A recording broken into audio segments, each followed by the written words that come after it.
The Young Railroaders by F. Lovell Coombs. This recording is by Mark Smith. Chapter 1. One Kind of Wireless.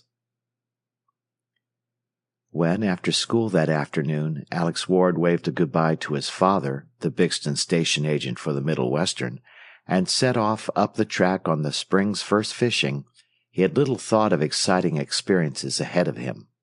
Likewise, when 2 hours later a sudden heavy shower found him in the woods 3 miles from home, and with but 3 small fish, it was only with feelings of disappointment that he wound up his line and ran for the shelter of an old log cabin 100 yards back from the stream. Scarcely had Alex reached the doorway of the deserted house when he was startled by a chorus of excited voices from the rear. He turned quickly to a window, and with a cry sprang back out of sight. Emerging from the woods, excitedly talking and gesticulating, was a party of foreigners who had been working on the track near Bixton, and in their midst, his hands bound behind him, was Hennessy, their foreman. For a moment Alex stood rooted to the spot. What did it mean? Suddenly, realizing his own possible danger, he caught up his rod and fish and sprang for the door. On the threshold he sharply halted. In the open he would be seen at once, and pursued. He turned and cast a quick glance round the room. The ladder to the loft. He darted for it, scrambled up, and drew himself through the opening just as the excited foreigners poured in through the door below. For some moments afraid to move, Alex lay on his back, listening to the hubbub beneath him, and wondering in terror what the trackmen intended doing with their prisoner. Then, gathering courage at their continued ignorance of his presence, he cautiously moved back to the opening and peered down. The men were gathered in the center of the room, all talking at once, but he could not see the foreman. As he leaned farther forward, heavy footfalls sounded about the end of the house, and Big Tony, a huge Italian who had recently been discharged from the gang, appeared in the doorway.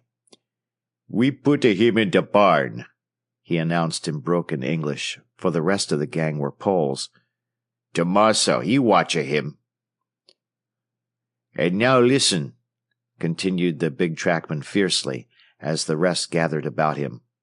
"I didn't tell everything. Besides this man Hennessy, he say cut it a wage, and send for others take your job. He tell the bigger boss you no work a good. So the bigger boss, he no pay you for all that last month." The ignorantly credulous Poles uttered a shout of rage. Several cried, "Kill him! Kill him!" Alex in the loft drew back in terror. "No, there better a way than that," said Tony. "The men to take a your job come tonight on the number 20. I have a the plan. You all know the old track that turn off along the river to the old brickyard? Well, 100 yard from the main line, the old track she wash away. We will turn the old switch. Number 20 she run on the old track, and swoosh, into the river." Run number 20 into the river! Alex almost cried aloud, and he knew the plan would succeed. That, as Big Tony said, 100 yards from the mainline track, the old brickyard siding embankment was washed out so that the rails almost hung in the air. "Denner we all say," went on Big Tony, "we all say Hennessy he do it. We say we caught him. See?" Again Alex glanced down, and with hope he saw that some of the Poles were hesitating. But Tony quickly added, "And no one else be killed but the strike break. No other peoples on the number 20 this a day at night. And the trainmen, they all have plenty time to jump. Only the men what steal your job," he repeated craftily. And with a sinking heart, Alex saw that the rest of the easily excitable foreigners had been won. Again he moved back out of sight. Something must be done, if he could only reach the barn and free the foreman. But of course the first thing to do was to make his own escape from the house. He rose on his elbow and glanced about. At the far end of the loft a glimmer of light through a crack seemed to indicate a door. Cautiously, Alex rose to his knees and began creeping forward to investigate. When halfway, a loud creak of the boards brought him to a halt with his heart in his mouth. But the loud conversation below continued, and heartily thanking the drumming rain on the roof overhead, Alex moved on and finally reached his goal. As he had hoped, it was a small door. Feeling cautiously about, he found it to be secured by a hook. When he sought to raise the catch, however, it resisted. Evidently it had not been lifted for many years, and had rusted to the staple. Carefully, Alex threw his weight upward against it. It still refused to move. He pushed harder, and suddenly it gave with a piercing screech. Instantly the talking below ceased, and Alex stood rigid, scarcely breathing. Then a voice exclaimed, "Up the stair!" Quick footsteps crossed the floor towards the ladder, and in a panic of fear, Alex threw himself bodily against the door in a mad endeavor to force it. But it still held, and with a thrill of despair, he dropped flat to the floor and saw the foreigner's head come above the opening. There, however, the man paused and turned to gaze about, listening. For a brief space, while only the rain on the roof broke the silence, the foreigner apparently looked directly at the boy on the floor, and Alex's heart seemed literally to stand still. But at last, after what appeared an interminable time, the man again turned and withdrew, and with a sigh of relief Alex heard him say to those below, "Only the wind, that's all." Waiting until the buzz of conversation had been fully resumed, Alex rose once more to his knees and began a cautious examination of the door. The cause of its refusal to open was soon apparent. The old hinges had given, allowing it to sag and catch against a raised nail-head in the sill. Promptly, Alex stood upright, grasped one of the crosspieces, carefully lifted, and in another moment the door swung silently outward. With a glance, Alex saw that the way was clear, and quickly lowering himself by his hands, dropped. Here the rain once more helped him. On the wet, soggy ground he alighted with scarcely a sound. Momentarily, however, though he now breathed easily for the first time since he had entered the house, he stood listening. The excited talking inside went on uninterruptedly, and moving to the corner, he peered about in the direction of the barn. Leaning in the doorway, smoking, and most fortunately with his back towards the house, was the Italian Tommaso. Beyond doubt, the foreman was inside. At the rear of the barn, and some 100 feet from where Alex stood, was a small cow stable. Alex determined to make an effort to reach it, and see if from there he could not get, unseen, into the barn itself. The Italian continued to smoke peacefully, and with his eyes constantly on him, Alex stepped forth and set off across the clearing on tiptoe. The guard puffed on, and he neared the stable. Then suddenly the man moved and made as though to turn. But with a bound, Alex shot forward on the run, made the remaining distance, and was out of view. The rear door of the stable was open. On tiptoe, Alex made his way inside. The door leading into the barn also was ajar. With bated breath, pausing after each step, Alex went forward, reached it, and peered within. Yes, the foreman was there, a dim figure sitting on the floor a few feet from him. But the outer doorway, in which stood the man on guard, also was only a few feet away, and at once Alex saw that the problem of reaching the foreman without being discovered was to be a difficult one. Trusting to the now gathering gloom of the twilight, however, Alex determined to make a try. Opening his knife and holding it in his teeth, he sank to the floor and began slowly worming his way forward, flat on his stomach. It was a nerve-trying ordeal. A dozen times he was sure the crackling straw had betrayed him, but pluckily he kept on, inch by inch, and finally was almost within touch of the unsuspecting prisoner. Then very softly he hissed. Sharply, as he had feared, the foreman twisted about, but at the moment, by great good luck, The foreigner at the door turned to knock his pipe against the doorpost, and hurriedly Alex whispered, "Don't move, Mr. Hennessy. It's Alex Ward. I was in the old house and saw them bring you up. And Mr. Hennessy, they planned to run 20 into the river tonight. Tony told them there were strikebreakers aboard her to take their places." In spite of himself, the foreman uttered a low exclamation. At once the man in the door turned, but with quick presence of mind, the prisoner changed the exclamation to a loud cough, and after a moment, while Alex lay holding his breath, the Italian turned his attention again to his pipe. "Now I'm going to cut your cords," Alex went on softly. "Be careful not to let your arms seem to be free." The foreman nodded. "There," announced Alex as the twine dropped from the prisoner's wrists. "Now what shall we do? There is a door behind you into the cow stable, the one I came in by. Suppose you work back towards it as far as you dare, then make a dash for it." "Good," whispered the foreman over his shoulder, "but you get out first." "All right," responded Alex, and immediately began moving backwards, feet first, as he had come. Their escape was to be made more easy, however. At the moment from the house came a call. The man in the doorway stepped out to reply, and in an instant seeing the opportunity, both Alex and the foreman were on their feet and had darted out into the stable. "Now for a sprint," said the foreman. "Or, say, suppose I hide here in the stable," suggested Alex. "They don't know of my being here. Then as soon as the way is clear, I can get off in the opposite direction, and one of us would be sure to get away." "Good idea," agreed the foreman. "All right, you."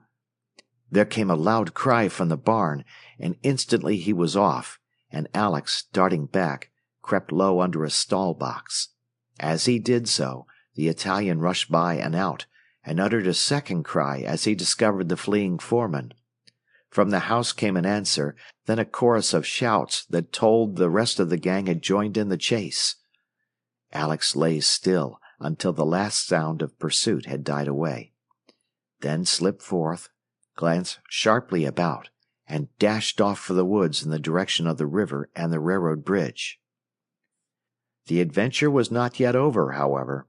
Alex had almost reached the shelter of the trees and was already congratulating himself on his safety, when suddenly from the opposite side of the clearing rose a shout of, "De boy! De boy!" Glancing back in alarm, he saw several of the poles cutting across in an endeavor to head him off. Onward he dashed with redoubled speed. With a final rush, he reached the trees ahead of them, and plunging into the friendly gloom, darted on recklessly, diving between trunks and over logs and bushes like a young hare. A quarter of a mile Alex ran desperately, then halted, panting, to listen. Not a sound, save his own breathing, broke the stillness. Surely, thought Alex, I haven't shaken them off that easily, unless they were already winded from their chase after. Off to the right rose a shrill whistle. From immediately to the left came an answer. Then he understood. They were heading him off from the railroad and the river spur. Alex's heart sank, and momentarily he stood in despair. Then suddenly he thought of the old brickyard.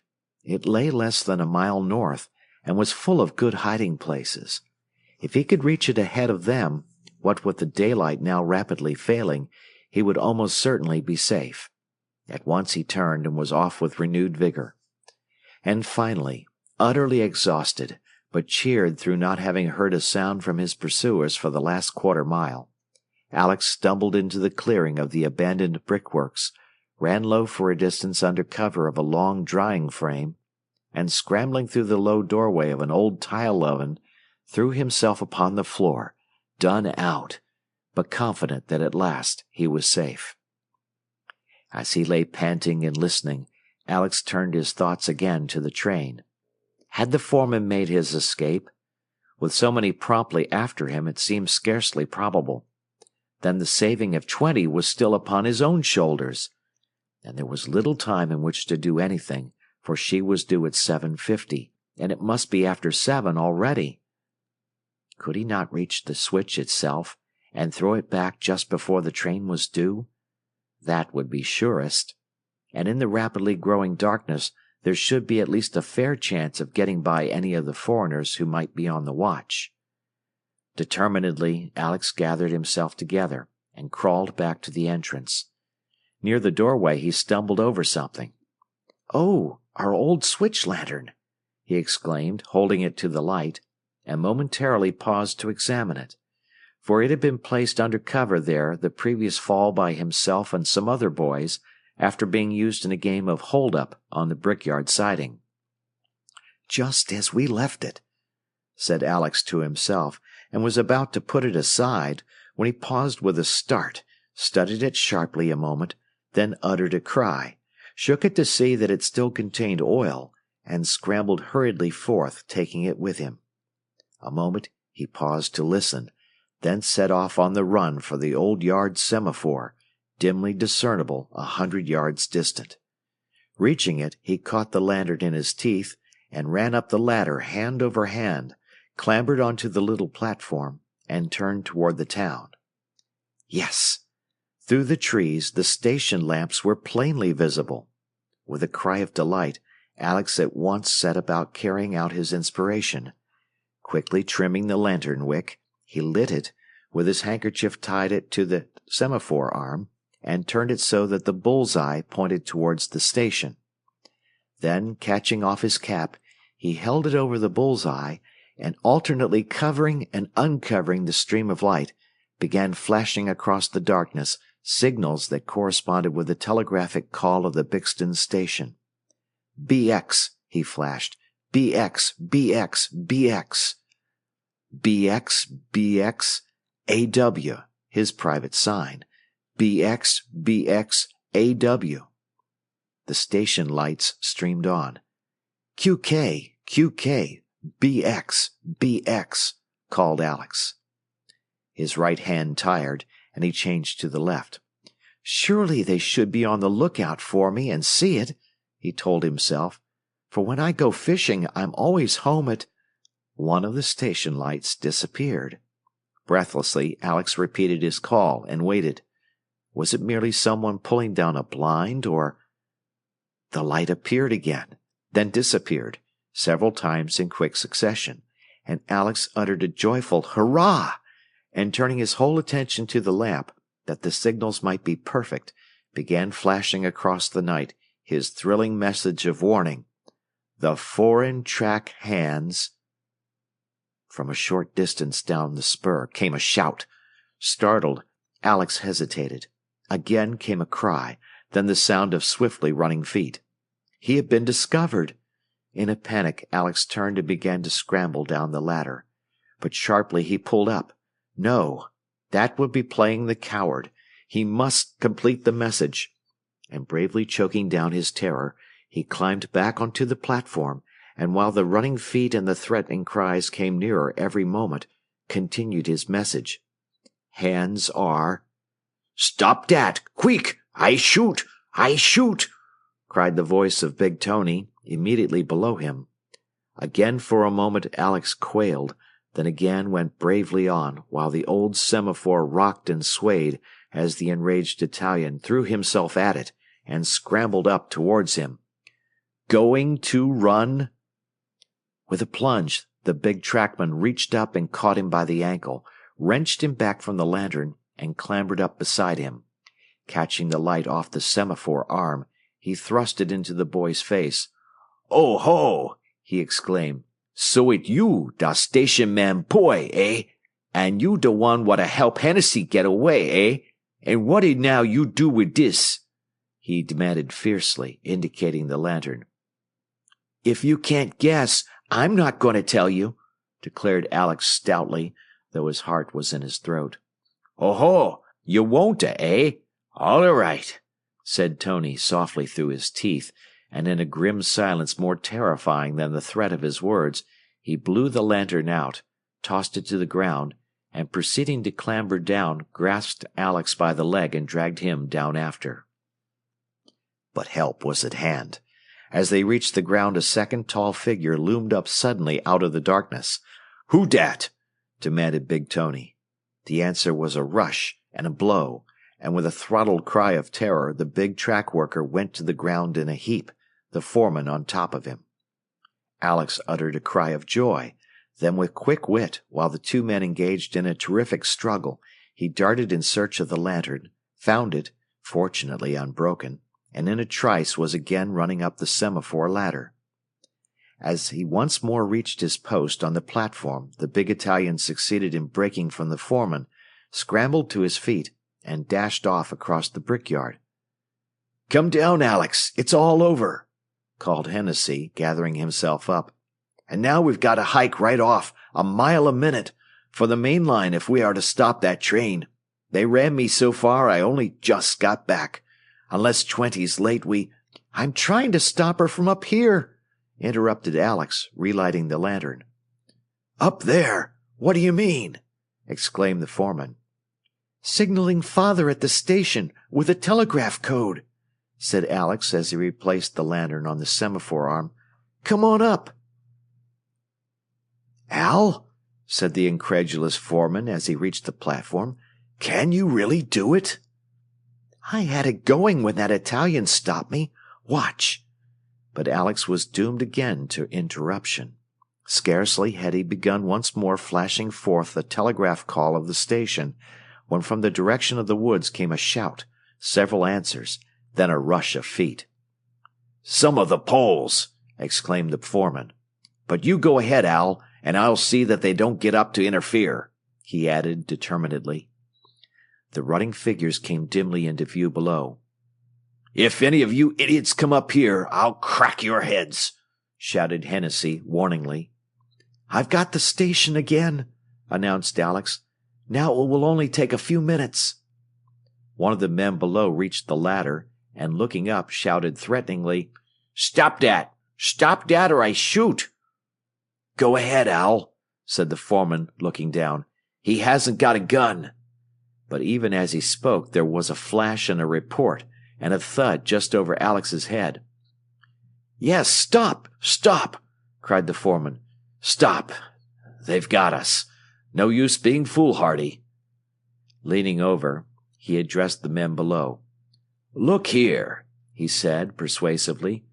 "Can't you fellows see that Big Tony is only using you to make trouble for me because I fired him for being drunk? As I told you at first, everything he has said is untrue. Why won't you believe it?" The men were silent a moment. Then one of them addressed Alex. "Boy, is that true?" "Every word of it," said Alex earnestly. "And I would have heard all about it at the station if they had intended cutting your wages or bringing others here to take your places." "Den I believe it," said the Pole. The man with the pistol returned it to his pocket. "I am sorry I shoot," he said. "And now, what about the train?" inquired the foreman quickly. "Did you touch the switch?" In the look of guilt the foreigners turned on one another, he saw the alarming answer. Whipping out his watch, he held it to the light. "Alex," he said sharply, "you have just 10 minutes to catch that train at the junction.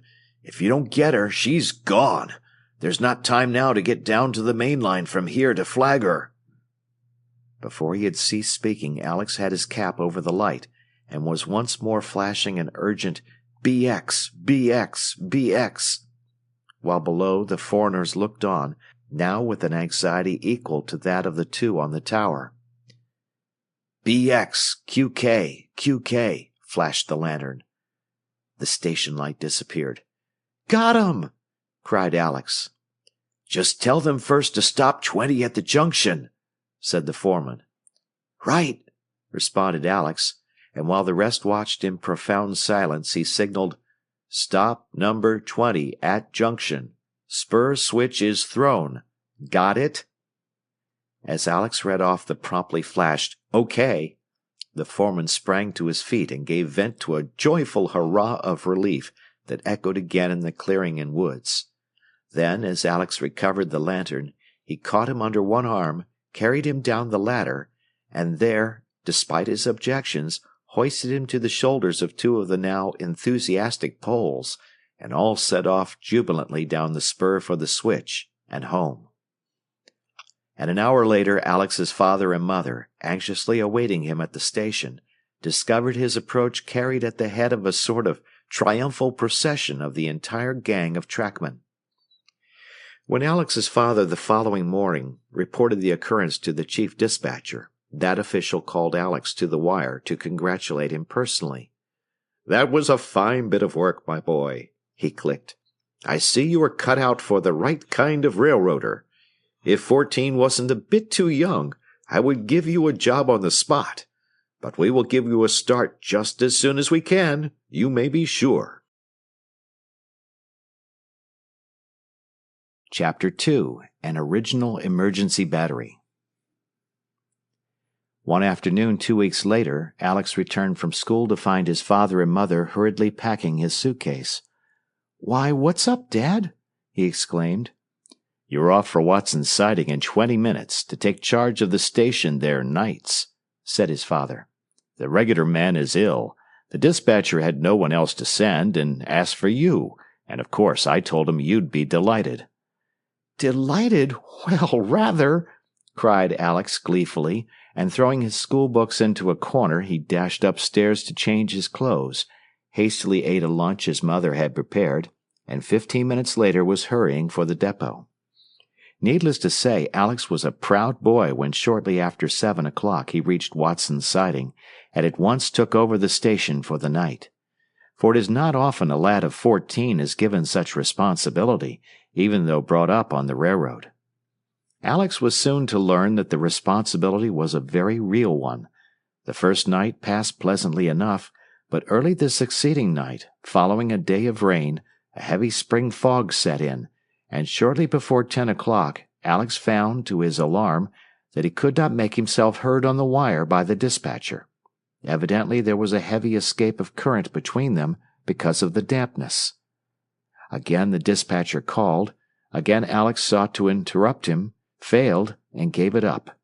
"Now I am in for trouble," he said in dismay. "If anything should—" From apparently just without came a low, ominous rumble, then a crash. Alex started to his feet and ran to the window. He could see nothing but fog, and hastily securing a lantern, went out onto the station platform. As he closed the door, there was a second terrific crash from the darkness immediately opposite, and a rain of stones rattling against iron. "The bank above the siding!" cried Alex, and springing to the tracks he dashed across, and with an exclamation brought up before a mound of earth 6 feet high over the siding rails. As he gazed, Alex felt his heart tighten. The westbound Sunset Express was due to take the siding in less than half an hour to await the Eastern mail, and at once he saw that if the engineer misjudged the distance in the fog and ran onto the siding at full speed, there would be a terrible calamity. And suppose the cars were thrown onto the main line track, and the mail crashed into them, and apparently he could not reach the dispatcher to give warning of her danger. What could he do to stop them? Helplessly, Alex looked at the lantern in his hand. Its light was smothered by the fog within 10 feet of him. Running back to the operating room, he seized the key and once more sought to attract the attention of the dispatcher. It was useless. The dispatcher did not hear him. He sank back into his chair, sick with dread. But he must attempt something. Determinedly he sprang to his feet. A lantern was useless. Then why not a fire? A big fire on the track? Hurrah, that was it!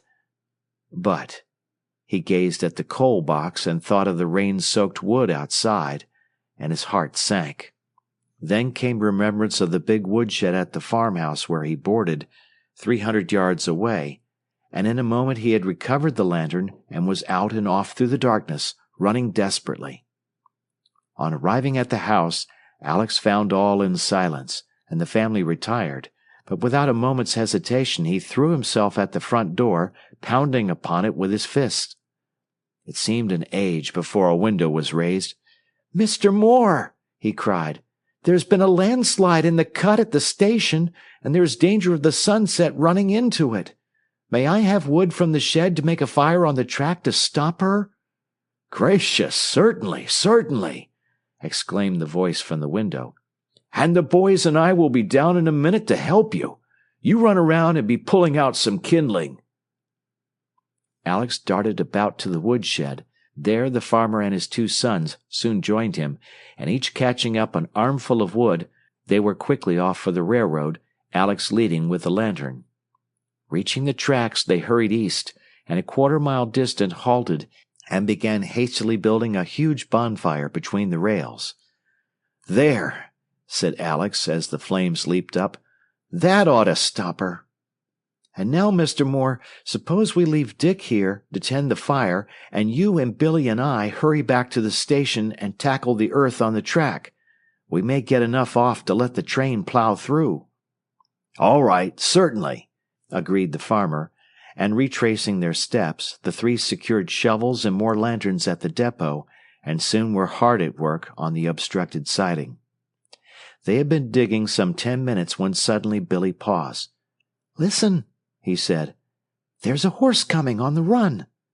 His father and Alex also ceased shoveling, and a moment later the quick pounding of horses' hoofs was plainly discernible.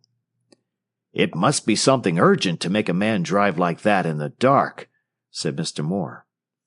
The racing hoofs drew nearer, and placing his hands to his mouth, he cried, "Hello! What's up?" There was a sound of scrambling and plunging, and out of the darkness came a man's excited voice. "How near am I to the station?" "Right here below you." "Thank God! Run quick and tell the operator there's been a landslip in the big cutting just beyond the river. My son discovered it when coming home by the track from a party. I thought I could get here quicker than do anything else." For a moment Alex stood speechless at this further calamity, then once more dashed for the station. To reach Zeisler, 2 miles west of the cut, was the only hope for the mail. Rushing into the instruments, he in feverish haste began calling. "Z, Z, Z," he whirled. "QK, Z, Z, WS." There was no answer. Z heard him no more than did the dispatcher. A feeling of despair settled upon the boy, but again returned the old spirit of determination and contriving, and spinning about in his chair, he cast his eyes around the room for some suggestion. They halted at the big stoneware water cooler. With a cry, he was on his feet, thinking rapidly. Only a few hours before, during an idle moment, the similarity of the big jar to a gravity cell had occurred to him, and the speculation as to whether it could not be turned into a battery if need be. Could he really make a battery of it? If he could, undoubtedly it would be strong enough to so increase the current in the wire that both Zeisler and the dispatcher could hear him. He ran to a little storage closet at the rear of the room. Yes, there was enough bluestone, but no copper or zinc. What could he do for that? As though directed by Providence, his gaze fell on the floorboard of the office stove. It was covered with a sheet of zinc, and even as he uttered a glad "Good!" there came the remembrance that at the house that afternoon he had seen a fine new wash boiler with a thick copper bottom. "That's it!" cried Alex, again catching up the lantern and darting for the door. A short distance from the depot, Alex was halted by a long, muffled whistle from the east. "The express!" he exclaimed, and in keen anxiety awaited the next whistle. Would it be for the crossing this side of the bonfire, or... It came, a series of quick, sharp toots. Yes, they had seen the fire. "Thank heaven! She's safe at any rate," said Alex, at once running on. A few minutes later he burst into Mrs. Moore's kitchen. The farmer's wife was at the stove, preparing coffee for them. "Mrs. Moore, where is your new copper-bottom boiler? I must have it, quick," said Alex. "What, my new wash-boiler?" "Yes, the copper-bottomed one. It's a matter of life and death." The astonished woman hesitated, then, wonderingly, pointed toward the outer kitchen. Alex ran thither and quickly reappeared with a fine new boiler on his shoulder. And I must have that kettle of boiling water," he added, on a thought. "I'll explain later." And catching it from the stove, he rushed away. As he ran, Alex further thought out his plans, and once more at the station, he placed the kettle on the office stove, emptied the bluestone into it, and poked up the fire. Then, with a hammer and chisel, he attacked the copper bottom of the boiler. He was still pounding and cutting when presently there was the sound of hurried footsteps without. The door flew open, and a voice exclaimed, "In heaven's name, young man, what are you doing? Why are you not at your wire trying to stop the other train?" It was none other than the division superintendent of the road, who had been aboard the Sunset. Only pausing a moment in his work, Alex replied, "I can't reach anybody, sir. The wire is so weak. I am making a battery of that water cooler to strengthen it. It's the only hope, sir." The superintendent uttered a horrified exclamation, then quickly added, "Here, can't I help you?" "Yes, sir," replied Alex promptly. "Lift up the stove and slide out the floorboard. I must have the sheet of zinc off it." And a few minutes later, a group of passengers from the stalled train, seeking the cause of delay, paused in the doorway to gaze in blank astonishment at the spectacle of the division superintendent of the Middle Western, his coat off, energetically working under the direction of his youngest operator. "There you are, my lad," said the superintendent. "What next?" "Get a stick, sir, and stir the bluestone in the kettle. We must have it dissolved if the battery is to work the moment we connect it to the wire." The copper bottom of the boiler was at last cut through, and hastily doubling it over several times, in order that it would lie flat in the crock, Alex turned his attention to the zinc on the stove board. The scene in the little station had now become dramatic. The crowd of passengers, increased until it half filled the room, looked on in strained silence, or talking in whispers. The tall figure of the superintendent at the stove, busily stirring the kettle, and in the middle of the floor, the center of all eyes, the 14-year-old boy hurriedly working with chisel and hammer, seemingly only conscious of the task before him and the necessity of making the most of every minute. The zinc was cut, and hurriedly folding it as he had the copper, Alex sprang to his feet, and running to the cupboard, dragged out a bundle of wire, and began sorting out a number of short ends. "How much longer?" said the superintendent in a tense voice. "The train should be at Zeisler now." "Just a minute. But she's sure to be a little late from the fog," said Alex hopefully, never pausing. "Has the bluestone dissolved, sir?" "All but a few lumps." "Then that'll do. Now please lift down the water cooler, sir, and place it by the table." As the superintendent complied, all conversation ceased, and the crowd, moving hurriedly out of the way, looked on breathlessly, then turned to Alex on his knees, fastening 2 pieces of wire to the squares of copper and zinc. This done, Alex dropped the square of copper to the bottom of the big jar, hung the zinc from the top, connected one wire end to the ground connection at the switchboard, and the other to the side of the key, and the task was complete. "Now the kettle, sir," he said, dropping into his chair. The superintendent seized the kettle and emptied its blue-green liquid into the cooler. The moment the water had covered the zinc, Alex opened his key. It worked strongly and sharply. "Thank God! Thank God!" said the superintendent fervently. "Now hurry, boy!" Already Alex was whirring off a string of letters. "Z, Z, Z, WS," he called. "QK, QK, Z, Z." The line opened, and at the quick, sharp dots that came, Alex could not restrain a cry of triumph. "It works! I've got him!" he exclaimed. Then rapidly he said, "Has number 12 passed?" The line again opened, and over the boy leaned a circle of white, anxious faces. Had the train passed? Had it gone on to destruction? Or... The instruments clicked. "No, no, he says no!" cried Alex. And then, while the crowd about him relieved its pent-up feelings in wild shouts and hurrahs, Alex quickly sent the order to stop the train. "And now, 3 good cheers for the little operator," said one of the passengers as Alex closed his key. In confusion, Alex drew back in his chair. Then suddenly recollecting the others who had taken part in the night's work, he told the superintendent of the part played by Mr. Moore and his sons, and of the sacrifice of Mrs. Moore's new wash-boiler. "And then there was the man on the horse who told us of the slide in the cut across the river. He was the real one to save the mail," said Alex modestly.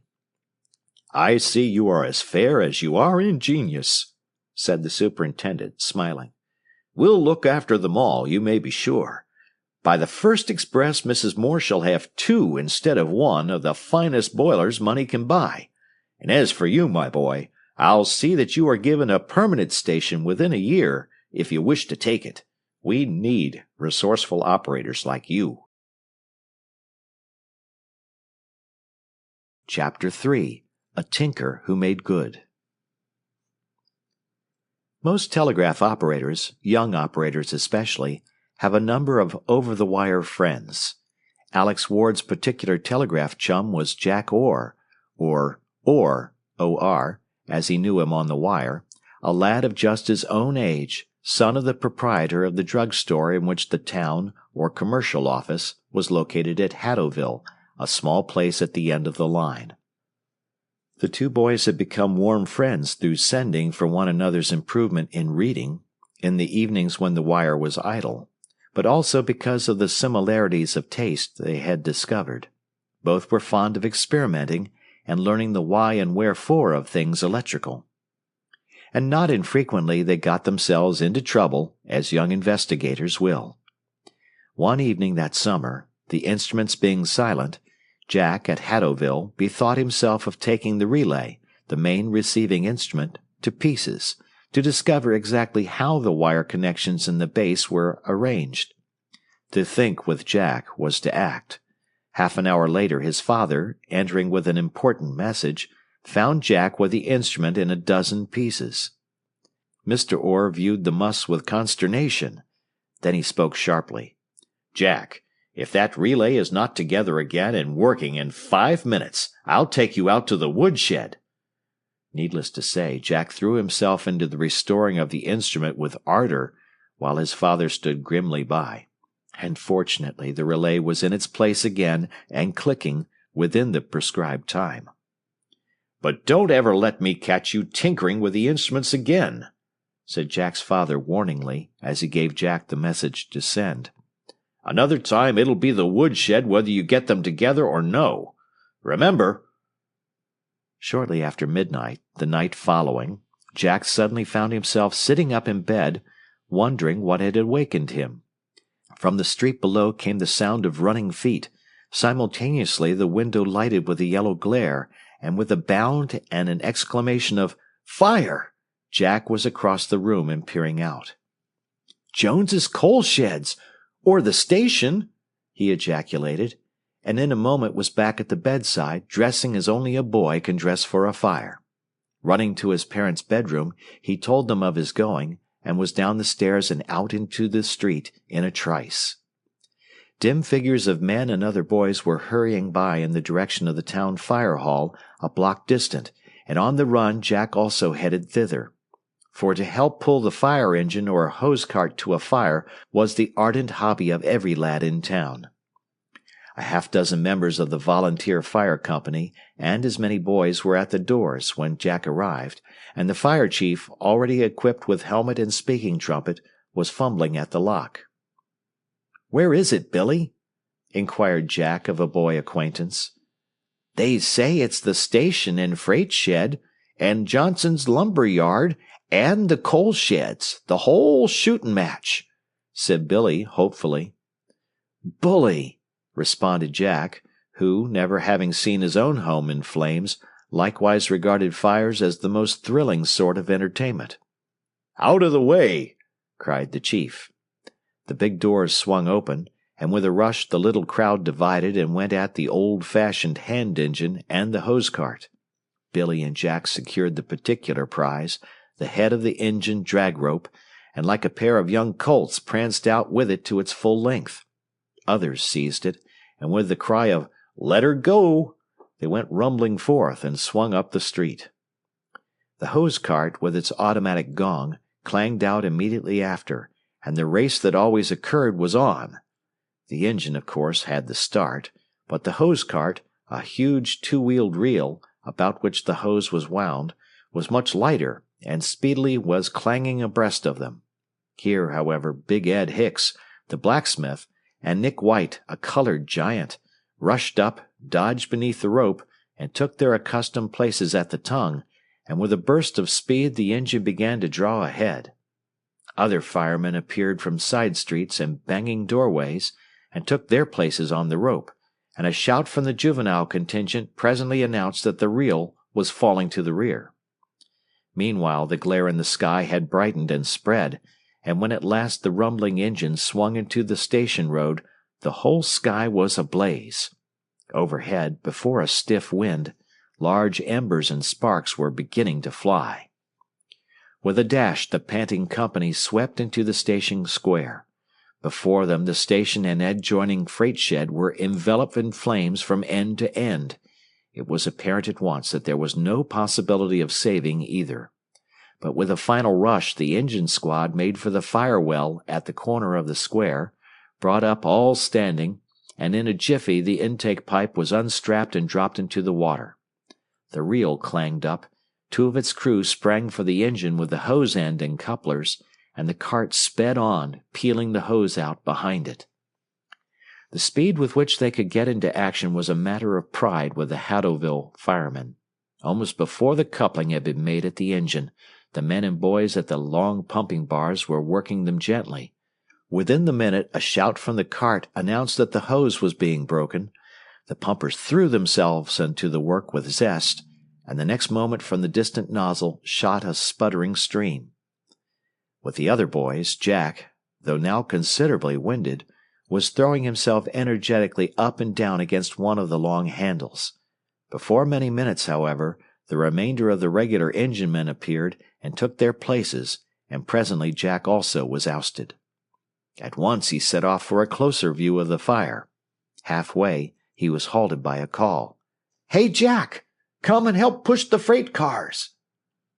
The shout came from a group of boys running for the rear of the burning freight shed, and responding with alacrity, Jack joined them, and soon, just beyond the burning building, was pushing against the corner of a slowly moving boxcar with all his might. One car was rolled safely out of the danger zone, and Jack's party hastened back for another. The innermost of the remaining cars, and on a separate siding, was but a short distance from the flaming shed, and already was blazing on the roof. Jack and several other adventurous spirits determined to tackle this one on their own account. After much straining, they got it in motion. Suddenly, a wildly excited figure appeared rushing through the smoke, and shouted at the top of his voice, "Get back! Get back! There's blasting powder in that car!"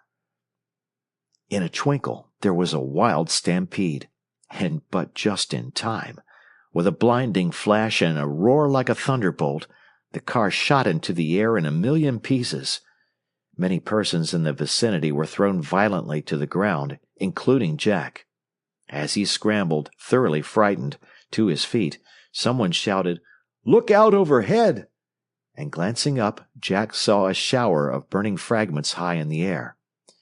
Then rose the cry, "The wind is taking them right over the town!" In alarm, many people began leaving the square for their homes. Jack's own home and the drugstore block were well on the other side of the town, however, and with no thought of anxiety, Jack remained to watch the burning station, now a solid mass of flame from ground to roof. Presently, glancing toward the opposite corner of the square, Jack noted a general, hurried movement of the crowd there into the street. He set out to investigate. As he neared the fire engine, still clanking vigorously, a bareheaded man rushed up and asked excitedly for the fire chief. "The telephone building and a house on Essex Street, and one on the next street back, are burning," he cried. "Quick, and do something, or the whole town will be afire." Looking in the direction indicated, Jack saw a wavering glare, and with a new thrill of excitement was immediately off on the run. The telephone exchange was one of the largest buildings in town. As he came within sight of the new conflagration, the flames already were leaping from the roof and roaring from the upper windows. Despite the heat, the crowd before the building was clustered close about the door of the telephone office, and Jack hastened to join them to learn the cause. Making his way through the throng, he reached the front as a blanketed figure staggered, smoking, from the doorway. Someone sprang forward and caught the blanket from the stumbling man, at the same time crying, "Did you get them?" "No," gasped the telephone operator, for Jack saw it was he. "The whole office is in flames. I couldn't get inside the door." Mayor Davis, the first speaker, turned quickly about. "Then we'll run down to Orr's and telegraph." At once Jack understood. The mayor wished to send for help from other towns. He sprang forward. "I'm here, Mr. Davis. Jack Orr. I'll take a message." "Good," said the mayor. "Run like the wind, my boy, and send a telegram to the mayors of Zeisler and Hammerton for help. As many steam engines as they can spare.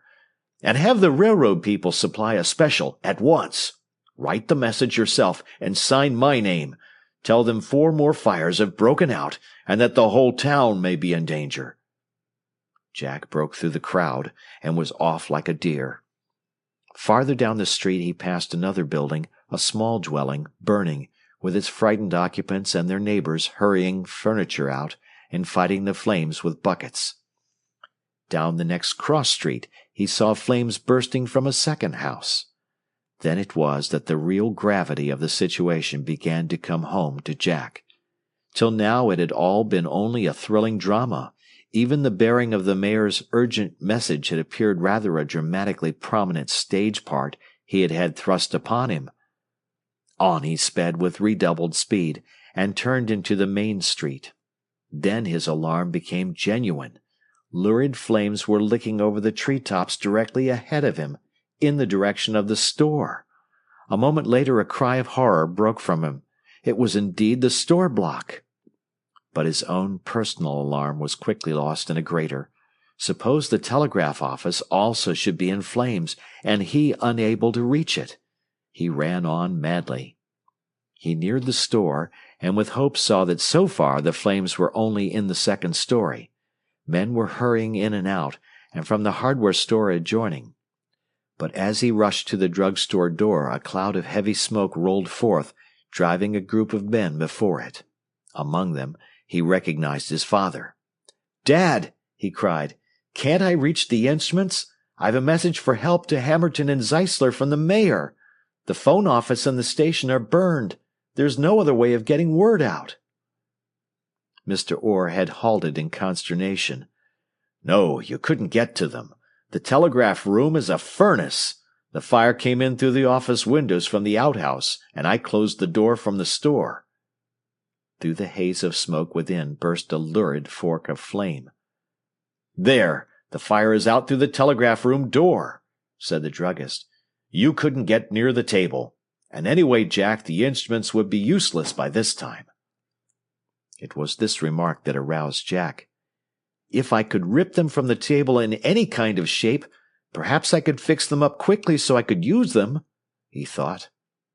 To his father he said with sudden determination, "Dad, I'm going to make a try for the key and relay." "No, I won't permit it," declared Mr. Orr decisively. "But, Father, if we don't get word out, the whole town may be burned," cried Jack. "I'll make a try myself," said Mr. Orr, and without further word lowered his head and dashed back into the smoke. While Jack stood anxiously awaiting his father's reappearance, the owner of the adjacent hardware store stumbled from his doorway under a bundle of horse blankets. With an immediate idea, Jack ran toward him. "Mr. Wells, let me have some of those blankets," he said hurriedly. "We want to try and reach the telegraph instruments. They are the only hope for getting word out of town for help. Father is in after them, but I don't think he can reach them with nothing over him." The merchant promptly threw the whole bundle to the ground. "Help yourself," he directed. At the door again he called back, "Can you use anything else?" "No. Say, yes! A pair of leather gauntlets." The merchant disappeared, reappeared, and threw toward Jack a bundle of leather gloves. "Many as you want," he shouted. Catching them up in two of the blankets, Jack sprang back for their own store as his father reappeared. "They can't be reached," coughed Mr. Orr. "Couldn't even get to the door." "I'll try with these blankets, then," said Jack decisively. "Throw them over my head, please." His father hesitated. "But, my boy—" "There's little danger, Dad. The blankets are thick, and I know just where the instruments are. And see, I'll wear these gauntlets," he added, pulling a pair over his hands. Somewhat reluctantly, Mr. Orr took the blankets and threw them over Jack's head, and on the run, Jack plunged into the wall of smoke. With one gloved hand outstretched, he found the telegraph room door and the knob. He pressed against it, and with a crash and then a roar, the door collapsed before him. But without a moment's hesitation, he darted on within, groped his way to the table, found the relay, and with a desperate wrench tore it from its place. The next moment he dashed blindly into his father's arms at the outer door and threw the smoking blankets and sizzling burning relay to the sidewalk. "Water on it, quick!" gasped Jack, pointing to the instrument. Catching it up in a corner of one of the blankets, Mr. Orr ran with it to a horse trough in front and plunged it into the water. As he returned, Jack was drawing on a second pair of gauntlets. "Jack, you're not going back," said his father sharply. "I want the key, Dad." "Look there." Glancing within, Jack saw that the whole rear of the store was now enveloped in flames. "And it would be of no use in any case. Look at this," said Mr. Orr, holding up the smoking relay. The instrument did indeed look a hopeless wreck as Jack took it. The base was cracked and charred, the rubber jacket about the magnet coils was frizzled and warped, the fine wire connections beneath were gone, and the armature spring was missing. But Jack was not one to give up while a single hope remained. "I could improvise a key," he said, and with decision hastily sought the hardware merchant. "Mr. Wells, did you save any screwdrivers?" he asked. "In a box down there. Help yourself." Running thither, Jack found the tool and immediately began taking the relay apart. An exclamation of disappointment greeted the discovery that the fine copper wire within one of the coil jackets had been melted into a solid mass. On ripping open the sizzled jacket of the other, however, Jack found the silk covering the wire to be only scorched, and determined to do the best he could with the one magnet. Removing the relay entirely from the burned base, he secured a thin piece of board from one of the boxes near him, from the miscellaneous tools in another box found a gimlet, and made the necessary perforations, and soon he had the brass coil frame mounted. Meantime, Mr. Orr, not for a moment thinking Jack could do anything with the charred instrument, had joined the crowd of men and women watching the burning building from across the street. "Father, here, please!" called Jack. In some wonder, Mr. Orr responded, and with him the hardware merchant. "Have you a rubber band in your pocket?" asked Jack. "I want it for the armature spring." "Why, you are not really doing anything with it, Jack!" exclaimed his father. "Yes, sir. I think I can make it go," responded Jack with a little touch of elation. "And with only one magnet. But have you the rubber?" "Here," said Mr. Wells, snapping a rubber band from his pocketbook. "This do?" "Just the thing. Thanks." And while the two men looked on, Jack secured one end of the elastic to the little hook on the armature, and knotted the other about the tension thumbscrew. That done, Jack caught up a hammer and smashed the useless coil to pieces, from the wreck, secured several intact ends of the fine wire, and with them quickly restored the burnt connections between the magnet and the binding posts. And with a cry, half of jubilation and half of nervous excitement, he caught up the now roughly restored instrument and ran towards an iron gas street lamp. In the roadway, a short distance from the lamp-post, lay the burned-off end of the telegraph wire. Placing the instrument on the sidewalk, Jack ran for the wire and dragged it also to the post. Then, as the crowd, following his father and the hardware merchant, gathered about him, They saw him secure a piece of wire about the iron lamp-post, then to the instrument, and, dropping to a sitting position, place the instrument on his knees, catch up the telegraph line, and hold it to the other side of the relay. Jack's low cry of disappointment was echoed by his father.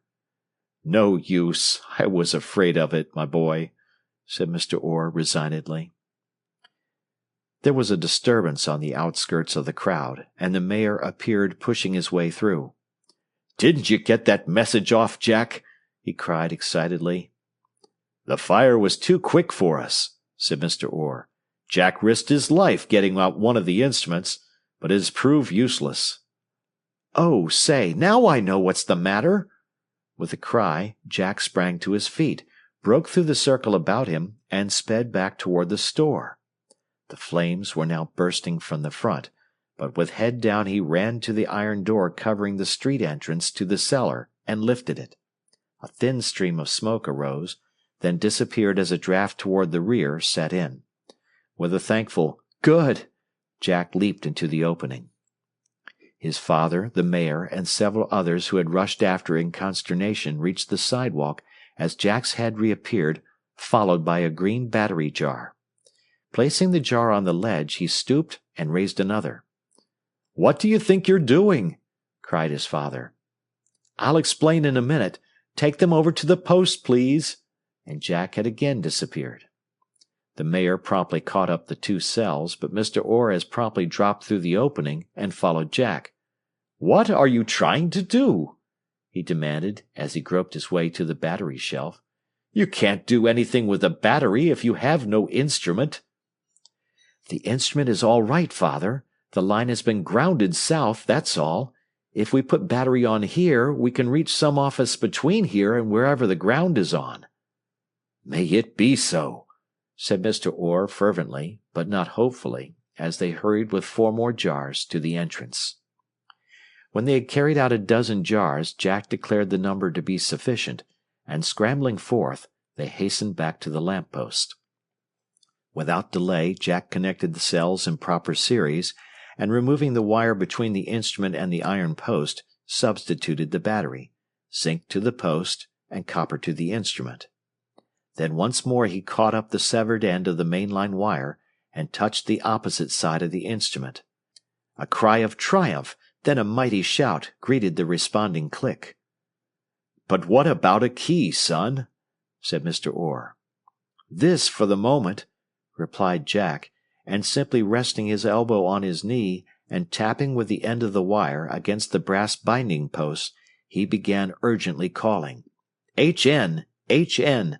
HN!" he clicked. "HN! HN! HV!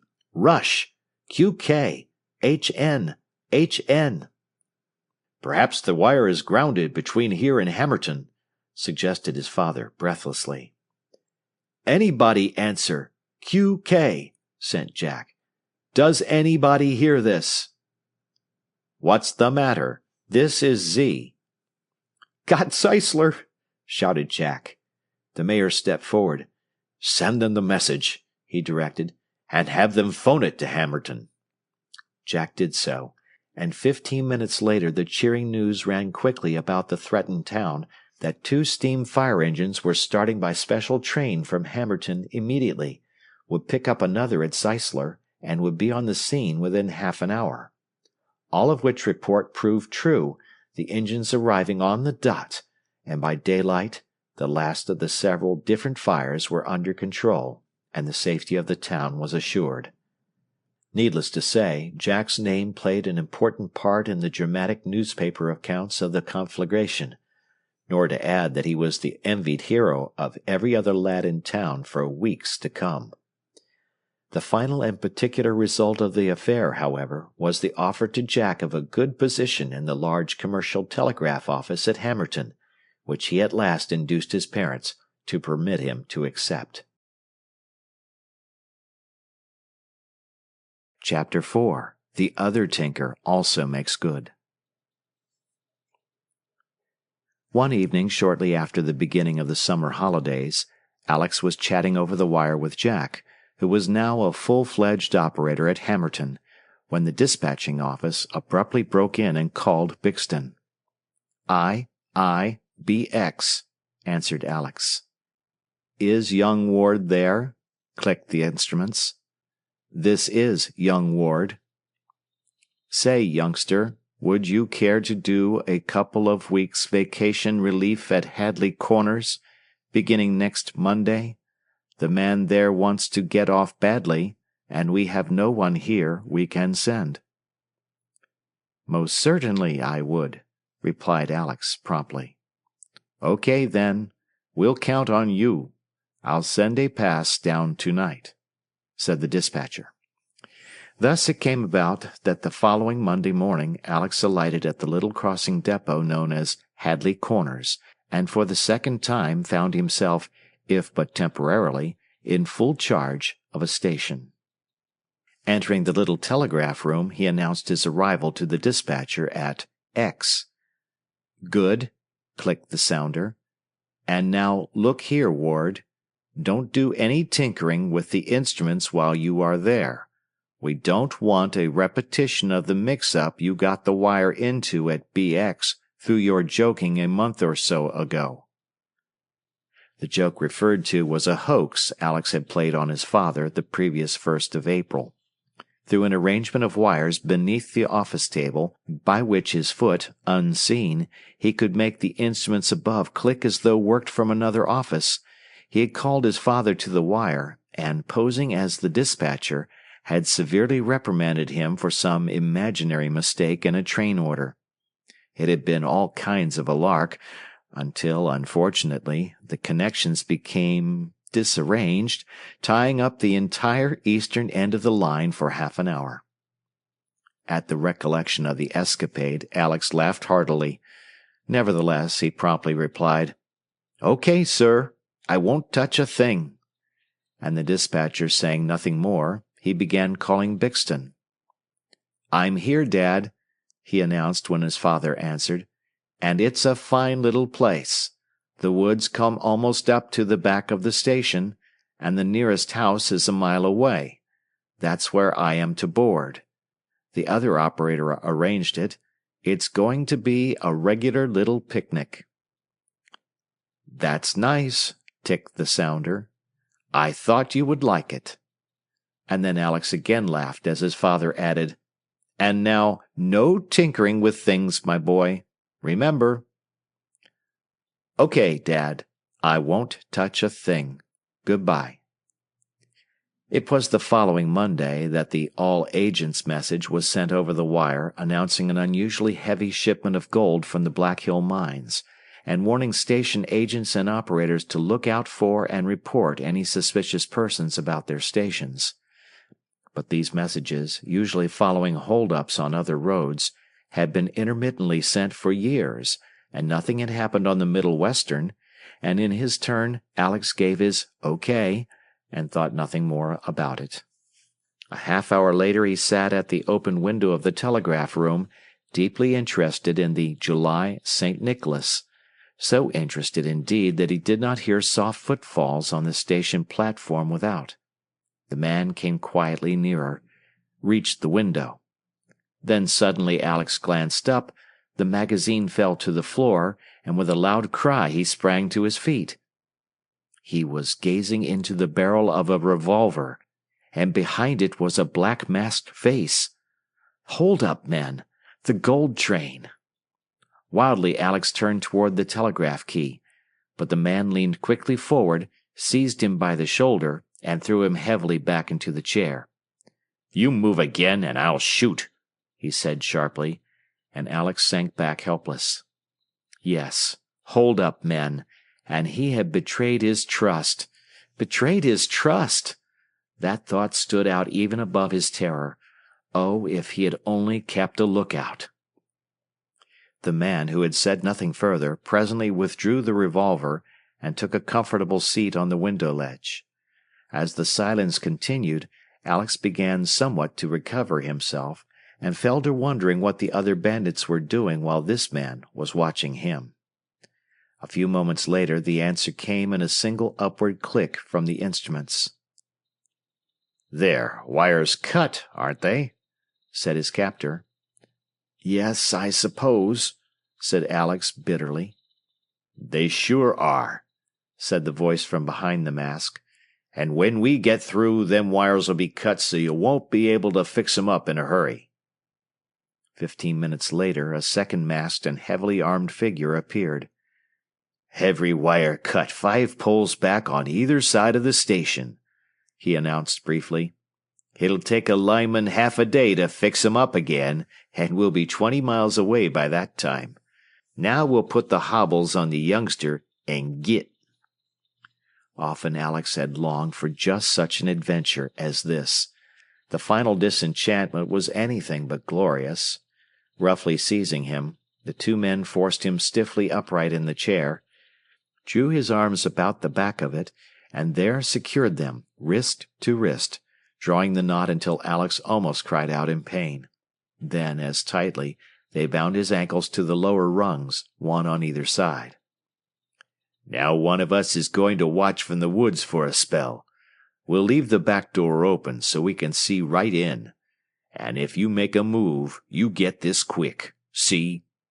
said one of the desperadoes, tapping his pistol significantly. Therewith they passed out, leaving the rear door wide open, and in utter misery of mind Alex watched them stride toward the trees. Before the two bandits had crossed the open space, however, Alex's mind had cleared, for plainly they were hurrying. Then their promise to watch him must have been only a threat to keep him quiet. Good. At once he began straining at his wrists, paused as the two men reached the edge of the clearing and momentarily turned, and as they disappeared amid the trees, began struggling with grim determination. It seemed a hopeless task at first, and the rawhide thongs cut cruelly into Alex's wrists and ankles. But bravely he struggled on, wriggled and twisted, paused for breath, and struggled again. And finally, one hand came suddenly free. It required but a few seconds to get into his pocket, reach his knife, and open it with his teeth. A moment later Alex was on his feet and staggered out onto the platform. Yes, the wires were cut, 5 poles in either direction. Alex clenched his hands. After all, what could he do? To restore the line was entirely out of the question. Had there been but one break, he could not have climbed the pole and carried aloft that heavy stretch of wire. And there was less than 20 minutes in which to work to catch the overland at Broken Gap, for undoubtedly it was beyond that point that the bandits planned holding her up, probably on one of the steep grades of the Little Timber Hills. Suddenly, Alex uttered a gasp of hope. A moment he debated, with nervously clasped hands, then, exhaustion forgotten, dashed back into the little telegraph room, found a screwdriver, and in a few minutes had loosened from the table the telegraph key and the receiving instrument. Catching them up with some short ends of wire, he darted out and up the track to the west. 200 yards distant, the intact end of the telegraph line drooped into the drainage ditch. Alex caught it up and dragged it to the rails. Placing the key and relay on the end of a tie, he connected them on one side to the rail and on the other side to the end of the line wire. But the responding click did not come. Alex groaned in disappointment. He had counted on the rails giving a ground connection. Then the line would have closed, and he could have worked it to the west. But apparently the hot weather had entirely dried out the sand beneath the rails, and thus insulated them. But he was not yet beaten. There was a ground wire at the station. Why could he not use the rails that far if they were insulated? With a hurrah, he seized the end of the line wire, and in a few moments had connected it to one of the rail joints. Then, catching up the instruments, he dashed back for the station. Placing the instruments again on the table, he found a piece of loose wire that would reach from the instruments out through the window to the rails, ran out and quickly connected it to a rail joint, and darting back, connected the other end to the instruments. Instantly there was a sharp downward click. The line was closed. Alex could not suppress a quick "Thank Heaven!" and, trembling with excitement, he seized the key and began swiftly calling the dispatcher. "X, X, X, HC," he called. "X, X. He felt the line open and closed his own key. Then, in surprise, he read, "So you have been monkeying with the wires there after all, have you? Now look here." Quickly, Alex interrupted and shot back. "Train robbers are after the overland. They held me up and cut the wires both sides of the station. I got free and have made a connection through the rails. H.C." For a moment the line remained silent, while at his end of the wire the dispatcher sat bolt upright in his chair, eyes and mouth wide open. But in another moment the dispatcher had recovered himself, and springing back to the key, began madly calling Broken Gap. "B, B, B, X," he called. "B, B, X, QK, QK." Alex shot a glance at the clock, and leaned forward over the instruments, scarcely breathing. There was yet 3 minutes before the overland was due at Broken Gap. But she did not stop there, and frequently passed ahead of time. If B did not answer the call immediately... The whir of B's was interrupted, and slowly and deliberately came an I-B. Alex leaped in his chair and again strained forward tensely. "Has 68 passed?" hurled the dispatcher. "Just coming." "Stop her! Flag her! QK! QK!" The line opened as though B was about to make a reply, then smartly closed again. "Stop her! Stop her!" repeated X. There was a leaden, breathless silence, while Alex nervously clenched and unclenched his hands.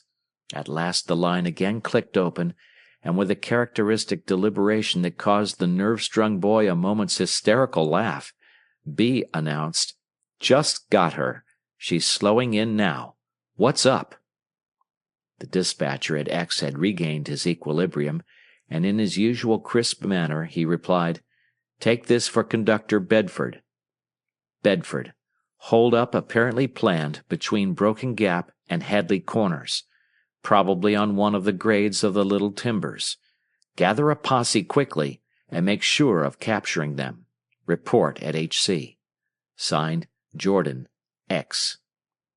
As B gave his okay, with the stumbling hesitation of blank astonishment, the line again opened, and at the first word the intense strain broke, and Alex sank forward over the table with a convulsive sob. "Grand, my boy, grand!" clicked the sounder. It was his father at Bixton. He had overheard it all. "Grand, that's the word," came the dispatcher. "There's not another operator on the division who would have known enough to do what he did today.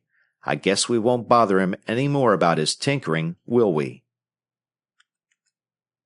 Only half an hour late, the mighty mogul pulling the Overland Limited drew panting to a stop before the little station, and in a moment Alex was surrounded by a crowd of congratulating trainmen and passengers. And when he reappeared after sending the message which notified the dispatcher of the train's safe arrival and of the capture of the 2 bandits, he was surprised and speechlessly confused by having pressed upon him by the enthusiastic passengers an impromptu purse of $75. Later in the afternoon, Alex was called to the wire by Jack at Hammerton. "Say, what is all this you've gone and done, Al?" clicked Jack enthusiastically. "The afternoon papers here have a whole column story. Please attach statement at once." "Oh, it looks much bigger than it really was," responded Alex modestly. "And anyway, it came about through my own carelessness. I ought to have been reprimanded instead of patted on the back." "Nonsense! Those hold-up men would have got you anyway. If you had seen them coming, they would simply have approached in a friendly way, then got the drop on you. You had no gun." "But say," added Jack, mock seriously, "how is it these real high-class adventures always come your way? I'm getting jealous." "I can assure you, you needn't be. It's lots more fun reading about them. Wait and see," said Alex. Jack was soon to have his opportunity of seeing, though a more disagreeable experience was first to come. Chapter 5, An Electrical Detective.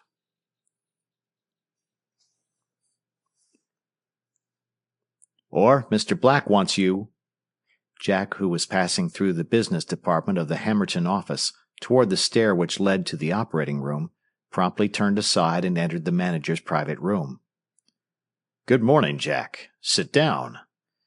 "My boy," began the manager. "Can you keep a secret?" "Why, yes, sir," responded Jack, wondering. "Very well, but I must explain first. I suppose you did not know it, we kept it quiet, but the real reason Hanson, the janitor, was discharged a month ago was that he was found taking money from the safe here, which he had in some way learned to open. After he left, I changed the safe combination and thought the trouble was at an end. Last Tuesday morning, the cash was again a little short. At the time, I simply thought an error had been made in counting the night before. This morning, a second $10 bill is missing, and the cash box shows unmistakable signs of having been tampered with. Now Johnson, the counter clerk, to whom I had confided the new combination, for it is customary, you know, that two shall be able to open a safe, as a precaution against the combination being forgotten. Johnson is entirely above suspicion.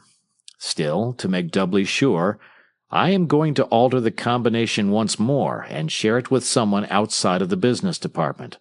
And as you have impressed me very favorably, I have chosen you.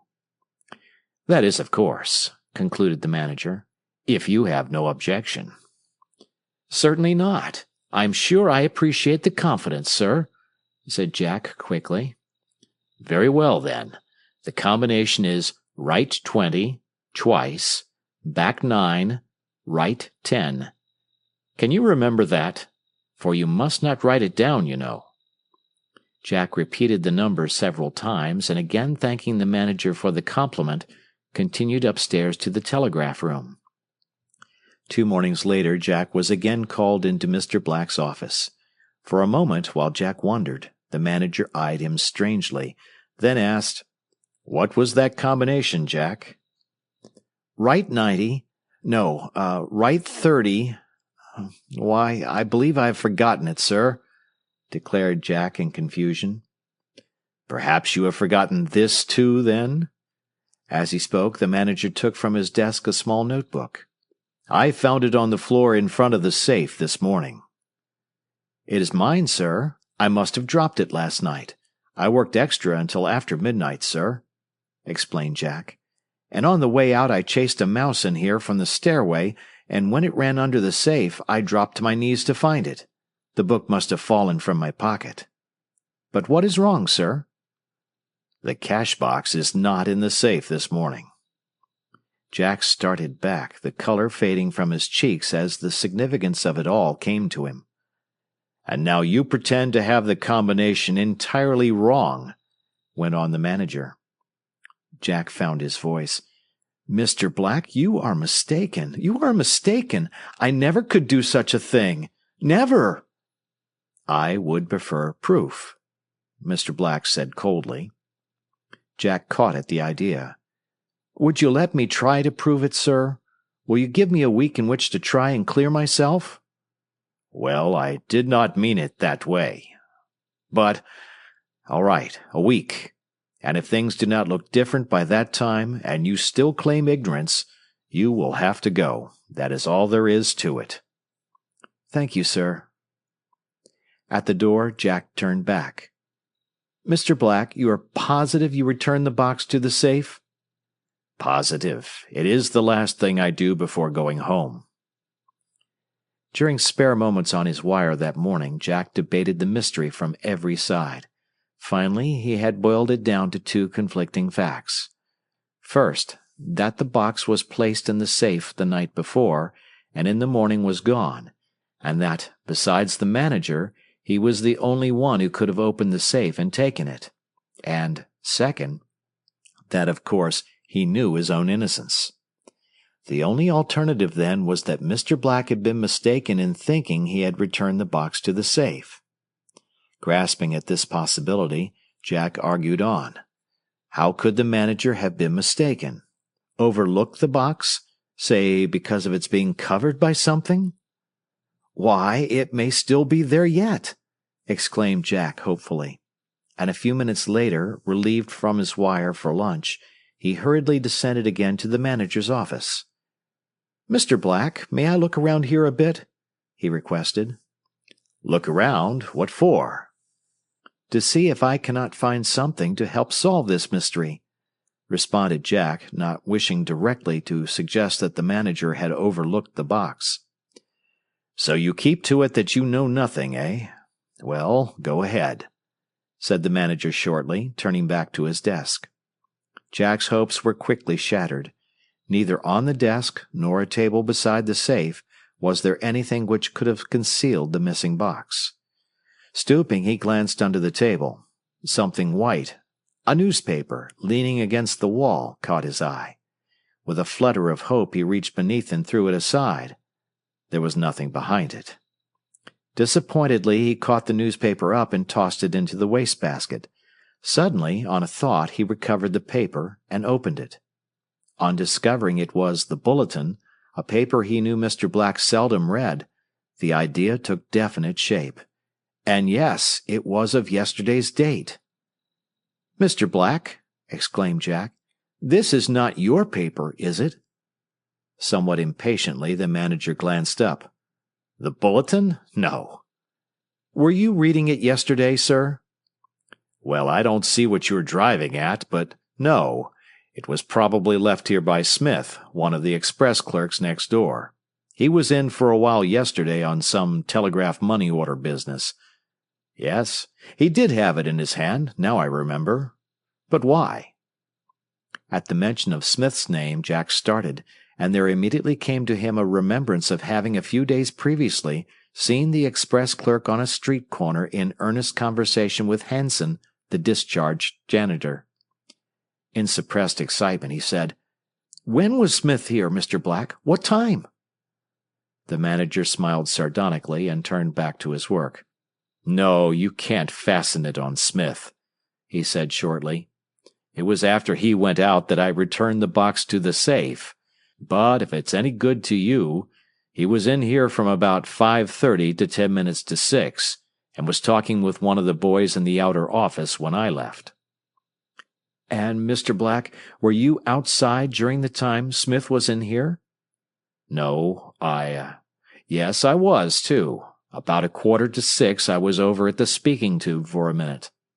But enough of this nonsense," the manager added sharply. "The box was in the safe when I closed it. Don't bother me any further with your pretense of investigating.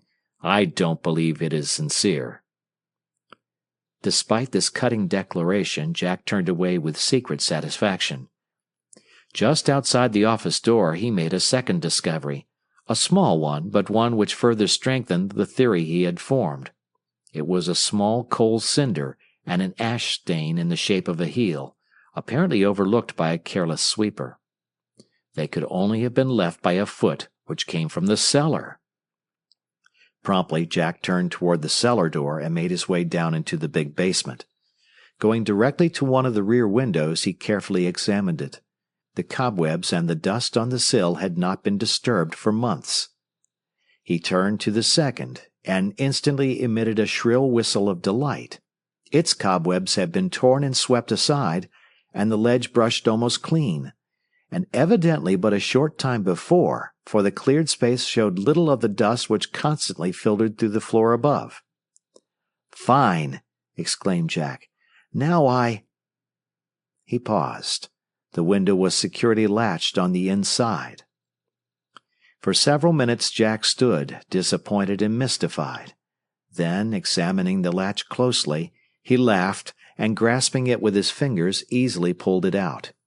It had been forced from the outside and merely pressed back into the hole. But its being replaced showed that the intruder had not made his escape that way. Jack began an examination of the end of the cellar under the express office, and the exit was soon disclosed. The dividing wall was of boarding, and at the outer end, to facilitate the examination of the gas meters of the two companies, was a narrow door. Ordinarily, this door was secured on the telegraph company's side by a strong bolt, The bolt was drawn, and the door swung easily to Jack's touch. On the farther side, all was darkness, however, and Jack returned to the window. As he approached it, something on the floor beneath caught his eye. It was a lead pencil. He picked it up, and with a cry of triumph discovered stamped upon it the initials and miniature crest of the express company. And more, a peculiar long-pointed sharpening promised the possibility of fixing its actual owner.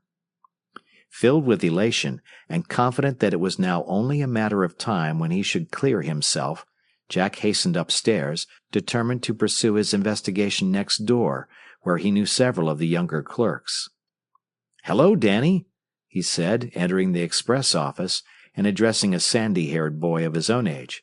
"Say, who in here sharpens pencils like this?" "Hello, that?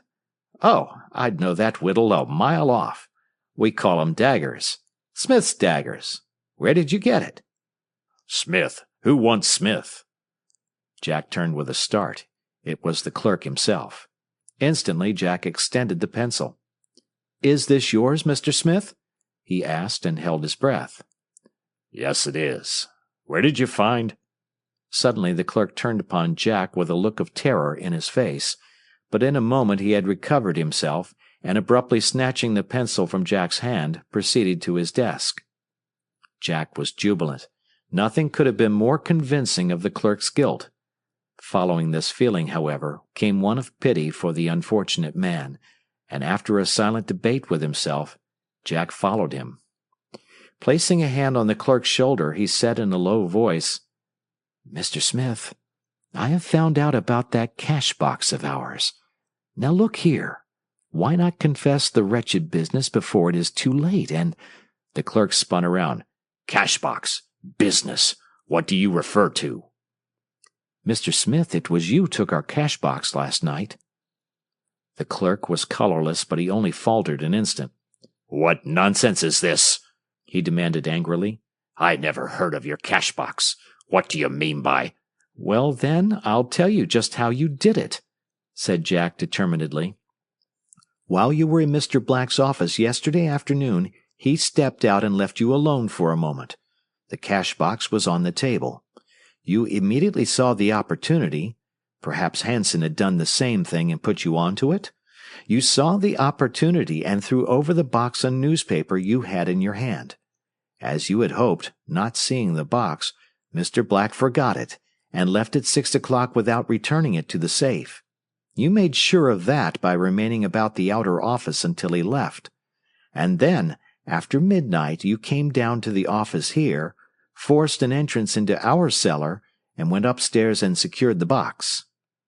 I'm sorry, but isn't that so?" The clerk laughed dryly. "The great Mr. Sherlock Holmes, Jr.," he remarked sarcastically. "Rubbish. Run away and don't bother me with your silly detective theories," and hurried back to his desk. Jack stood, baffled and surprised. "Look here, or—" As Smith again spun about, a hard look came into his face. "Look here. How do you come to know so much about this business yourself, eh?" Jack uttered an exclamation, and a sudden fear of the clerk came over him. Was Smith thinking of trying to place the blame upon him? However, further discussion was clearly useless, and he turned away. The following morning brought quick proof that Jack's suddenly inspired fear of Smith was too well founded. As he entered the telegraph office, Mr. Black called him and handed him a note. "Now what do you have to say?" he demanded solemnly. In a lead pencil scrawl, Jack read, "Mr. Black, your young operator Orr can tell you something about that cash box. He was showing the key of the box to someone yesterday, and I saw him. Maybe you will find the key in his office coat. Yours, a friend." "It is the key," said the manager, producing a small key on a ring. "I recall having left it in the lock." Jack stood pale and speechless. Despite the disguised writing and poor spelling, the letter was from Smith, he had not a doubt. But how could he prove it? Truly matters were beginning to look serious for him. Quickly, however, Jack's natural spirit of fight to the end returned to him, and handing the letter back, he said, respectfully but determinedly, "Mr. Black, I still hold you to your promise to give me a week in which to prove my innocence. And I'll prove, too, sir, that this key was placed in my pocket by someone else, probably by the one who really took the box. I believe I know who it is, but I'll prove it first." Reluctantly, the manager consented, for he now firmly believed at least in Jack's complicity, and leaving him, Jack sought the operating room to spend every spare moment in turning the matter over in his mind. What next could he do? If only he could find the box! What would Smith probably have done with it? For it seemed unlikely he would have taken it away with him. Might he not, after removing the money, have hidden it in the cellar? Jack determined to search there, and accordingly, at noon, hastening through his lunch, he descended and began a systematic hunt amid the odds and ends filling the basement. The first noon hour's search brought no result. The second day, returning to the task somewhat dispiritedly, Jack began overhauling a pile of old crosspieces. There was a squeak, and a rat shot out. In a moment Jack was in hot pursuit with a stick. The rat ran toward the old furnace and disappeared. At the spot an instant after, Jack found a hole in the brick foundation and thrust the stick into it. The stick caught, he pulled, and several bricks fell out. Dropping to his knees, Jack peered into the opening. A cry broke from him, and thrusting in a hand he grasped something and drew it forth. It was the lost cash box. Uttering a shout of triumph, Jack leaped to his feet and started on a run for the stair. But suddenly he halted. After all, was he absolutely sure it was Smith who had placed it there? Would the producing of the box prove it? The question, which had not before occurred to Jack, startled him. As he stood thinking, half-consciously he tried the cover of the box. To his surprise, it gave. He opened it, and the box almost fell from his hands. It still contained the money, and apparently untouched. But in a moment Jack thought he understood. Smith, or whoever it was, had left it as a clever means of saving themselves from the worst in the event of being found out, intending to return for it if the excitement blew safely over. Then why not wait and catch them at it? Good. But how? Jack's inventive genius soon furnished the answer. "That's it. Great," he said to himself delightedly. "I'll get down and do it early in the morning, and now I'll stick this back in the hole and fix the bricks up again." 7 o'clock the following morning found Jack carrying out his plan. First conveying to the cellar from the battery room 2 gravity jars, he placed them in a dark corner behind the furnace. Next, finding an old lightning arrestor, he opened up the hiding place and arranged the arrestor beneath the cash box in such a way that on the box being moved, the arrestor arm would be released, fly back, and make a contact. Then, having carefully closed the opening, he procured some fine insulated wire and proceeded to make up his circuit. From the arrestor, out beneath the bricks, around the furnace, to the battery, up the wall and through the door by the steam pipes into the business room, and, running upstairs and procuring a stepladder, on up the office wall, through the next floor, into the operating room. And there a few minutes later he had connected the wires to a call bell on a ledge immediately behind the table at which he worked, and the alarm was complete. Although Jack knew that the clerk next door returned from his dinner a half-hour earlier than the others in the express office, he had little expectation of Smith visiting the cash box at that time. Nevertheless, as the noon hour drew near, he found himself watching the alarm bell with growing excitement. There might be just a chance of Smith visiting the box, he told himself, just to learn whether I had... From behind him came a sharp zip-zip, then a whir. With a bound, Jack was on his feet and rushing for the door. Down the stairs he went, 3 steps at a time, and into the manager's private office. "Mr. Black," he cried, "I've got the man who took the box. Down the cellar, quick!" "I found the box with the money still in it and fixed up an alarm bell circuit to go off when he came for it," he explained hurriedly as the manager stared. In a moment, Mr. Black was on his feet and hastening after Jack toward the cellar stairway. Quietly, they tiptoed down. They reached the bottom. "There," Jack said, pointing in triumph, and looking, the manager beheld Smith, the express clerk, on his knees beside the furnace, before him on the floor, the missing cash box. 10 minutes later, the manager of the express company, who had been called in, passed out of Mr. Black's office with his clerk in charge, and the telegraph manager, turning to Jack, warmly shook his hand. "I am more sorry than I can say to have placed the blame upon you, my boy," he said sincerely, "and I am very thankful for the clever way you cleared the mystery up. You are quite a detective, sort of electrical detective, aren't you?" he added, smiling. And for some time, about the office, and even over the wires, Jack went by that name, the electrical detective. Chapter 6. Jack Has His Adventure. One afternoon a few days following the affair of the missing cash box, Manager Black appeared in the Hammerton operating room, and after a consultation with the chief operator, called Jack Orr from his wire. "Jack," said the manager, "there have been some important developments in the big will case on trial out at Oakton, and the Daily Star has asked for a fast operator to send in their story tonight. The chief tells me you have developed into a rapid sender. Would you care to go?" "I'd be glad of the opportunity, sir," said Jack delightedly. "All right. The chief will let you off now, so you'll have plenty of time to catch the 7 o'clock train. And now, Jack, do your best, for the Morning Bulletin is sending its news matter in by the other telegraph company, and we don't want them to get ahead of us in any way." When Jack reached the station, several of the newspaper men, including West of the Star, already were there. Among them he saw Raub, a reporter of the Bulletin, and with him Simpson, an operator of the opposition telegraph company. "Why, hello, kid," said the latter, on seeing Jack. "They are not sending you out to Oakton, are they?" "They are," responded Jack with pride. Simpson laughed, and somewhat indignant, Jack passed on down the platform. On turning back, he noticed Simpson and Raub apart, talking earnestly. As he again neared them, both glanced toward him, and abruptly the conversation ceased.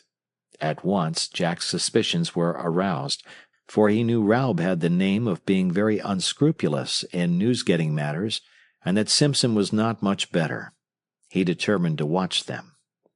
But nothing further attracted his attention, and finally, the train arriving, they boarded it and made a quick run of the 10 miles to the little village. There Jack headed for the local telegraph office. He found it a tiny affair, in a small coal office on the southern outskirts of the village. Introducing himself to the elderly lady operator, who was just leaving, he went to the key and announced his arrival to the chief at Hammerton. It was an hour later when West, the Star reporter, appeared. "Here you are, youngster," said he. "1,000 words for a starter. It's going to be a great story. I'll be back in half an hour with another batch." Promptly Jack called H, and soon was clicking away in full swing. But suddenly the instruments ceased to respond. The wire had opened. Jack tested with his earth connection, and finding the opening was to the south, waited, thinking the receiving operator at Hammerton had opened his key. But minute after minute passed, and finally, becoming anxious, he cut off the southern end and began calling B, the terminal office to the north. I, said B. "Get H on another wire and ask him what is wrong here," Jack sent quickly. "We are being held up on some very important stuff." "H says it is open north of him," announced B, returning. "We are putting in a set of repeaters here so you can reach him this way." A moment later Jack heard Hammerton calling him from the north, and in another moment he was again sending rapidly. But scarcely had Jack sent 100 words when this wire also suddenly failed. When several minutes again passed and no further sound came, Jack leaned back in despair. Suddenly he sat upright. Raub and Simpson! Was it possible this was their work? Was it possible they had cut the wires? Quickly he made a test which would show whether the breaks were near him. Adjusting the relay magnets near the armature, he clicked the key. There was not the faintest response. Switching the instruments to the southern end of the wire, he repeated the test with the same result. On both ends the break was within a short distance of him. Undoubtedly the wires had been cut. Jack sprang to his feet and seized his hat. "I'll find that southern break if I have to walk halfway to Hammerton," he said determinedly, and leaving the office set off down the moonlit road, his eyes fixed on the wire overhead. Scarcely a mile distant, Jack uttered an exclamation, and, running forward, caught up the severed end of the telegraph line. A moment's examination of the wire showed it had been cut through with a sharp file. Yes, undoubtedly it was the work of Raub and Simpson, in an effort to keep the news from the Star, and score a beat for the opposition telegraph company and the Morning Bulletin. "But you haven't done it yet," said Jack grimly, turning to look about him. How could he overcome the break in the wire? As the cut had been made close to the glass insulator on the crossarm, only one of the two ends hung to the ground, and he saw that he could not splice them. And in any case he could not climb the pole and take that heavy stretch of wire with him. His eyes fell on a barbed wire fence bordering the road, and like an inspiration, Alex Ward's feat with the rails at Hadley Corners occurred to him. Could he not do the same thing with one of the fence wires? Connect this end of the telegraph line, and fortunately it was the Hammerton end, say, to the upper strand, then back to the office and string a wire from the fence into the instruments?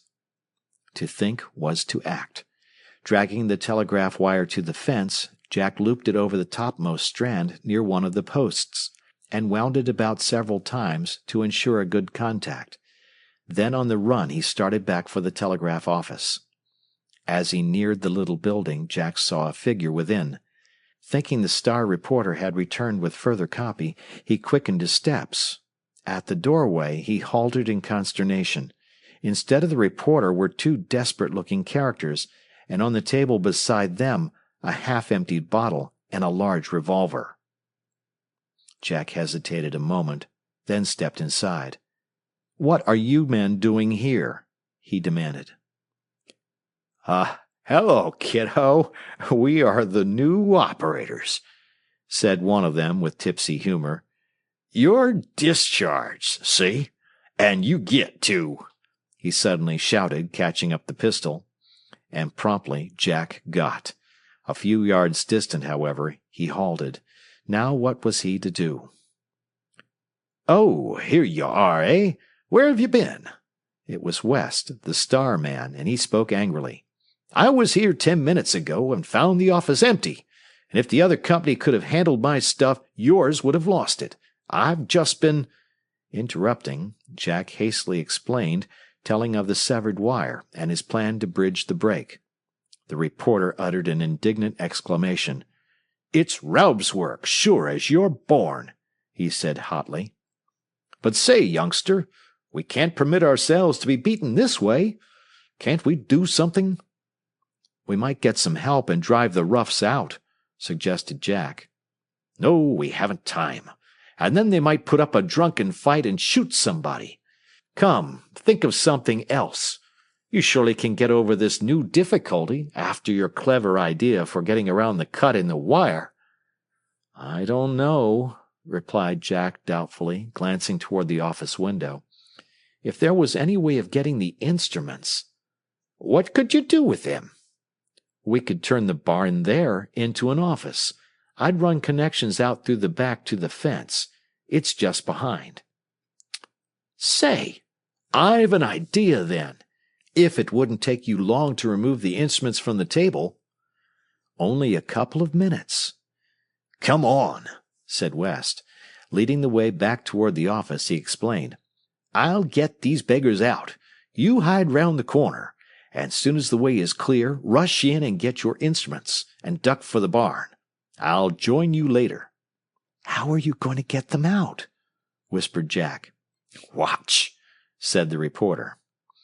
As Jack drew out of sight about the rear of the building, his mystification was added to when he saw West pause before the door, stoop, and pick up a handful of gravel.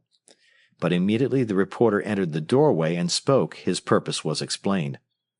"Hello, you two big rummies," he said in his most offensive tones.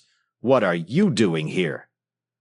The two men were in a momentarily genial mood, however, and missed the insult. "Why, hello, Pard, old man," responded one of them cordially. "Come in and make yourself to home. Want to buy a telegraph office? Cheap?" "Cheap? You are the cheapest article I see here," said West, yet more insultingly. "What do you mean by sitting down in respectable chairs? You ought to be tied up in a cow stable. That's where you belong." There was an angry growl as the two men scrambled to their feet, and peering about the corner, Jack saw West back into the door. "Come on out, you big overgrown cowards," shouted the reporter. "I'll thrash the both of you with one hand tied behind me. And take that." With his last words, West suddenly threw the gravel full in the faces of the now enraged men, and spinning about, raced off down the road. They stumbled forth, shouting with rage, and one of them fired. The bullet went yards wide, and West ran on. Without further wait, Jack darted into the office. In a few minutes had the relay and key from the table, secured some spare ends of wire for connections, and sped for the barn. There all was darkness. Entering, a search with matches soon produced a lantern, however. Lighting it, Jack stepped without to discover whether its glimmer could be seen from the direction of the office. As he closed the door, West appeared, panting and laughing. "Well, what do you think of that stunt, youngster?" he chuckled. "Did you get the instruments?" "Yes, I was out here to learn whether the light of a lantern I found could be seen." "Good head. No, it doesn't show. And come on, here the beggars are again." West led the way inside and closed the door behind them. "Now what, my boy?" "A table first." "Here, the very thing," said Jack, making towards a long feed box at the rear of the barn. As they cleared its top of a pile of harness, West asked, "Just what is the scheme here, youngster? I don't think I understand it." "Oh, simple enough. I'll just run the wires out through that knothole and connect one to the fence and the other to the ground." "Simple? It looks different to me," declared the reporter admiringly. "All right, go ahead. I'll get down on this box and grind out the rest of my story." Already Jack was at work sorting over the odd pieces of wire he had brought. Finding two suitable lengths and straightening them out, he quickly connected them to the instruments, placed the instruments in a convenient position on the top of the box, and thrust the wire ends through the knothole. Then, hastening outside to the rear of the barn, he proceeded to connect one of them to the same strand of the fence wire to which the telegraph line was secured a mile distant. The other he drove deep into the damp earth beneath the edge of the building, and theoretically the circuit was complete. Hurriedly he re-entered the barn to learn the result. "Well?" said West anxiously. "There is current, but it's too weak." Jack's voice quavered with his disappointment. "I suppose the rusty splices of that old fence offer too much resistance. But I'm not beaten yet," he exclaimed, suddenly recovering his determination. Turning from the box, he began pacing up and down the floor. "I'll figure it out somehow if I— Oh!" With the cry, Jack darted for the door, out and toward the office. The intoxicated roughs were again in possession. Quietly he made his way to a dark window adjoining the lighted window of the operating room, the window of a little storeroom where, the local operator had told him, the batteries were located. The window was unlocked, and with little difficulty he succeeded in raising it. Cautiously he climbed within, and feeling about, found the row of glass jars. Quickly disconnecting two of them, he carried them to the window-sill, clambered out, and hastened with them to the barn. "Now I've got it, Mr. West," he cried. "I'll have H again in 15 minutes. West started to his feet. "Can't I help you?"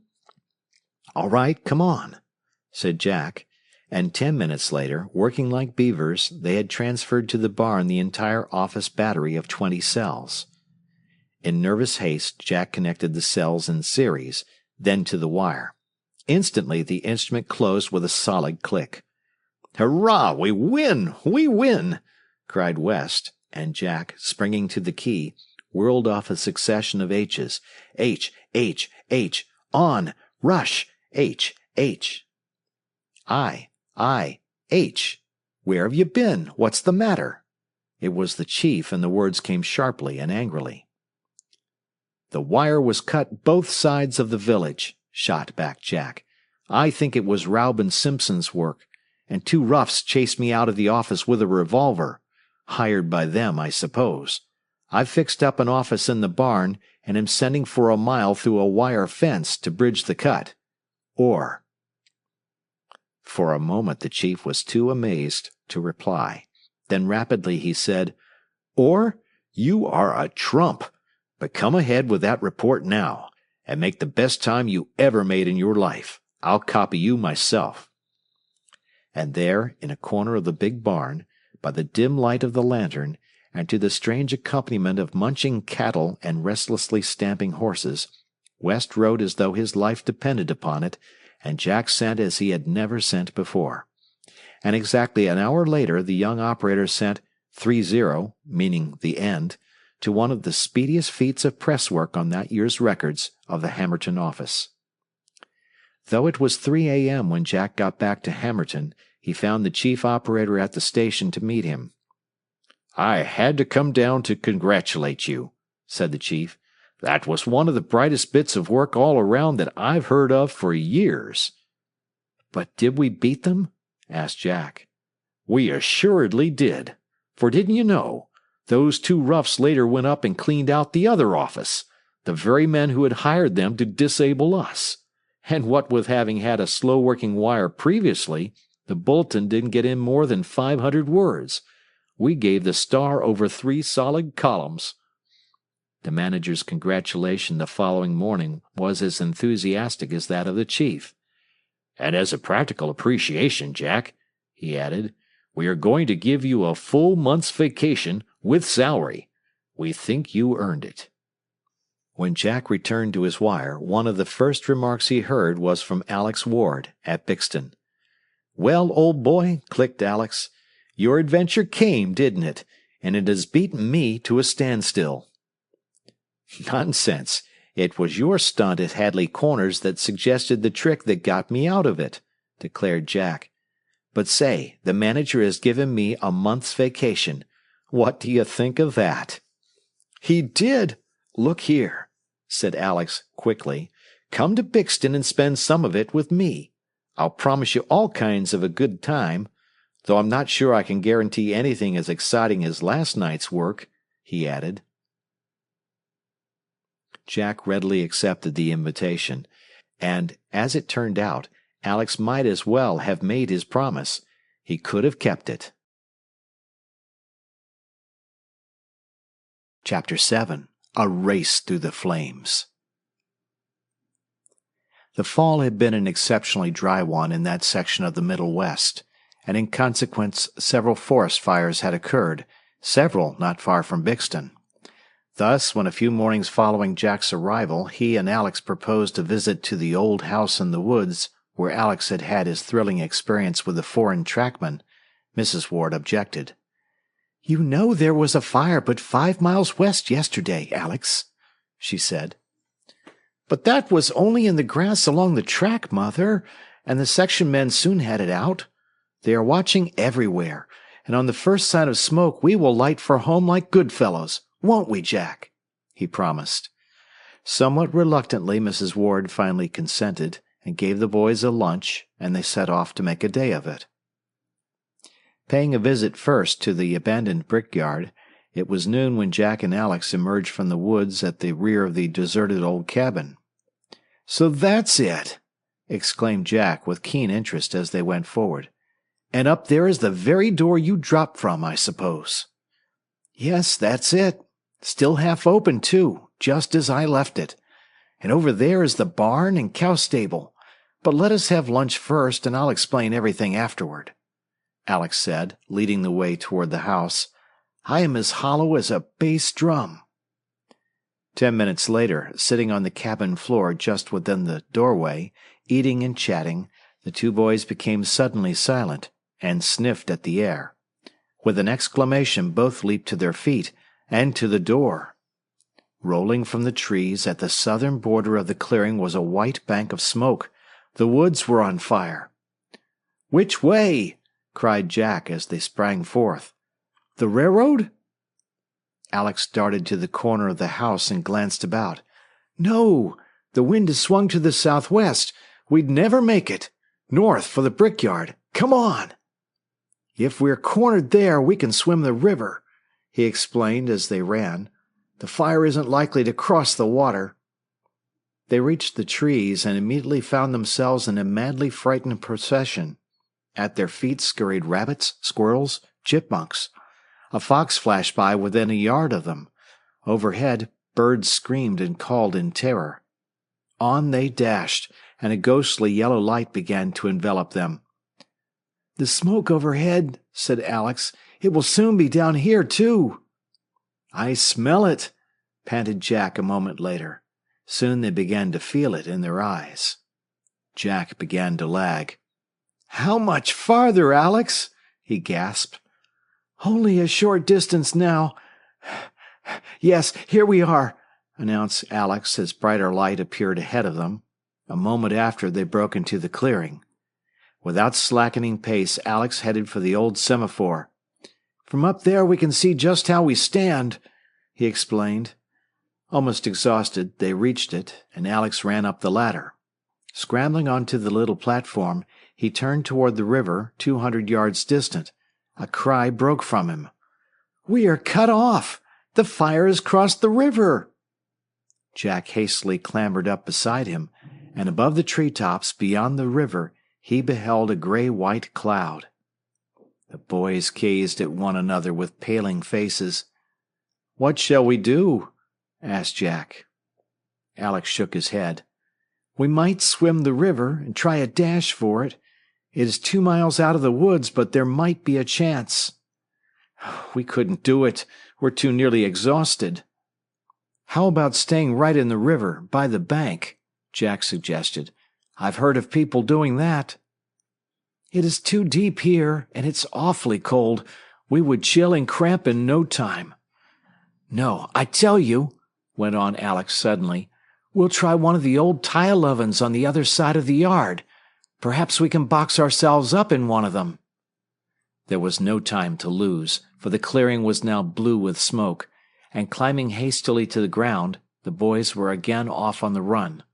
They reached the group of round-topped ovens. A glance showed their hope was futile. All about the furnaces were thickets of dead weeds, and a short distance away, and directly to windward, was a huge pile of light brushwood. Promptly Alex turned back. "We would be smothered or roasted in 5 minutes," he declared. "No, it is the water or nothing. Perhaps we can work it by floating on a log."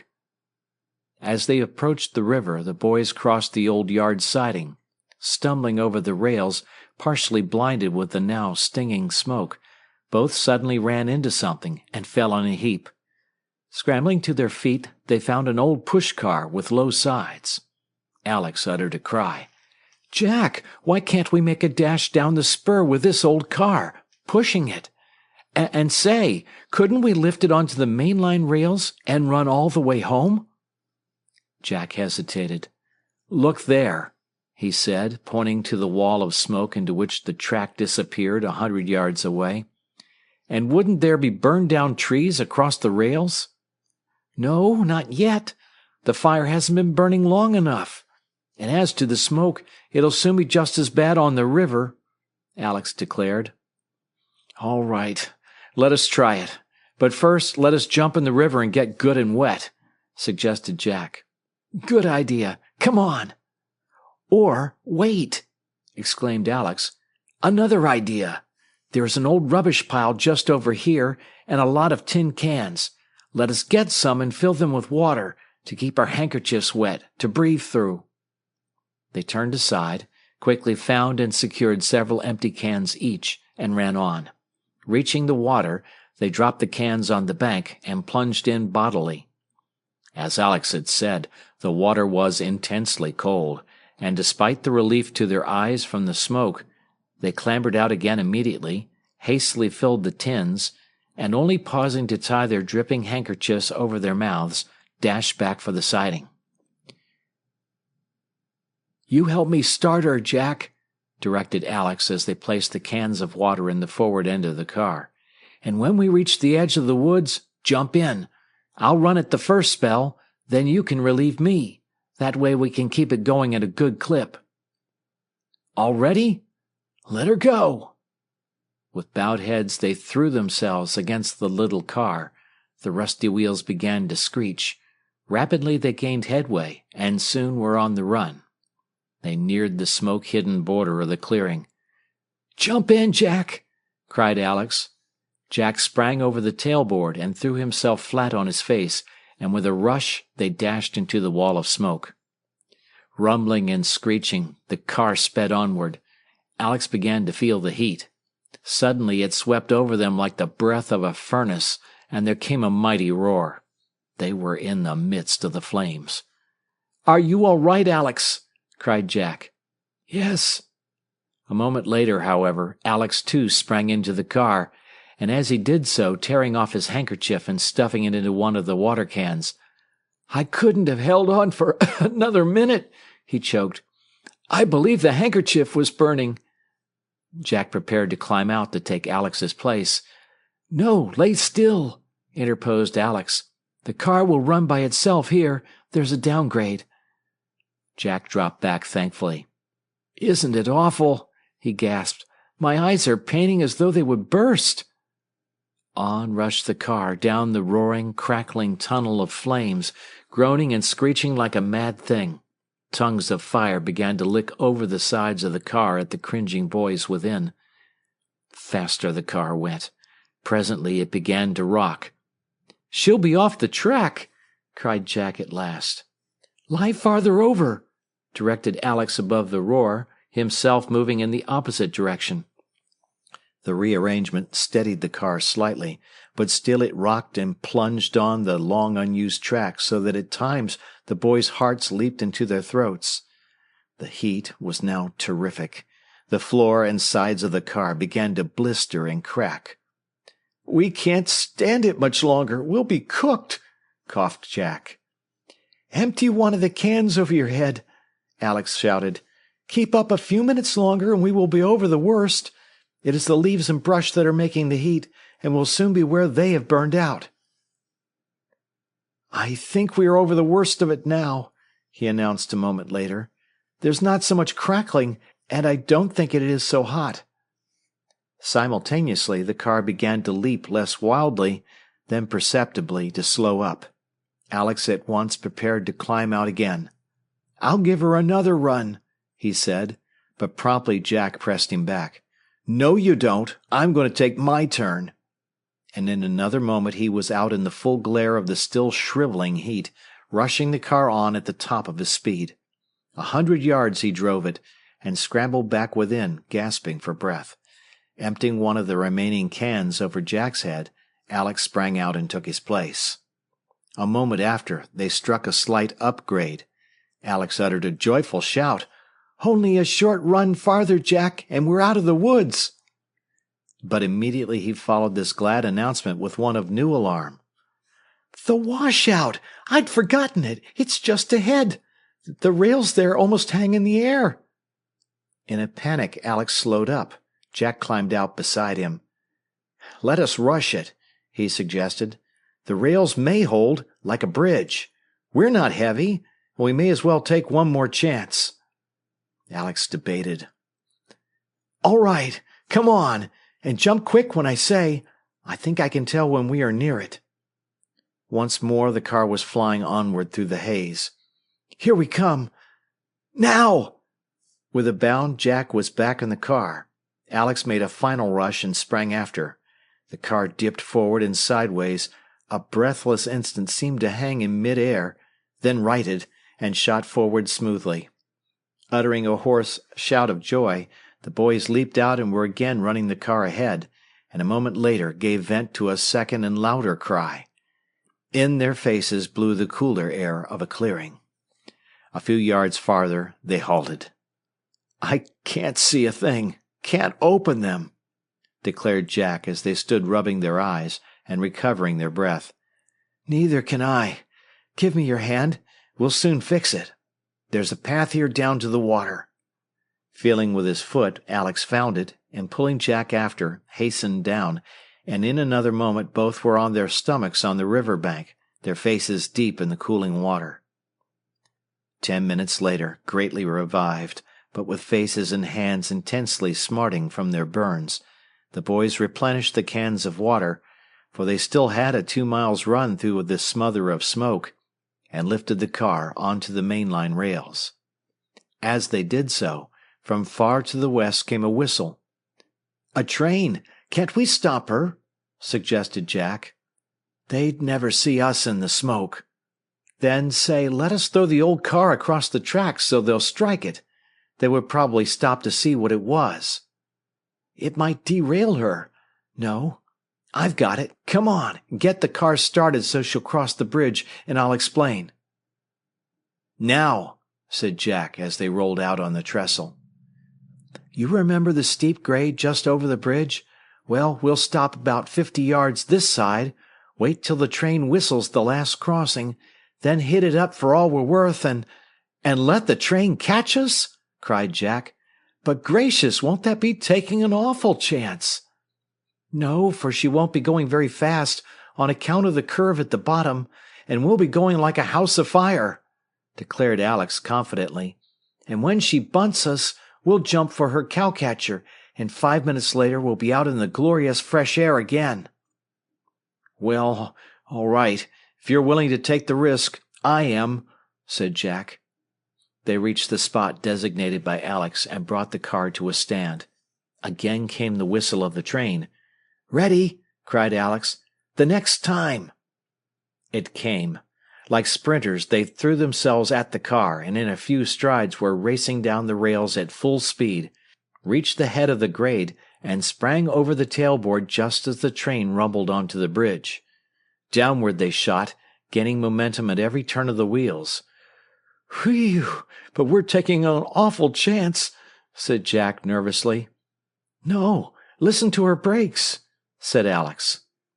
Despite his assurance, when, a moment later, the great engine suddenly appeared out of the smoke and came thundering down upon them, Alex faltered, and, with Jack, nervously clutched the sides of the little car. But dashing on unrestrained, they yet further increased their mad speed, and for a few seconds seemed even to be holding their own with the mighty mogul. Then the great engine began eating up the distance between them, and the boys gathered themselves together for the supreme moment. Closer came the roaring monster. "Now don't jump," cautioned Alex, who had regained his nerve. "Wait until she's just going to hit us, then fall forward and grab the brace. That rod there. Here she comes. Ready? Now!" With a jolt, the engine hit the car, and in an instant the boys fell forward, grasped a smoke-box brace, and in another moment had scrambled to the top of the cowcatcher. And they were safe. When, 10 minutes later, the train came to a standstill at Bixton, the engineer suddenly felt his hair rise on end as two wildly unkempt and blackened figures appeared slowly dismounting from the front of his engine and stumbled across the station platform. But the shout of joy which greeted them told they were no ghosts. "Although I think we weren't far from it, were we, Jack?" said Alex, at home a few minutes after, when his mother made a similar comparison. "I hope I'll not be as near it again for a long time to come," said Jack earnestly. Chapter 8. The Secret Telegram. "Alex, will you work for me 3 or 4 hours tonight?" requested the Bixton night operator of Alex one evening late in October. "I have just had an invitation to a surprise party at Brody's, and wouldn't care to miss it." Alex agreed willingly. "I'll be right in line then for the latest news of the chase," he declared. For an attempt had been made that morning to rob the Farmers' Savings Bank at Zeisler. A posse had been sent from Bixton to aid in the pursuit of the robbers, and reports from the hunt were being anxiously looked for. "Take care you don't get in line for any bullets," laughed the operator as he left. "It's your weakness, you know, to get mixed up in any excitement that's going on within a mile of you." To Alex's disappointment, hour after hour passed, however, and brought no further word, either of the pursued or the pursuers. Finally, just before midnight, hearing Zeisler come in on the wire to report the passing of a freight, Alex reached for the key, determined to inquire. As he did so, footsteps sounded on the silent platform without. The waiting room door opened, and two strangers appeared at the ticket window. Glancing in, they turned to the office door and entered. "Hello, youngster," said the taller of the two, cordially, leaning over the parcel counter. "What's the news from the manhunt?"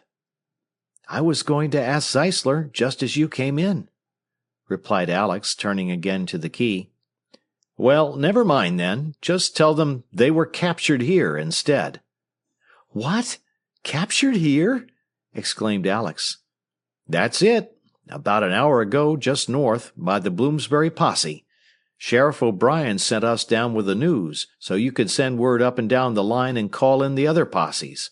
No need of them plugging around all night."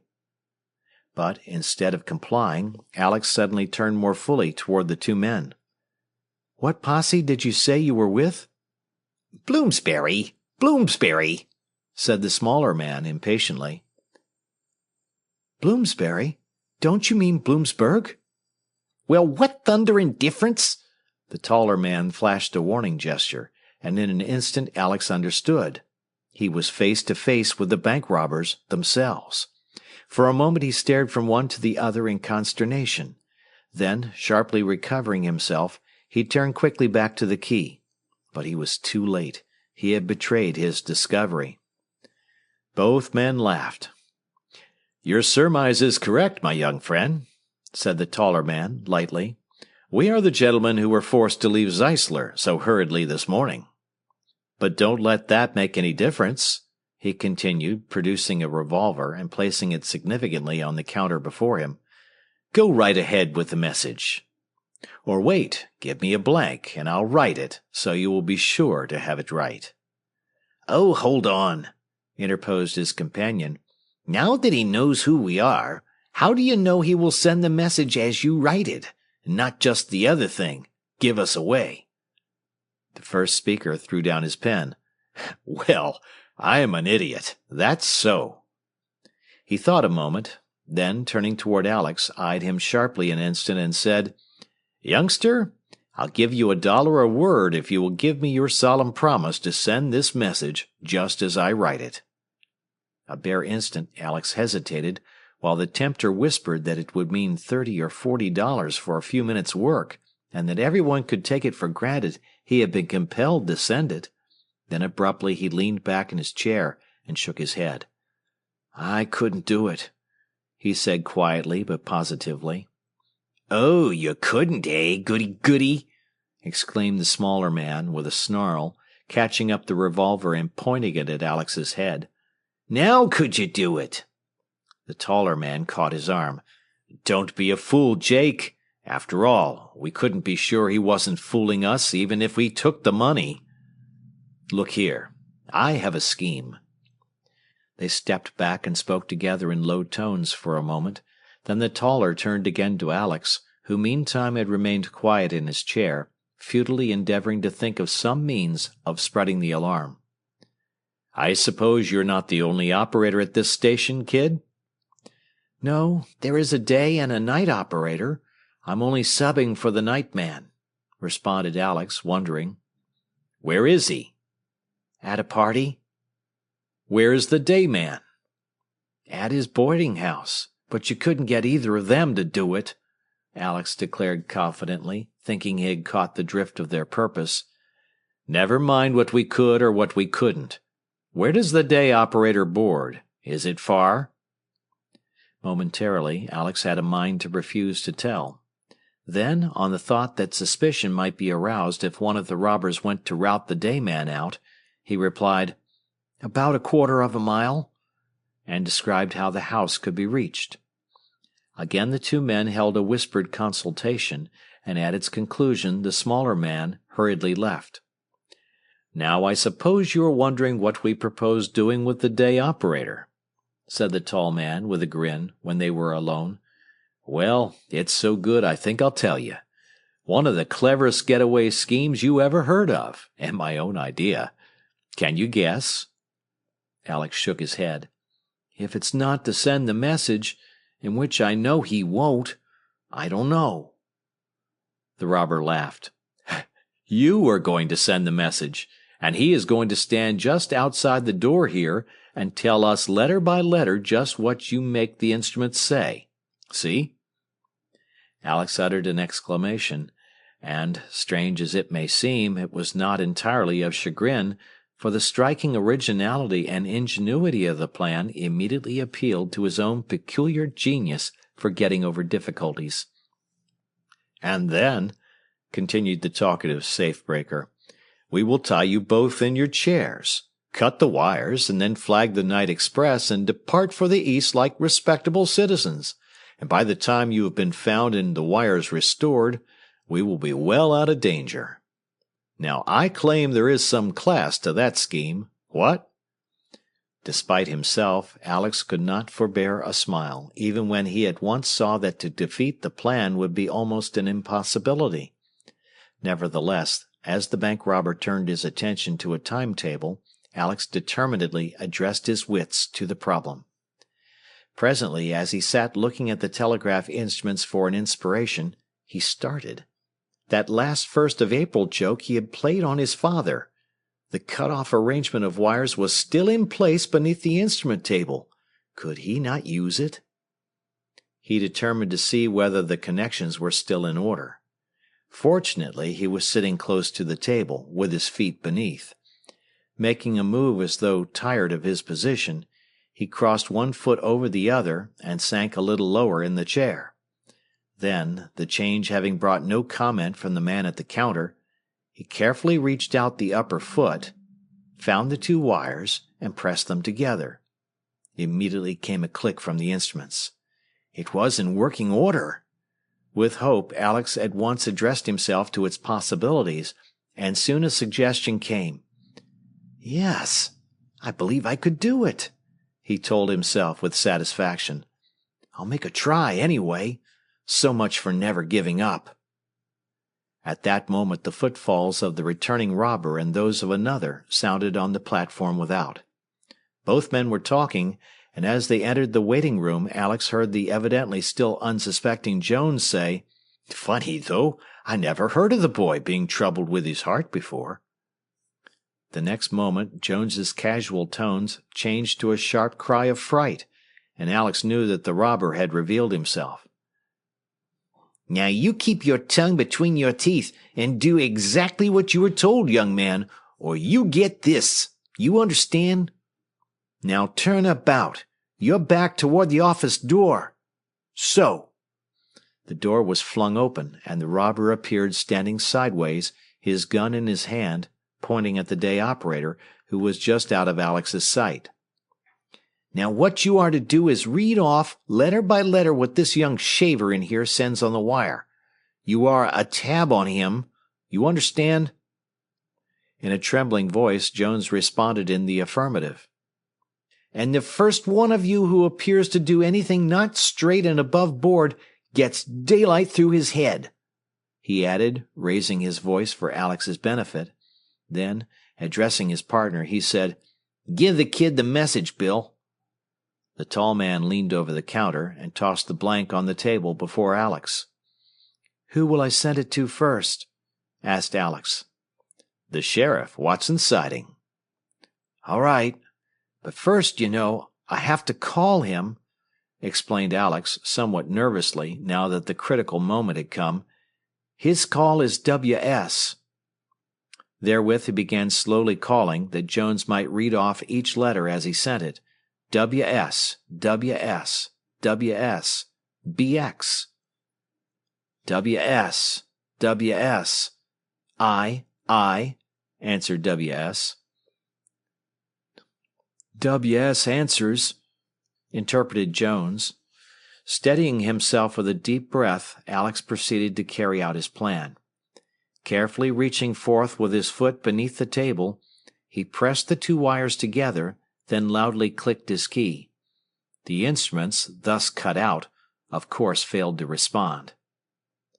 "The wire appears to have opened," announced Jones. "Probably the man at WS has opened his key while getting a blank or a pen." Again Alex clicked the key as though in a futile effort to send, then leaving it open, thus holding the instruments on the table dead, began ticking his foot against the impromptu key beneath the table. And while the instruments at Bixton remained momentarily silent, the surprised operator at Watson's Siding read in draggy but decipherable signals the words, "Read every other word." "Come on, come on!" exclaimed the man in the doorway, turning suspiciously. Immediately Alex withdrew his foot and closed the key, and at the resulting audible click, Jones announced, "The wire is closed. He can send now." "All right, come ahead," commanded the short man impatiently. Then, very deliberately, with a pause after each word, seemingly to enable Jones to interpret, but really to give himself time to send another word, unheard, beneath the table, Alex sent on the key, and Jones read aloud the following message. "Sheriff, Watson's Siding. Safe blowers have been captured near here. Call in your posse. Signed, O'Brien, Sheriff, Quigg County." What the at first puzzled and then thunderstruck operator at Watson's Siding read off his instrument ran very differently. It read, "Safe they, blowers, have here been in captured station near intend here. Going call out in by your night posse. Express. Signed, phone, O'Brien, back, Sheriff, here, Quigg, Quick, County." When you read every other word, the message he sent was, "They are here in station, intend going out by night express. Phone back here quick." A moment after giving his okay, the Watson Siding operator was at the telephone calling for Bixton Central. Meantime, having thus sent the message to WS to the bankbreaker's satisfaction, Alex proceeded to call and send it by turns to Zeisler, Hammerton, and other stations on the line. Sending slowly, to make the most of his time, it was within 15 minutes of the hour the express was due when Alex had sent the last of the messages. "Now you can step in and see your friend," said the man in the doorway, addressing Jones, who appeared white and trembling, and coming behind the counter, dropped into a chair facing Alex. The speaker then once more disappeared, and presently an opening click of the instruments told the nature of his errand. The wires had been cut.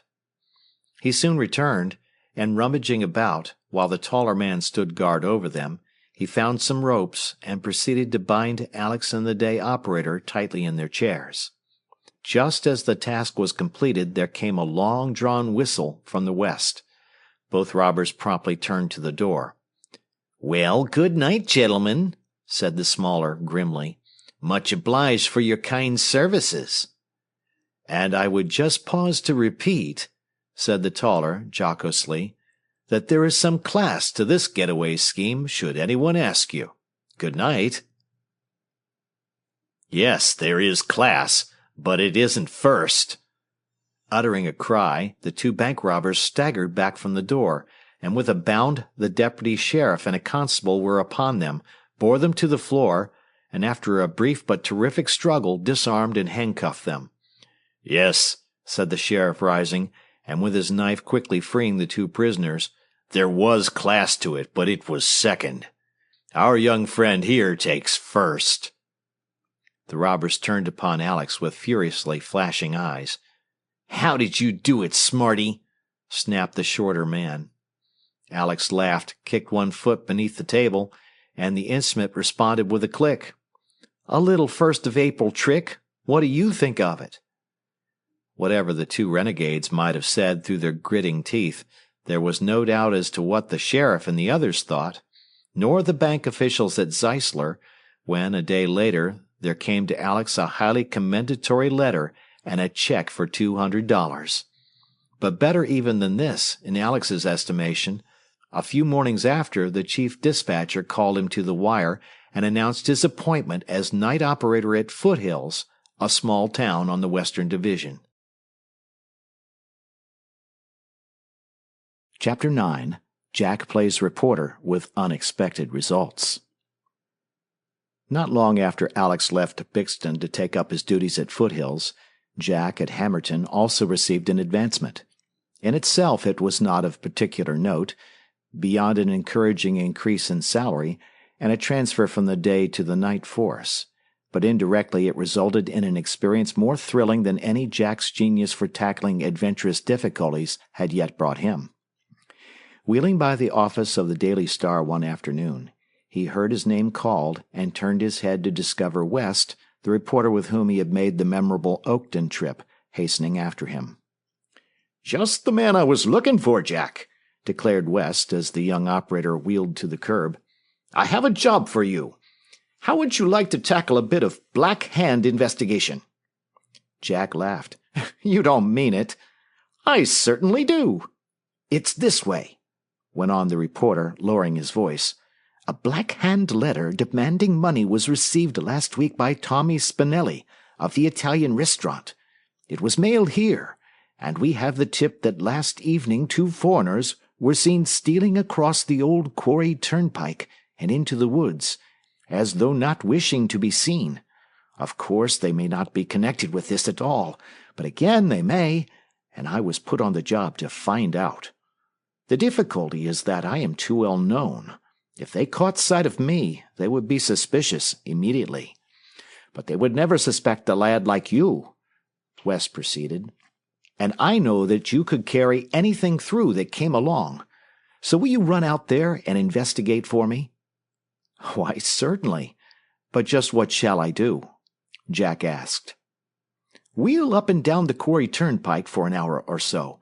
Then, if you have seen no one, beat around through the woods as far as the old stone quarry, and any foreigners you come upon, take a good look at. That's all. And drop in at the office here in the morning and report."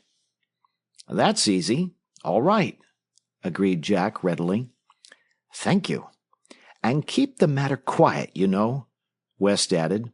"We want an exclusive story for the Star if anything comes of it." "I understand. And say," said Jack as he turned away, "I'll take my camera, too. I may be able to get a snap of them if I see anyone." "Good idea. A picture would help to land them if they are the fellows we want, and we could run it in the paper with our story. Go ahead, Jack, and good luck." Jack was not long in wheeling home and securing his folding brownie, and a half-hour later found him pedaling slowly along the quarry road near the point several miles from the city where the suspicious foreigners had been seen to enter the woods. An hour passed, however, and he had seen no doubtful characters, and finally dismounting at the entrance to a path he knew to lead toward the old stone quarry, Jack concealed his wheel in a thicket and set off to make an investigation in that direction. A moment after he came to a halt with a sharp exclamation.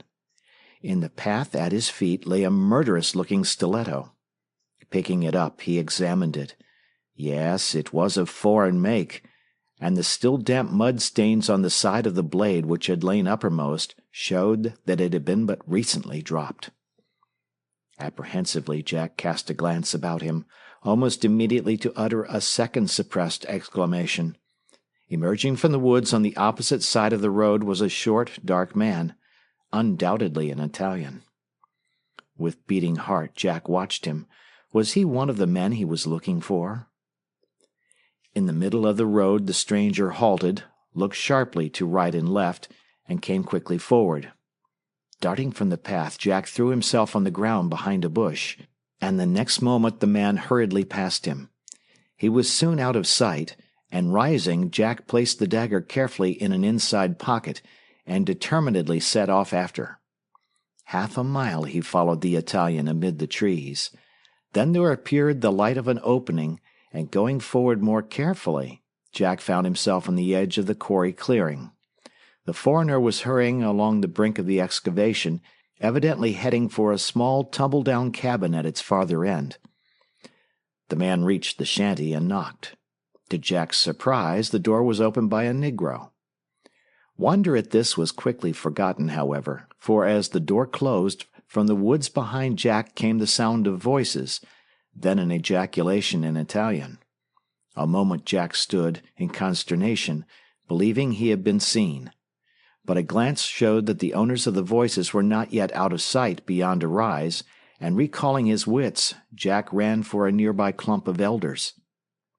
The voices came quickly nearer. Suddenly then, for the first time, Jack recalled the camera. At once came the suggestion to get a snap of the newcomers as they stepped into the clearing. Jack glanced about him. A short distance away, and but a few feet from the path, was a low, tent-like spruce. With instant decision he made for it, drawing the camera from his pocket as he ran. Dropping to his knees, he wormed his way beneath the tree and through to the opposite side. Finding an aperture commanding the exit of the path, he opened and focused the camera upon it. The next moment the two Italians appeared. For the fraction of a second Jack hesitated, fearing the click of the shutter might betray him. But he took the chance. There was a crisp, low click, and he had them, and they had passed on. Chuckling with delight, Jack crept forth. What next? Looking toward the shanty, he again saw the door opened by the Negro. This decided him. Replacing the camera in his pocket, he set off on a circuit through the trees that would bring him back to the clearing immediately opposite the shanty, determined if possible to reach it and learn what was going on inside. Without incident, he made the point desired, and gazing from the cover of a bush, discovered with satisfaction that the 200 yards separating him from his goal was dotted with small bushy spruce. More important still, on that side of the cabin were no windows. Stooping, Jack was about to steal forth when he paused with a new idea. It came from a stray piece of wrapping paper lying on the ground before him. Why couldn't he conceal the camera in this paper, with a string tied to the shutter, approach the house, knock, ask some question, and secretly snap whoever opened the door? To think was to decide, and at once he set about preparations. Finding some cord in a pocket, he first deadened the click of the shutter with a thread of the string, and secured a piece of it to the shutter trigger. Carefully then he wrapped the camera, open, in the paper, and with his knife cut a small hole opposite the lens, and a second and smaller hole beneath. Through the latter he fished out the trigger string, and the detective camera was complete. Without delay, Jack adjusted the parcel under his arm, holding the trigger string in his fingers, and strode boldly forward toward the shanty. He reached it, approached the door, and knocked. From within came the sound of voices, then a heavy step. Drawing the string taut, Jack moved back several paces and pointed the opening in the package at the door. But success was not to come too easily. The latch lifted, and the door opened only a few inches, barely showing the eyes and flat nose of the Negro. "What you want?" he demanded. "Would you please tell me the way out to the road?" asked Jack steadily. The Negro regarded him sharply a moment, then opening the door barely sufficient to reach out a hand, pointed towards the woods, and said gruffly, "You see that broke tree? Right out there." "Which one? I see too," declared Jack coolly. Impatiently, the Negro threw the door open, stepped out, and pointed again. In an instant Jack had pulled the string, and from the parcel had come a soft thunk. "Thank you, sir," said Jack, turning away, and inwardly chuckling at the double meaning of the words. "Thank you." But look-a-here, boy," added the colored man threateningly, "don't you be prowling round here, understand?" "No fear. I'll be glad when I'm away," responded Jack, again secretly laughing, and headed for the woods, the Negro watching him until he was halfway across the clearing. Once more in the shelter of the trees, Jack determined to follow up his success by endeavoring to discover just what was taking place at the cabin. Hiding the camera in a convenient brush heap, he made sure all was quiet and again stole forth. Slipping quickly from shrub to shrub, he safely made the crossing and came to a halt at the rear of the shanty. To his ears came the sound of voices in subdued discussion. They were so muffled, however, that he could distinguish nothing, and recalling a partly open window at the front, he went forward to the corner, peered cautiously about, and tiptoed to within a few feet of it. At once the voices came to him plainly.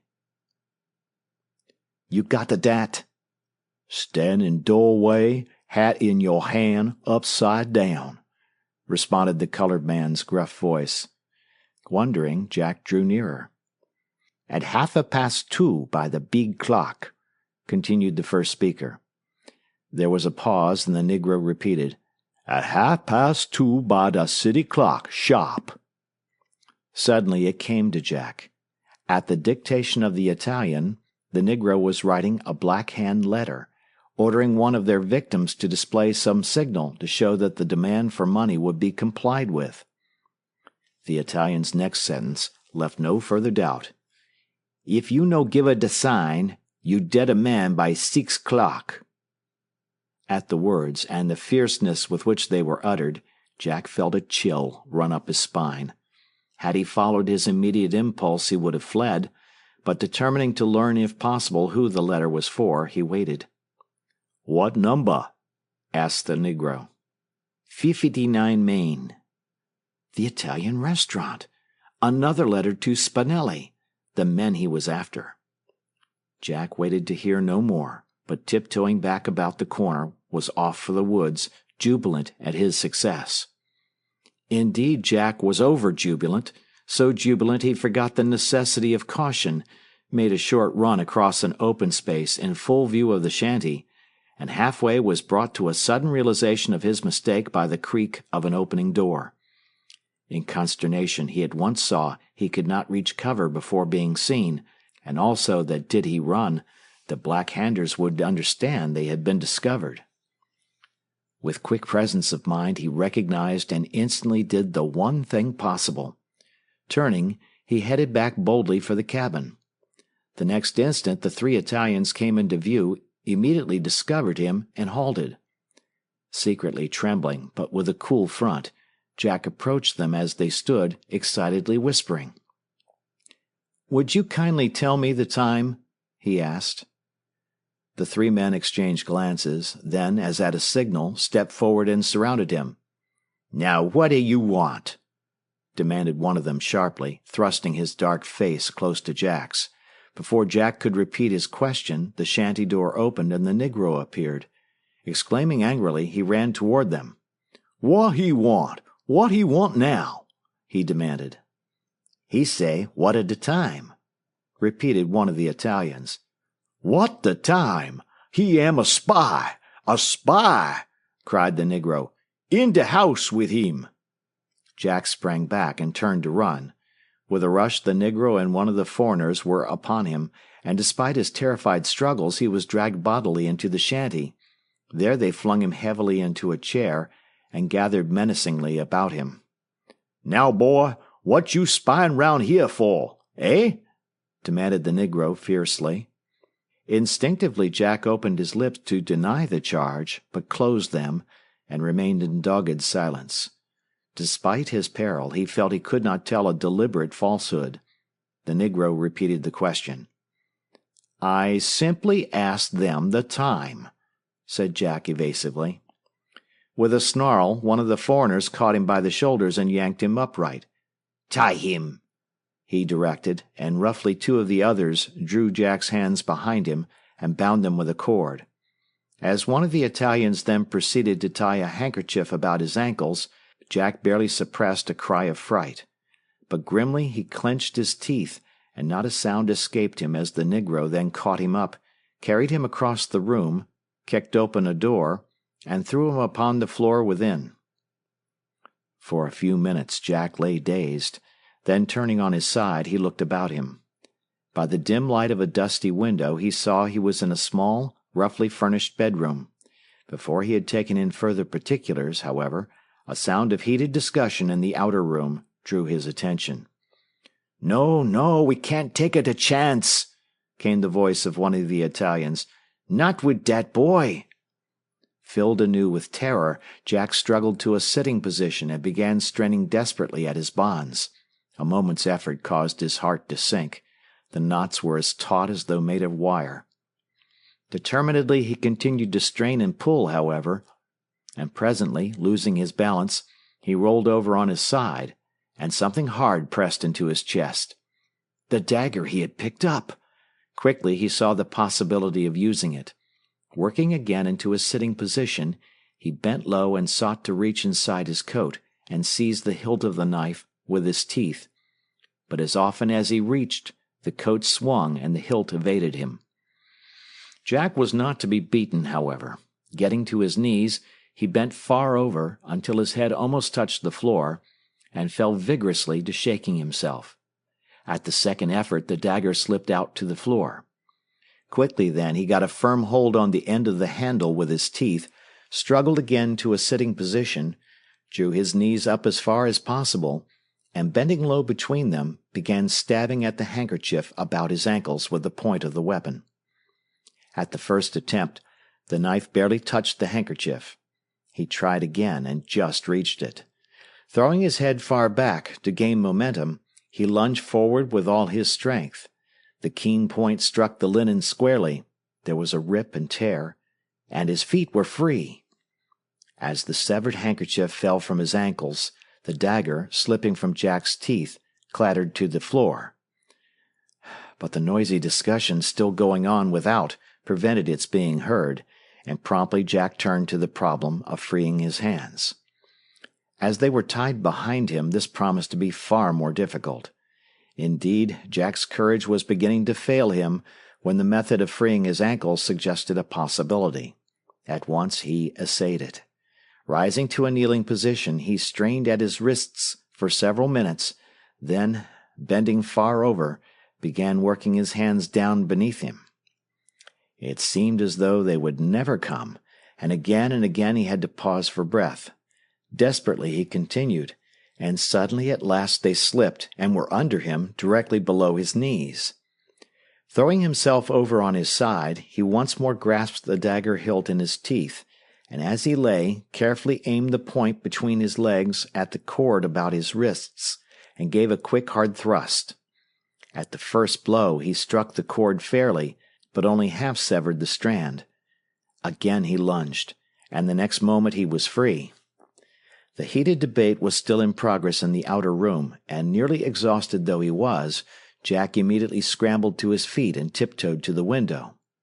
To his joy he discovered it was made of a sliding frame, only fastened by a loosely driven nail.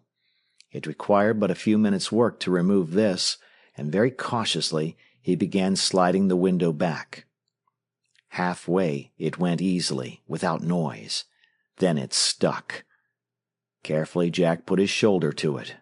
Suddenly, without warning, it gave, then stopped with a jar, and to his horror a broken pane shot from the frame and fell clattering to the floor. From the other room came a shout and a rush of feet. In desperation Jack stepped back and with a run fairly dove at the opening. His head and shoulders passed through, then he stuck. Behind him the door flew open. With a desperate wriggle he struggled through, and fell in a heap to the ground just as the Negro reached the window and made a wild lunge for him. The next moment Jack was on his feet and off across the clearing like a hare. The four lawbreakers were quickly out of the house in full chase. Presently there was the report of a pistol, and a shrill whew just over Jack's head. Ducking instinctively, but with grimly set lips, he rushed on. Again came the whine of a bullet, and again. With a final sprint, Jack reached the cover of the woods in safety, darted to the brush pile and recovered his camera, and on, straight through the trees for the spot at which he had hidden his wheel. Love of outdoor life and sports now stood Jack in good stead. Despite the exhausting efforts of his escape, and the hard running amid the trees, over trunks and through undergrowth, he kept on at the top of his speed, and finally reached the road ahead of the nearest of his pursuers. Rushing for his wheel, he dragged it forth, and quickly had it on the road. Not a moment too soon. As he sprang into the saddle, there was a shout and a crash of bushes but a few feet from him. But throwing all his weight on the pedals, he shot away, and a moment after sped around a bend in the road, and was safe. Jack would not have been a real boy had there not been considerable pride in his voice when, entering the Star office the following morning, he handed West, the reporter, 2 small photographs neatly mounted, and said, "Here are the pictures, Mr. West." West sprang to his feet. "No! Great! Splendid!" he cried. "How did you do it, Jack?" "But here." Pushing Jack into a chair, he dropped back into his own and caught up a pencil. "Give me the whole story, from beginning to end. If the police round up these fellows this morning, we will run it in today's edition."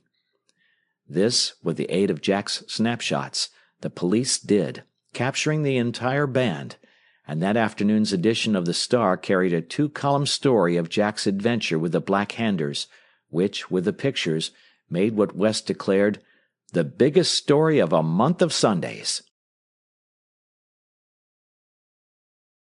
Chapter 10. A Runaway Train. "Hurry in, Ward, or the lamp will be out." Alex, who had now been night operator at Foothills 6 months, closed the station door behind him and laughingly flicked his rain-soaked cap toward the day operator, whom he had just come to relieve. "Is it raining that hard? You look like a drowned rat for sure," said Saunders as he reached for his hat and coat. "Why didn't you stay at home and phone down? I would have been glad to work for you. Not." "Wait until you're out in it, and you'll not laugh," declared Alex, struggling out of his dripping ulster. "It is the worst storm this spring." "And wait until you see the fun you're going to have with the wire tonight, and you'll not indulge in an overabundance of smiles. I haven't had a dot from the dispatcher since 6 o'clock. Had to get clearance for 19 around by MQ, and now we've lost them." "There is someone now," said Alex as the instruments began clicking. "It's somebody west. I see, I think. Yes, Indian Canyon," said Saunders, pausing as he turned to the door. "What is he after? He certainly can't make himself heard by X if we can't." "X, X, X," rapidly repeated the sounder, calling Exeter, the dispatching office. "X, X, X, QK." Alex and Saunders looked at one another with a start. Several times the operator at Indian Canyon repeated the call, more urgently, then as hurriedly began calling Imkin, the next station east of him. "There must be something wrong," declared Alex, stepping to the instrument table. Saunders followed him. I see. QK, QK, clicked the sounder. I am. I am, came the response, and the 2 operators at Foothills listened closely. "A wild string of loaded ore cars just passed here," buzzed the instruments. "We're going 40 miles an hour. They'll be down there in no time. If there's anything on the main line, get it off. I can't raise X for orders." The 2 listening operators exchanged glances of alarm and anxiously awaited Imkin's response. For a moment the sounder made a succession of inarticulate dots, then ticked excitedly, Yes, okay," and closed. What did he mean by that? Asked Saunders beneath his breath.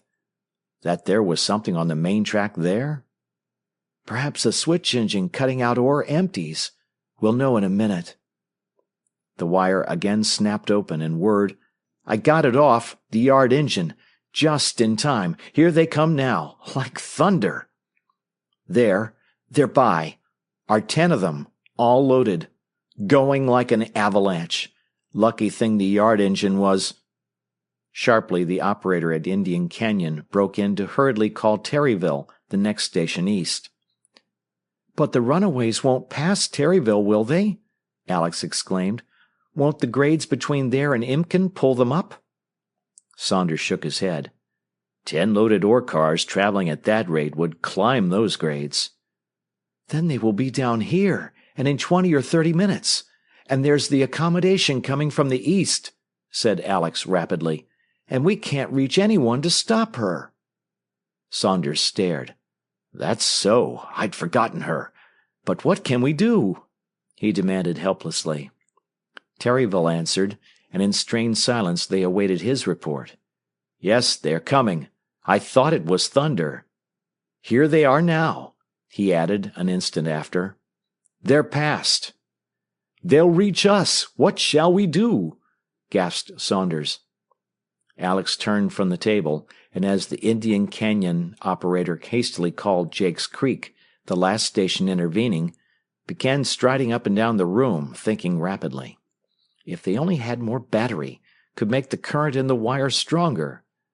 Immediately on the thought came remembrance of the emergency battery he had made the previous year at Watson's Siding. He spun about toward the office water cooler, but only to utter an exclamation of disappointment. The cooler was of tin, of course useless for such a purpose. Hurriedly he began casting about for a substitute. "Billy, think of something we can make a big battery jar of," he cried, "to strengthen the wire." "A battery? But what will we do for bluestone? I used the last yesterday." Alex returned to the table and threw himself hopelessly into the chair. At the moment the Jake's Creek operator answered his call and received the message of warning. "Say," said Saunders, "perhaps some of the other fellows on the wire have bluestone and the other stuff, and could make a battery." Alex uttered a shout. "That's it!" he cried, and springing to the telegraph key as soon as the wire closed, called Indian Canyon. "Have you any extra battery material there?" he sent quickly. "No. Why?" Abruptly Alex cut him off and called Imkin. He also responded in the negative, but from Terryville came a prompt, "Yes. Why?" "Have you one of those big stoneware water coolers there?" "Yes, but do you know how to make a battery?" "No." "Well, listen." The instruments had suddenly failed to respond. A minute passed, and another. 5 went by, and Alex sank back in the chair in despair. Undoubtedly the storm had broken the wire somewhere. "Everything against us," he declared bitterly. "And the runaways will be down here now in 15 or 20 minutes. What can we do?" "I can't think of anything but throwing the west switch," said Saunders. "And loaded, and going at the speed they are, they'll make a mess of everything on the siding. But that's the only way I can think of stopping them." "If there was any way a fellow could get aboard the runaways—" Alex broke off sharply. Would it not be possible to board the runaway train as he and Jack had boarded the engine on the day of the forest fire? Say, from a handcar? He started to his feet. "Billy, get me a lantern, quick. I'm going for the section boss and see if we can't board the runaways from the handcar," he explained as he caught up and began struggling into his coat. "I did that once at Bixton, boarded an engine." "Board it? How?" "Run ahead of it and let it catch us." Saunders sprang for the lantern, lit it, and catching it up, Alex was out the door, and off across the tracks through the still pouring rain for the lights of the section foreman's house. Darting through the gate, he ran about to the kitchen door, and without ceremony flung it open. The foreman was at the table, at his supper. He started to his feet. "Joe, there's a wild ore train coming down from the canyon," explained Alex breathlessly, "and the wire has failed east so we can't clear the line. Couldn't we get the jigger out and board the runaways by letting them catch us?" An instant the section boss stared, then with the promptitude of the old railroader seized his cap, exclaiming, "Go ahead," and together they dashed out to the gate and across the tracks in the direction of the tool house. "Where did they start from? How many cars?" asked the foreman as they ran. "Indian Canyon, 10 and all loaded." The section man whistled. "They'll be going 25 or 30 miles an hour. We'll be taking a big chance. But if we catch them just over the grade beyond the sand pits, I guess we can do it. That will have slackened them." "Here we are." As they halted before the section house door, the boss uttered a cry. "I haven't the key!" Alex swung the lantern about and discovered a pile of ties. "Smash it in," he suggested, dropping the lantern. One on either side, they caught up a tie, swayed back, and hurled it forward. There was a crash and the door swung open. Catching up the lantern, they dashed in, threw from the handcar its collection of tools, placed the light upon it, ran it out, and swung it onto the rails. "Do you hear them?" asked Alex as he threw off his coat. The foreman dropped to his knees and placed his ear to the rails, listened a moment, and sprang to his feet. "Yes, they're coming. Come on." "Run her a ways first." They pushed the car ahead, quickly had it on the run, and springing aboard, seized the handles, and one on either side began pumping up and down with all their strength. As they neared the station, the door opened and Saunders ran to the edge of the platform. "The wire came okay, and I just heard Z pass 33, he shouted, "but couldn't make them hear me. He reported the superintendent's—" They whirled by, and the rest was lost. "Did you catch it?" shouted Alex above the roar of the car. "I think he meant," shouted the foreman as he swung up and down, "superintendent's car, attached to the accommodation. Heard he was coming. Makes it bad. We need every minute QQQ and old Jerry, the engineer, will be breaking his neck to bring her through on time." "Do you hear Runaways yet?" "No." On they rushed through the darkness, bobbing up and down like jumping jacks, the little car rumbling and screeching and bounding forward like a live thing. The terrific and unaccustomed strain began to tell on Alex. Perspiration broke out on his forehead, his muscles began to burn, and his breath to shorten. "How much farther to the grade?" he panted. "Here it is now, 600 yards to the top." As they felt the resistance of the incline, Alex began to weaken and gasp for breath. Grimly, however, he clenched his teeth and fought on, and at last the section man suddenly ceased working and announced, "Here we are. Let up." With a gasp of relief, Alex dropped to a sitting position on the side of the car.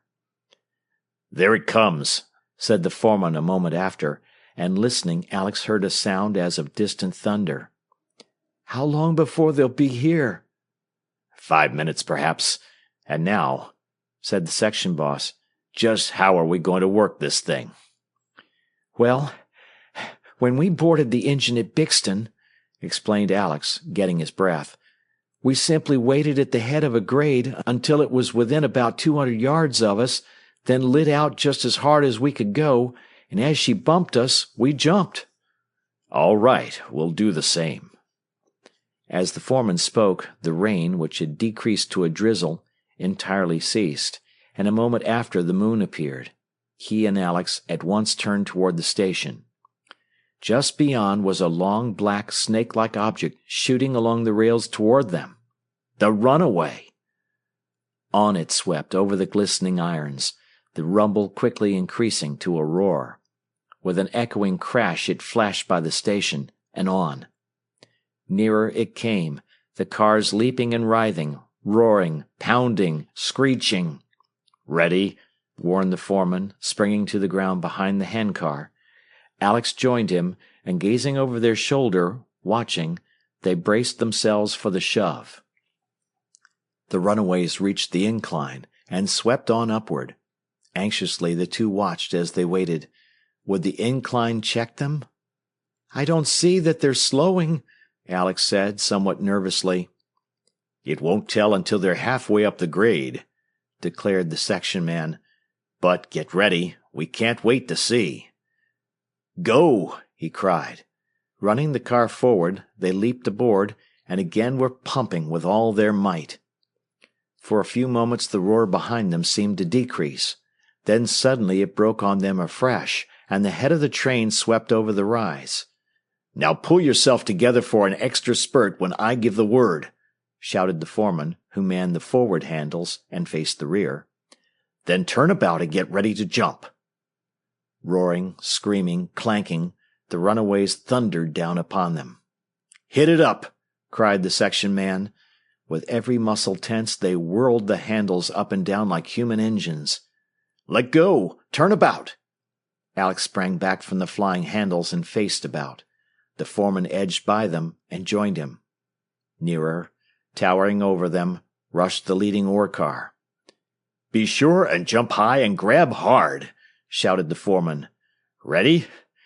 Jump!" With a bound they went into the air, and the great car flung itself at them. Both reached the top of the end board with their outstretched hands and gripped tenaciously. As they swung against it, it seemed the car would shake them off. But, clinging desperately, they got their feet on the brake beam, and in another moment had tumbled headlong within. Alex sank down on the rough ore in a heap, gasping. The seasoned section man, however, was on his feet and at the nearby handbrake in a twinkle. Tightening it, he scrambled back over the bounding car to the next. 10 minutes later, screeching and groaning as though in protest, the runaways came to a final stop. Another 10 minutes, and the engineer of the accommodation suddenly threw on his air as he rounded a curve to discover a lantern swinging across the rails ahead of him. "Hello there, Jerry. Say, you're not good enough for a passenger run," said the section foreman humorously as he approached the astonished engineer. "We're going to put you back pushing ore cars. There's a string here just ahead of you." When he had explained, the engineer stepped down from his cab to grasp Alex's hand. "Oh, it was more the foreman than I," Alex declared. "I couldn't have worked it alone." A moment later the superintendent appeared. "Why, let me see," he exclaimed on seeing Alex.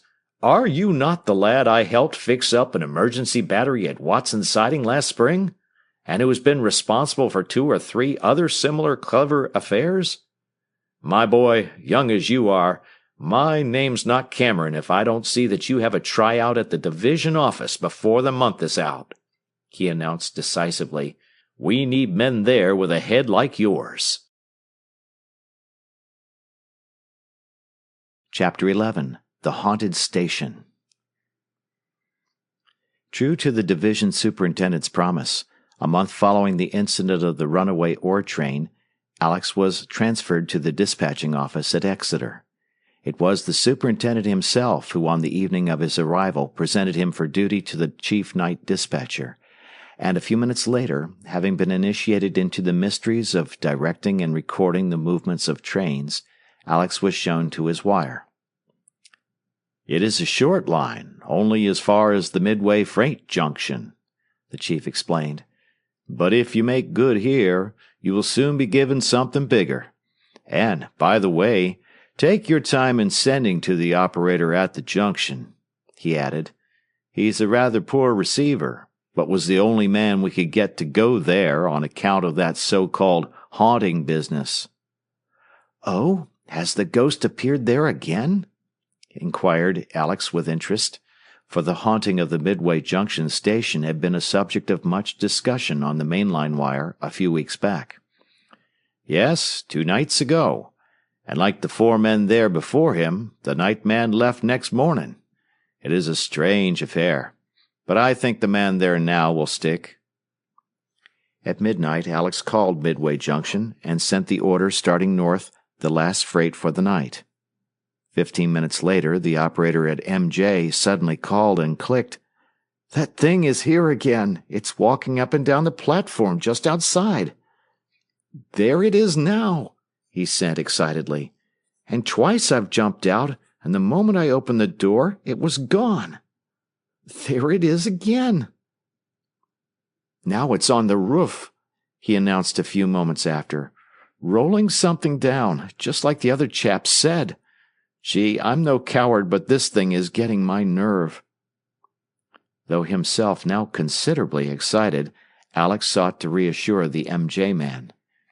"But you know there must be some simple explanation to it," he said. "No one really believes in ghosts these days. Just don't allow yourself to be frightened." "Yes, I know," ticked the sounder. "That's what I told myself before I came. It seems vastly different, though, right here on the spot, and all by yourself, and it dark as pitch outside. If there was only someone else." The wire abruptly closed. A moment remained so, then suddenly opened, and in signals so excitedly made that Alex could only guess at some of them, he read, "Did you hear that? Did you get that?" "Hear what? The wire was closed to me." "Closed? Good heavens! Willie, why?" By an effort, the frightened operator at the other end of the wire pulled himself together and sent more plainly, "When I stopped that time, someone broke in here and said, 'Ha ha, hi, look behind, Again the wire closed, again opened. "There it was again!" Alex called the chief. "Mr. Allen, that ghost, or whatever it is." Once more the instruments broke out in an almost inarticulate whir, and with difficulty together they picked out the words. "Sounds in the next room. Yelling and groaning just other side partition. Whispering at me through a knothole. An eye looking at me. Stand it any longer. Right now. GB. Goodbye." Grasping the key, the chief sent quickly, "Look here. Wait a moment. You there?" There was no response. Again he called and gave it up. No use. He's off like the rest of 'em. Well, I'm not sure I blame him. There must be something wrong. But it beats me. As he was about to move away, the chief turned back and handed Alex a letter. "I overlooked giving it to you when you came in," he explained. "From Jack Orr," said Alex with pleasure. A moment later he uttered a second exclamation, again read a paragraph, and with a delighted, "The very thing," hastened after the chief. "Mr. Allen, this letter is from a friend of mine, a first-class commercial operator, who wants to get into railroad telegraphing, and who would be just the man to send to MJ. He's a regular amateur detective, and has all kinds of pluck," Alex went on, and in a few words recounted Jack's clearing up of the cash box mystery at Hammerton, the part he played in the breaking up of the band of black-handers, and his resourcefulness when the wires were cut at Oakton. The chief smiled and reached for a message blank. "Thank you, Ward," he said. "That's the man we want, exactly. How soon can he come?" "He says he could take a place with us right away, sir." "Good. We'll have him here, if possible, tomorrow evening," decided the chief, writing. Needless to say, Jack was delighted when early the following morning at Hammerton he received the telegraphed appointment to the station at Midway. At once resigning at the Hammerton commercial office, he hurried home, by noon was on the train, and arrived at Midway Junction at 7 o'clock. Entering the telegraph room, he called Exeter. "Well, here I am, Al," he ticked when Alex himself responded, "and I'm ever so much obliged to you, old boy, for getting me the position." "Don't mention it. And anyway," responded Alex, "you had better save your thanks until you learn just what you are up against there. I didn't have time to write, but the former man left last night, simply on the run." And continuing, Alex explained. "So you see, you were called in as a sort of expert." "Hi," laughed Jack. "Well, I'll do the best I can, but probably the ghost won't show up again now for a month or so?" "On the contrary, it is more likely to return soon," clicked Alex. "That has been the way every time so far, 3 or 4 appearances in succession, so you had better prepare for business at once." Alex's prediction was realized 2 nights later.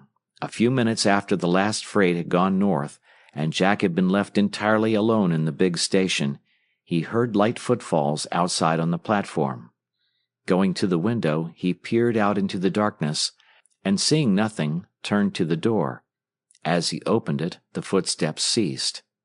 Surprised, Jack returned and secured a lantern, and passed out and down the long platform. From end to end, it was deserted and silent. He returned to the office. Scarcely had he closed the door when again came the sound of footsteps. Jack paused and listened. They were light and quick, like those of a woman, up and down, now pausing a moment, now briskly resuming, as though the walker was anxiously waiting for someone. On tiptoe, Jack went to the door, suddenly flew it open and flashed the lantern. As quickly the steps had ceased, not a moving object was to be seen. Immensely puzzled, Jack withdrew and stepped to the instrument table. As he reached toward the telegraph key, from almost directly overhead broke out a thundering rumble, as of a heavy wooden ball bounding down the roof. Catching up the lantern, he once more rushed forth. Immediately, as before, all was silence. Nervous at last, in spite of himself, Jack hesitated, then resolutely set forth on a complete round of the station and freight shed, throwing the lantern light upon the roof, through the dusty windows, and into every nook and corner. Nowhere was there a sign of life. He returned. The moment he closed the office door, the rumble broke out afresh. Jack sprang to the instruments, called Exeter, and sent rapidly, "Al, that ghost is here, and in spite of me is beginning to get on my—" The line opened, then sharply clicked. "Look behind! Look behind!" With a cry, Jack was on his feet, and had started for the door. Halfway he pulled up, with a determined effort controlled his panic, and returned to the key.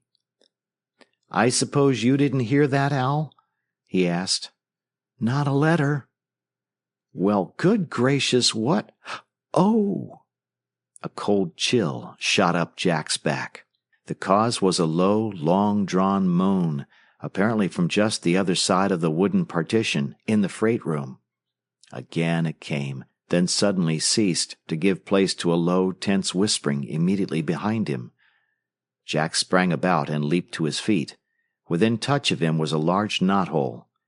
And was there not an eye at it, peering at him? He sprang toward it. No, nothing. The whispering, too, had ceased.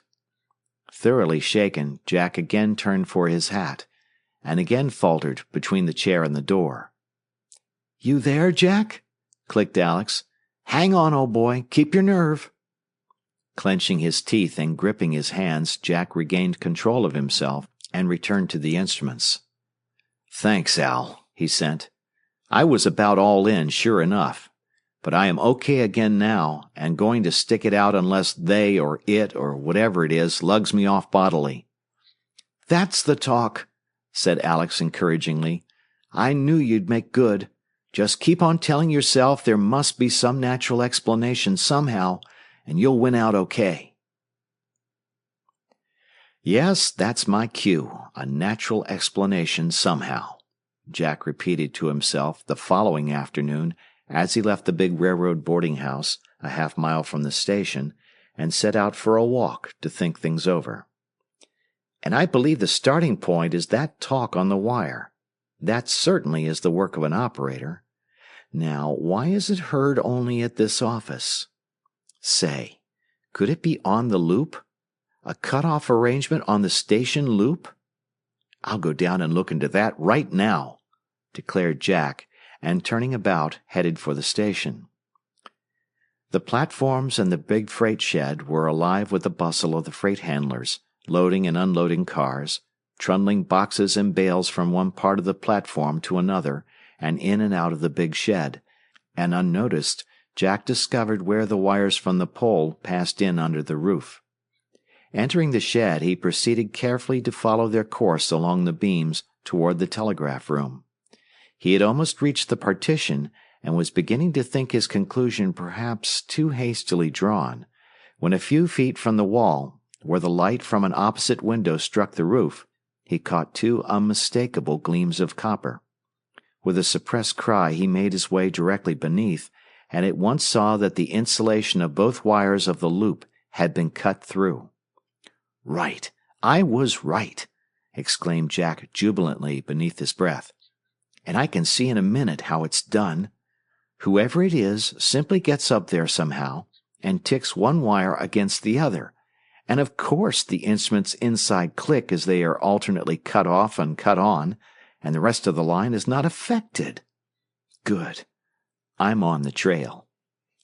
But what can be the object of it all?" Jack turned to look about him, and as in answer the lettering of a nearby box caught his eye. "Valuable. Handle with care." Freight stealing. Could that be it? On reporting for duty that evening, Jack called Alex on the wire and asked if any freight had recently been reported missing from the Midway depot. "No, but I understand some valuable stuff has been mysteriously disappearing at Claxton and Eastfield," was the reply. Jack was considerably disappointed, but before giving up this line of investigation, he determined to study the freight records of the station to discover whether any freight for the two places mentioned by Alex had passed through Midway. A few minutes' search produced the record of a valuable shipment of silk to Claxton. A moment later, he found another. When presently he found still others, and several to Eastfield, he hurried back to the wire and, calling Alex, asked the nature of the goods lost track of at those stations, and breathlessly awaited the reply.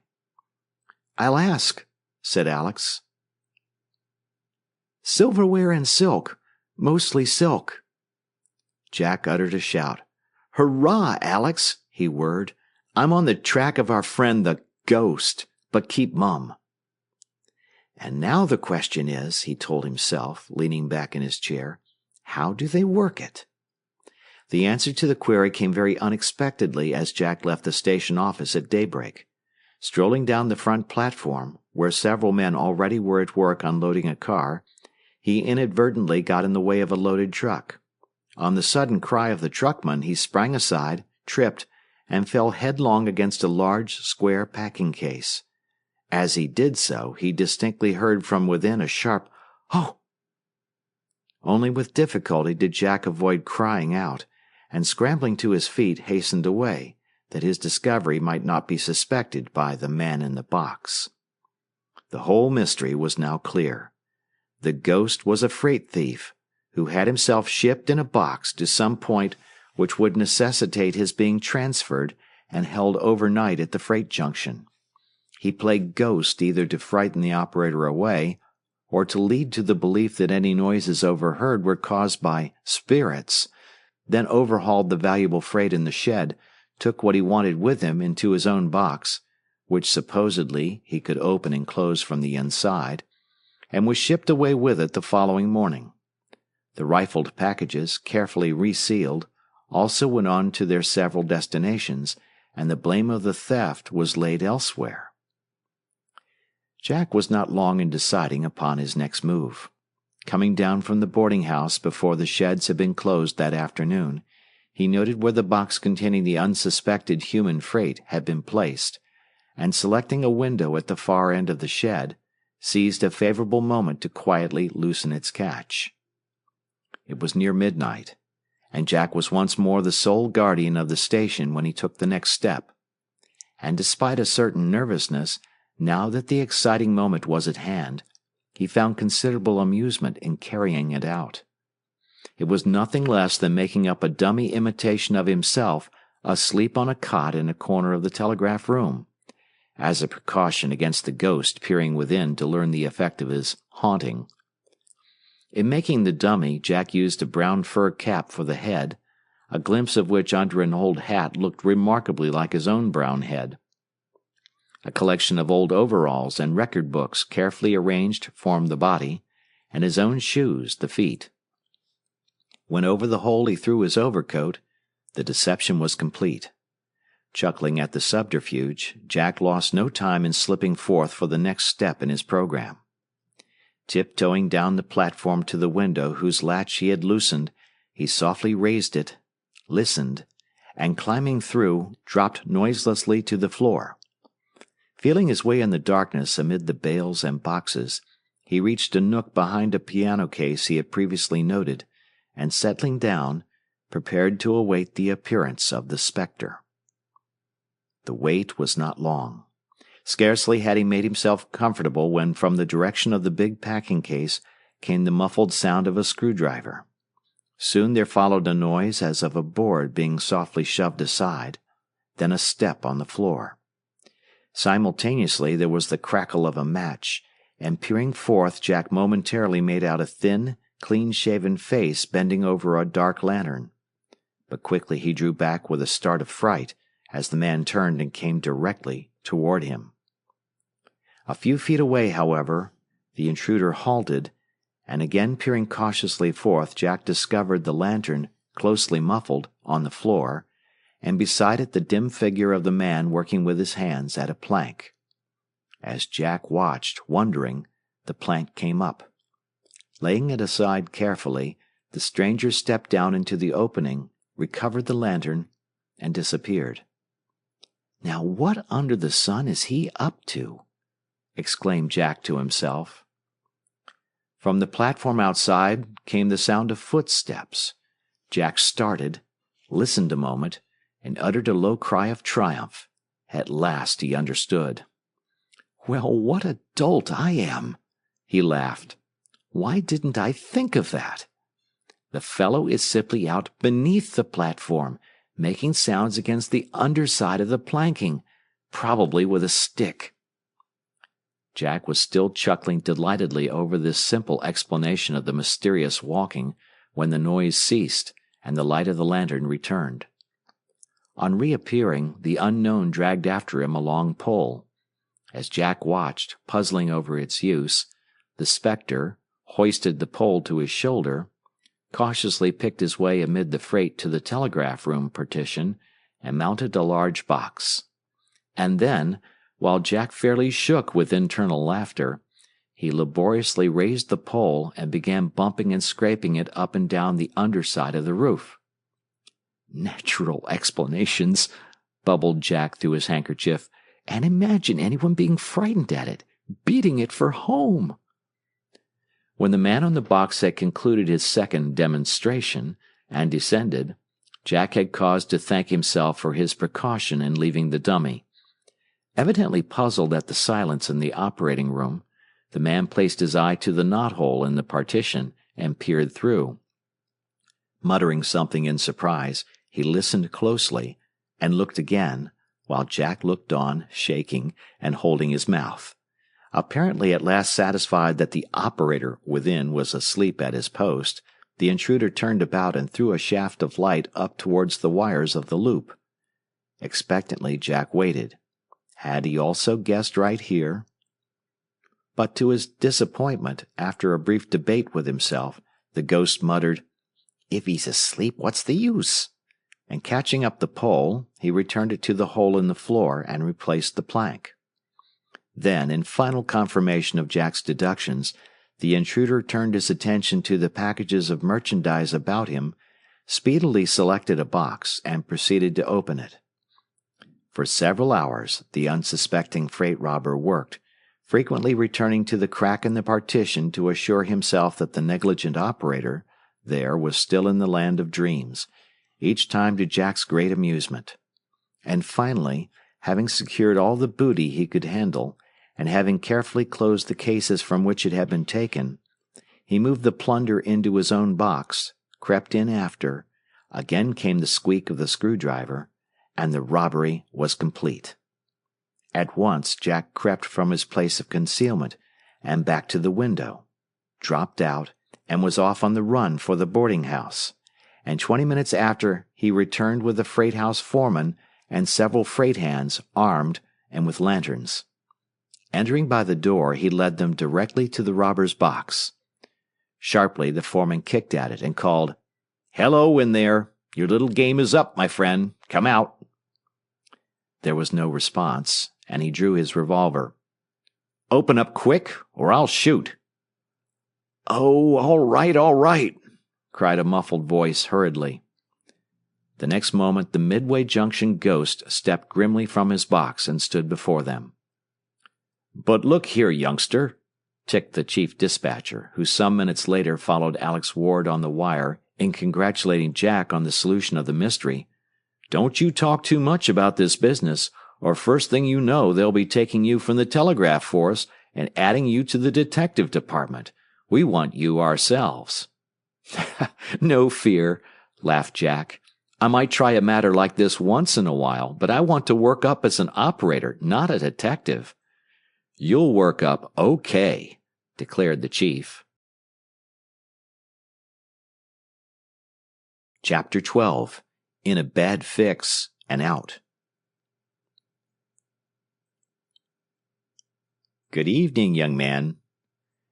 With a start, Jack turned toward the quietly opened door of the telegraph room to discover a short, dark, heavily bearded man over whose eyes was pulled a soft gray hat.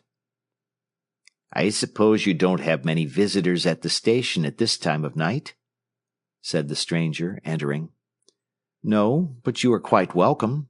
Have a chair," responded Jack courteously. To the young operator's surprise, the stranger drew the chair immediately before him, and seating himself, leaned forward secretively. "My name is Watts," he began in a low voice, "and I've come on business. For you are the lad who worked out that ghost mystery here and caused the capture of the freight robber, aren't you?" "Yes," confirmed Jack in further wonder. "I thought so. I heard as much. I know a clever lad when I see one, and that was one of the cleverest bits of detective work I ever heard of," declared Mr. Watts with a winning smile. "If the railroad detectives had done their work as well, the whole freight-stealing gang would have been landed. As it was, none of the rest were caught, were they?" Instead of being pleased, the man's flattery and ingratiating manner had ruffled Jack, and briefly he answered, "No, sir." "No, I knew that already. I was one of them myself." At this startling statement, Jack stared. "I beg your pardon, sir?" he exclaimed. "I was a member of that gang myself," repeated Jack's strange caller, again smiling broadly. "Don't you think I look the part?" So saying, he pushed his hat back from his face. Jack had no doubt of it. The small dark eyes were repellent with low cunning and greed. Instinctively he half turned to cast a glance toward the door. At once the smile disappeared, and the self-confessed lawbreaker threw open his coat and significantly tapped the butt of a revolver. "No, you just sit still and listen," he ordered sharply, but immediately again smiling added, "though there needn't be anything of this kind between two who are going to be good friends. Listen, what I called for was this. We want another man in the gang in place of Joe Corey. That is the man you caught. And we decided to invite you." Jack fairly caught his breath. "Why, you must be joking or crazy, eh?" "Not quite. I was never more serious in my life. Listen." The speaker leaned forward earnestly. "After your spoiling our little ghost game here, the railroad people would never look for us starting in again at the same place. Never in the world, would they?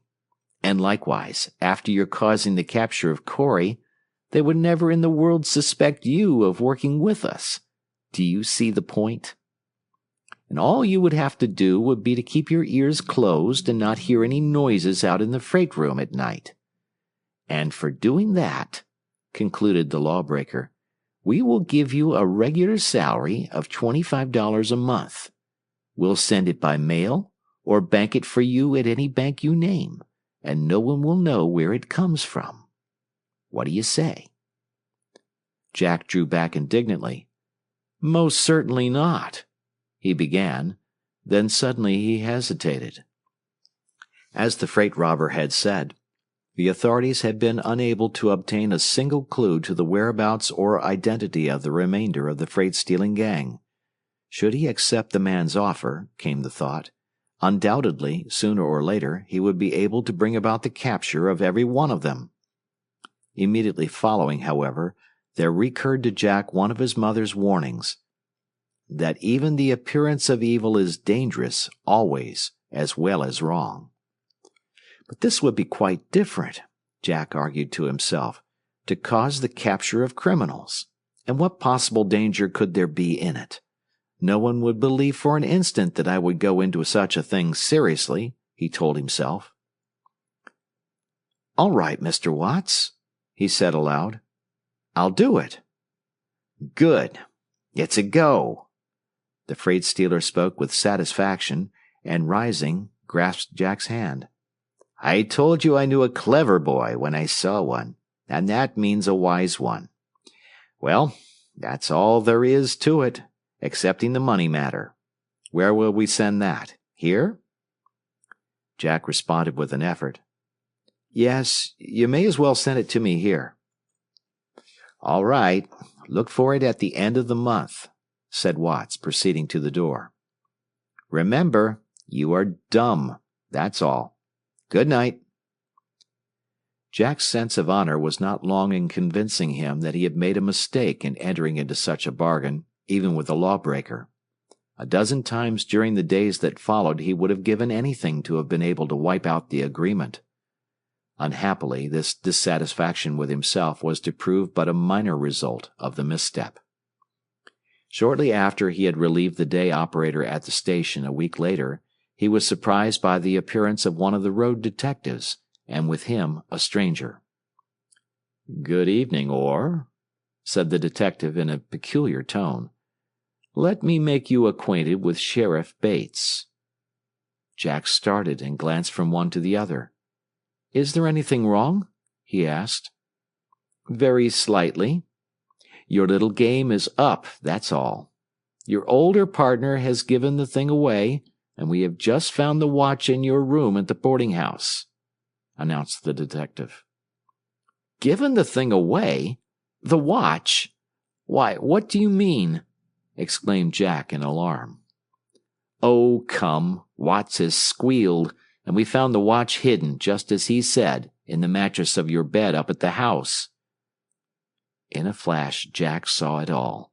Watts's offer had been a trap, a mere trap to get him into trouble, probably in revenge. He sprang to his feet. It's not true. It's false. Whatever it is, it's false.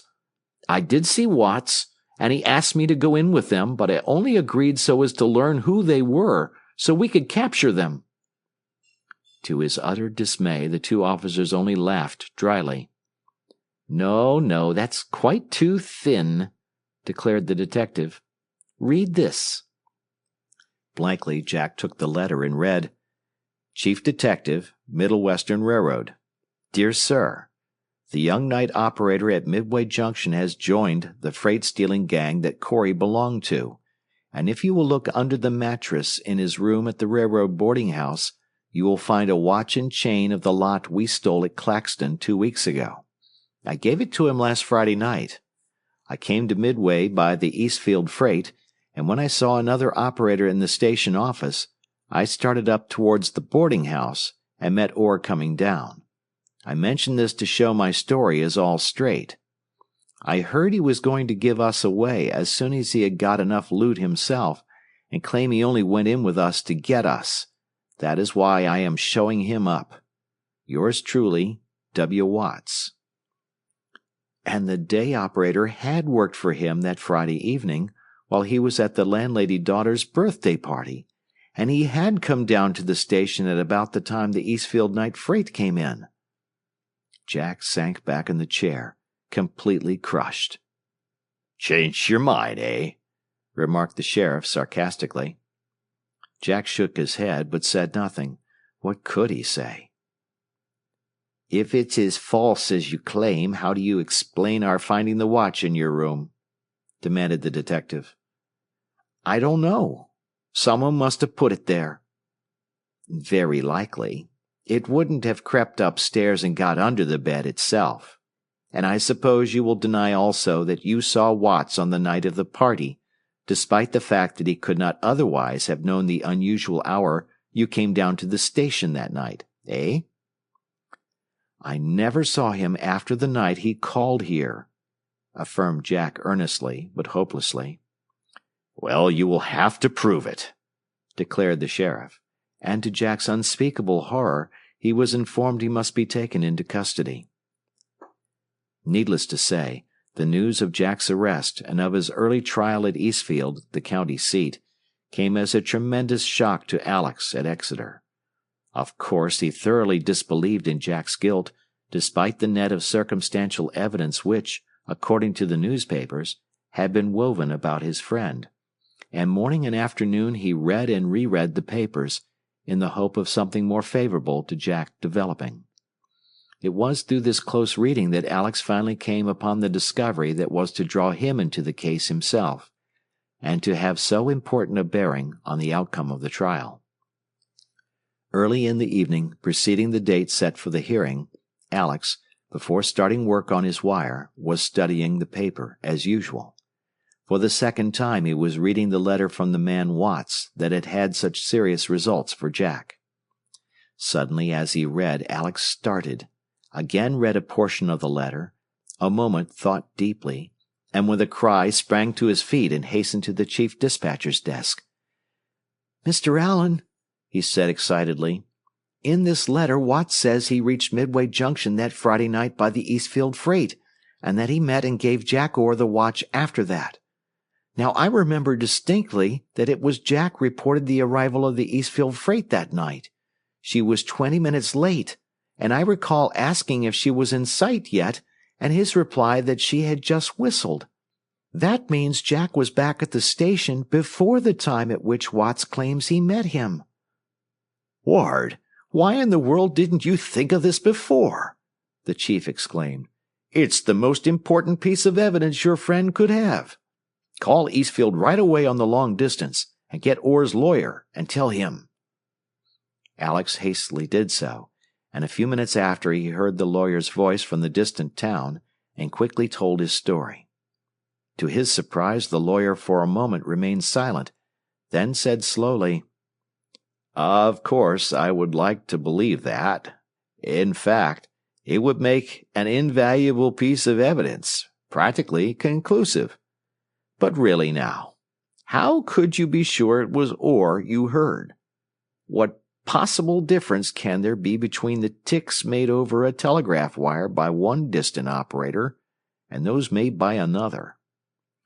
"Why, all the difference in the world sometimes, sir," declared Jack. "Any operator would tell you that. I would recognize Jack Orr's sending anywhere I heard it." But the lawyer at the other end was still incredulous. "Well," he said at last, "if the jury was made up of telegraph operators, perhaps your claim might go. As it is, however—" "Say, I have it!" cried Alex. "Let me give a demonstration right there in court of my ability to identify the sending of as many operators as we can get together, including Jack Orr. Could you arrange that?" The lawyer was interested at last. "But could you really do it? Are you really that sure?" "I am absolutely positive," declared Alex. "Then you come right ahead," was the decisive response. "Come down here by the first train in the morning, and bring 2 or 3 other operators and the necessary instruments. And if you can prove what you claim, I'll guarantee that your friend is clear." "Hurrah! Then he is clear!" cried Alex joyously.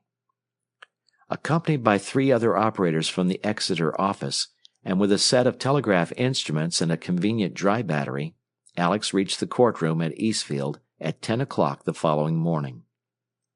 The trial, which had attracted a crowd that packed the building to its capacity, already had neared its conclusion. Jack's demeanor and that of his father, who was beside him, quickly informed Alex that matters were looking serious for his chum. Confidently he waited, however, and at last the court clerk arose and called his name. The preliminary questions were passed, and Jack's attorney at once proceeded. "Now, Alex," he said, "this letter here, which has been put in evidence, declares that the writer, Watts, went to Midway Junction by the Eastfield freight on the Friday night in question, and that he then met the defendant coming down to the station from his boarding house, and gave him the watch. Have you anything to say to this?" "Yes, sir. Jack Orr was at the telegraph instruments in the Midway Junction station several minutes before the Eastville freight reached there that night. It was he who reported her coming over the wire to me at Exeter." The lawyer for the prosecution looked up with surprise, then smiled in amusement while Jack and his father started and exchanged glances of new hope. "You are positive it was the defendant you heard over the wire?" asked Mr. Brown. "Positive, sir." "If necessary, could you give a demonstration here in court of your ability to identify the defendant's transmitting on a telegraph instrument?" "Yes, sir, I could." When the lawyer for the other side arose to cross-examine Alex, he smiled somewhat derisively.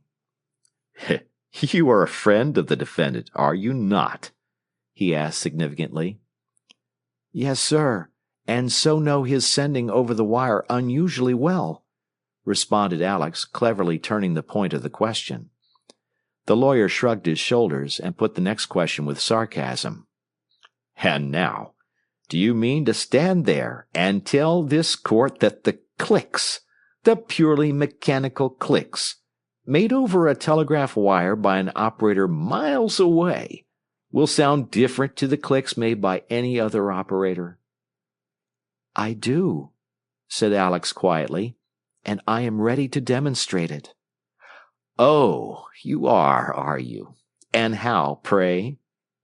"3 other operators from the Exeter office are in the courtroom with a set of instruments and a battery. Let them place the instruments on the table down there, blindfold me, then have them and Jack Orr by turns write something on the key. I'll identify every one of them before he sends a half-dozen words." A wave of surprise, then smiles of incredulity passed over the crowded room. "Very well," agreed the lawyer readily. "Set up the instruments." The 3 Exeter operators came forward, and the prosecutor, producing a handkerchief, himself stepped into the witness box and proceeded to bind Alex's eyes. That done, to make doubly sure, he turned Alex face to the wall. When the lawyer returned to the counsel table, the proceedings were momentarily interrupted by a whispered consultation with his assistant, at the end of which, while the spectators wondered, the latter hastened from the room. Curiosity as to the junior counsel's mission was quickly forgotten, however, as the prosecutor then called Jack Orr to the table beside the telegraph instruments and stood Jack and the 3 Exeter operators in a row before him. "Now," said he in a low voice, "each of you, as I touch you, step quietly to the key and send these words. Do you know who this is?" A moment the lawyer paused, while spectators, judge, and jury waited in breathless silence, then reaching out, he lightly touched one of the Exeter men. "Do you know who this is?" clicked the sounder. All eyes turned toward Alex. Without a moment's hesitation, he answered, "Johnson." The operator nodded, and a flutter passed over the courtroom. "Huh, a guess," declared the prosecutor audibly, and still smiling confidently, he touched another of the Exeter operators. The instruments repeated the question. "Bradley," said Alex promptly. The flutter of surprise was repeated. Quickly the prosecutor made as though to touch the 3rd Exeter man, then abruptly again touched Bradley. "Bradley again," said Alex. A ripple like applause swept over the crowded room. With tightening lips, the prosecutor turned again toward the 3rd Exeter operator. At the moment the door opened, and he paused as his assistant reappeared, with him 2 young ladies. The newcomers were operators from the local commercial telegraph office. At once, Jack's lawyer, recognizing the prosecution's purpose, was on his feet in protest. For of course the young women were utter strangers to the blindfolded boy in the witness stand. The judge promptly motioned him down, however, and with a smile of anticipated triumph the prosecutor greeted the 2 local operators, and whispering his instructions to one of them, led her to the telegraph key. In a silence that was painful, The sounder once more rattled out its inquiry. "Do you know who this is?" Alex started, hesitated, made as though to speak, again paused, then suddenly cried, "That's a stranger, and it's awfully like the light, jumpy sending of a girl." A spontaneous cheer broke from the excited spectators. "Silence! Silence!" shouted the judge. It was not necessary to repeat the order, for the disconcerted prosecutor, whirling about, had grasped Jack Orr by the arm and thrust him toward the key. The final test had come. Jack himself realized the significance of the moment, and for an instant hesitated, trembling.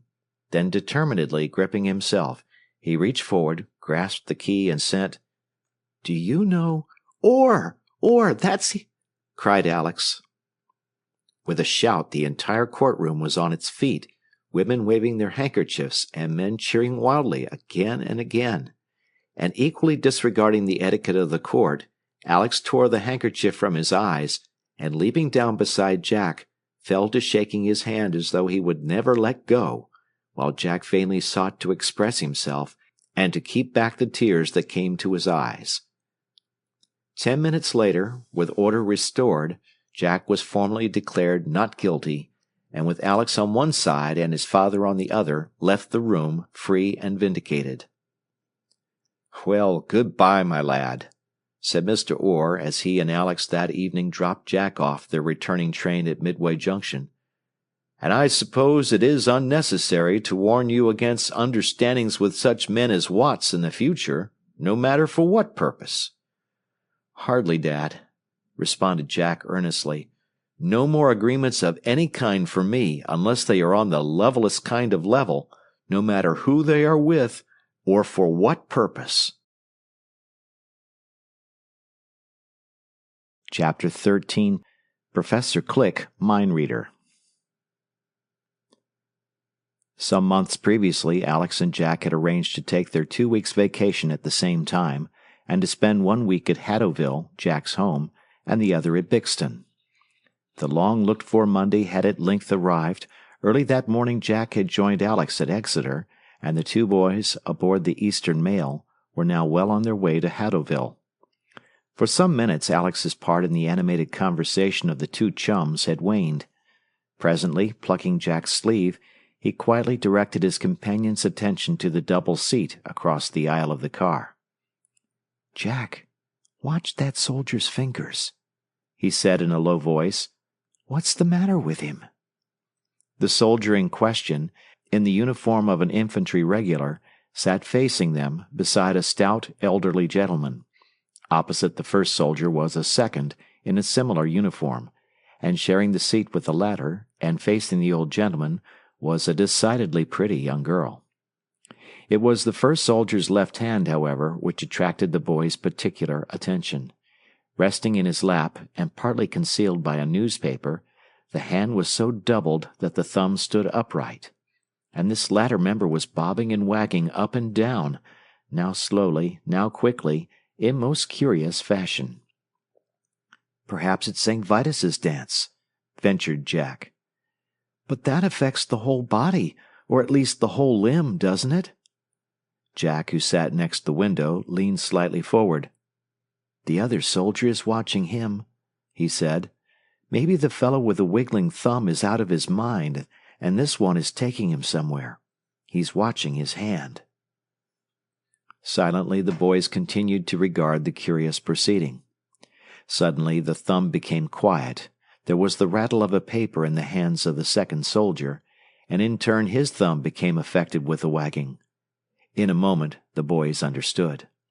The two soldiers were army signalers, and were carrying on a silent conversation, using their thumbs as they would a flag.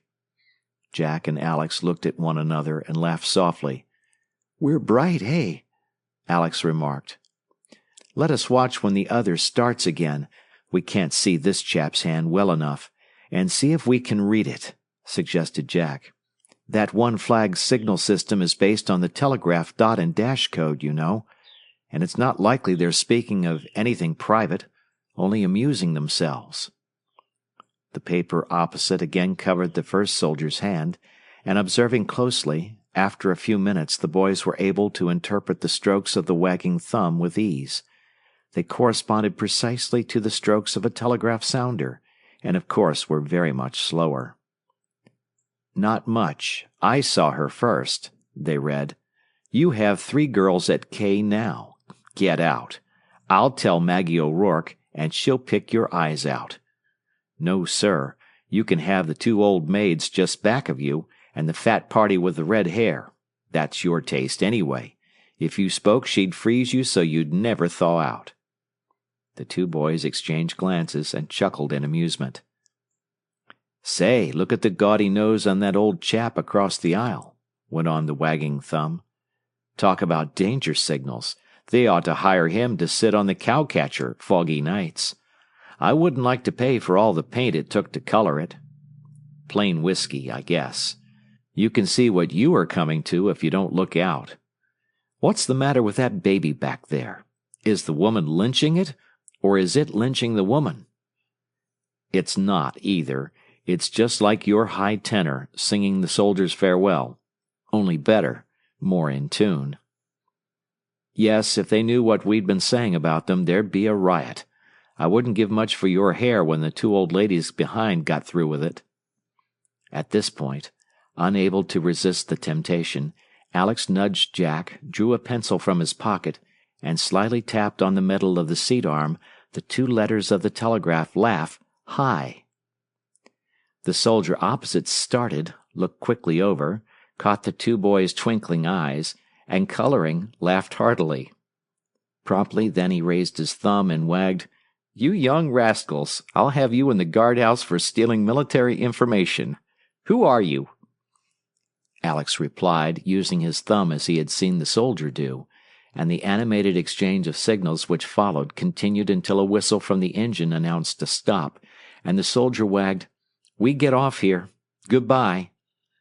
"Glad to have met you," he said, smiling, as he and his companion passed them. "Glad to have met you," responded the boys heartily, "and to have got on to the signaling. It may come in useful some day," Alex added. "Good day." "That's just what I was thinking myself, Al," declared Jack. "We must practice it." Following the disappearance of the outgoing passengers, a group of newcomers appeared at the farther car door. "Here comes someone I know," Jack observed. "The big man in front. Burke, a real estate agent." The tall, heavy-featured man passed them and took the seat immediately behind. "He didn't speak to you," commented Alex. "I'm glad he didn't. He's no friend. Just knew him, I meant," responded Jack. "He is a proper shark, they say. I know he practically did a widow out of a bit of property just back of ours." "And here is another, same business, from the next town, and not much better," Jack went on, as a short, bustling, sharp-featured man appeared. The man behind them stood up and called, "Hi there, Mitchell. Here." The newcomer waved his hand, came forward quickly, and also dropped into the seat at the rear of the 2 boys. "Nice pair of hawks," said Jack. "I'll bet they're hatching up something with a shady side to it. I'd be tempted to listen if I could." As the train was again under way, Jack had no opportunity of overhearing what was being said behind them. A few miles farther, however, they came once more to a stop, and almost immediately he pricked up his ears and nudged Alex. "Don't believe the ignorant dolt knows the real value of butter and eggs." It was the deep voice of the bigger man, Burke. "He's one of those queer ducks without any friends. Lives there all by himself, doesn't read the papers. Only comes to town about once a month. No, there's not 1 chance in 10 of his waking up and getting on to it." "You always were a lucky dog," declared the other. "If you land it, you ought to clear 50,000 inside of 5 years." 100. I intend holding for a cold 100,000. There has been talk of the town building a steam plant already, but water is of course away ahead of that, and they are sure to swing to it, and this fall is the only one within 10 miles of Haddowville. "Didn't I tell you?" exclaimed Jack in a whisper. doing somebody out of something, whatever it is. You might build the plant yourself and hold the town up for whatever you wished, the second speaker went on. Yes, I could, but I prefer the ready cash. That has always been my plan of doing business. No, I figure on disposing of the farm just as it stands, either to the town or a corporation, for an even 100,000. Does that give you a clue, Jack? Alex asked. Jack shook his head. At the next remark, however, he sharply gripped Alex's arm. What fall has a stream there? 40 feet, and the lake back of it's nearly a mile long and a half-mile wide. The rumble of the train again drowned the voices of the two men, but Jack had heard enough. It's old Uncle Joe Potter, his farm, he said with indignation. Now I understand. The old farmer apparently doesn't know its value as an electric power plant site, and Burke is trying to get hold of it for a song. Let us put the old man on to him, Alex immediately suggested. I'll talk the matter over with Father and see what he says, said Jack. But here comes the good old town, he broke off with boyish enthusiasm. Look, there is the creek and the old swimming hole at the bend. I'll bet I've been in there 1,000 times. And see that spire? That's our church. Our house is just beyond. Come on, let's be getting out. Catching up their suitcases, the boys passed down the aisle. As they halted at the door, they glanced back and saw that their neighbors of the next seat were following them. The two men were still talking, and coming to a stand behind the boys, the latter caught a further remark from Burke, apparently referring to the Potter farm deal. Rode asking him to town this evening, he was saying. I'll give him a bit of good time tonight and put him up at one of the hotels. And, unless something unexpected happens, I'll guarantee I'll have the thing put through by noon tomorrow. I hope you do, responded his companion. And I hope you don't, exclaimed Jack beneath his breath. And I may do something more than hope. 20 minutes later, after a joyous welcome from his father and mother and sister Kate, and the cordial reception extended Alex, Jack was seated at his old corner of the vine-hidden veranda, recounting the conversation they had overheard between the two real estate men. Before Mr. Orr had ventured an opinion in the matter, however, the subject was temporarily thrust aside by the appearance of a party of Kate's girlfriends, evidently much disturbed over something. When on running forward Kate's voice was quickly added to the excited conversation, Jack followed to greet the girls and learn the cause, and returned with the party to the veranda. Now what do you think of this? He exclaimed with tragic horror. Professor Robison, the world-renowned mind-reader, though I never heard of him before, owing to his inability to arrive, will not be able to present at the Girls' Club song fight tonight. Did you ever? But it's no laughing matter, said Kate, following the introduction of her friends to Alex. He was the feature of our program tonight, and I simply can't see what we're going to do. Many of the people will be coming just to hear him. Jack, couldn't you help us out? Asked one of the other girls, half seriously. You used to pretend you were a phrenologist and all that kind of thing at school, I remember. No thanks, Mary. I've gotten over all that sort of foolishness, Jack responded, expanding his chest and speaking in a deep voice. I leave that for you younger folks. A small laughing riot followed this pompous declaration, and at its conclusion Jack carried Alex off to introduce him to his pigeons and chickens and other former treasures of the backyard.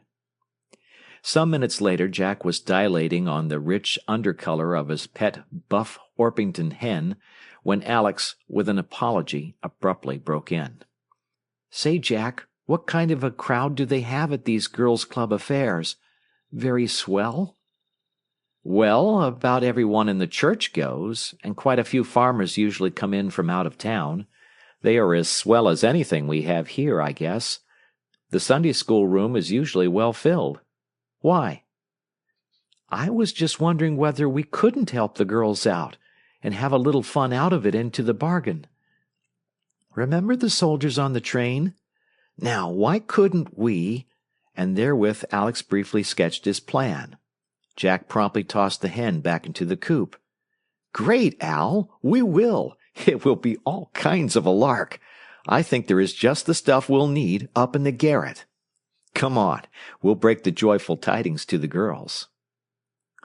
"I'd rather you played the part, though," said Alex as they returned toward the veranda. "You of course know everyone." "That will make no difference according to this plan.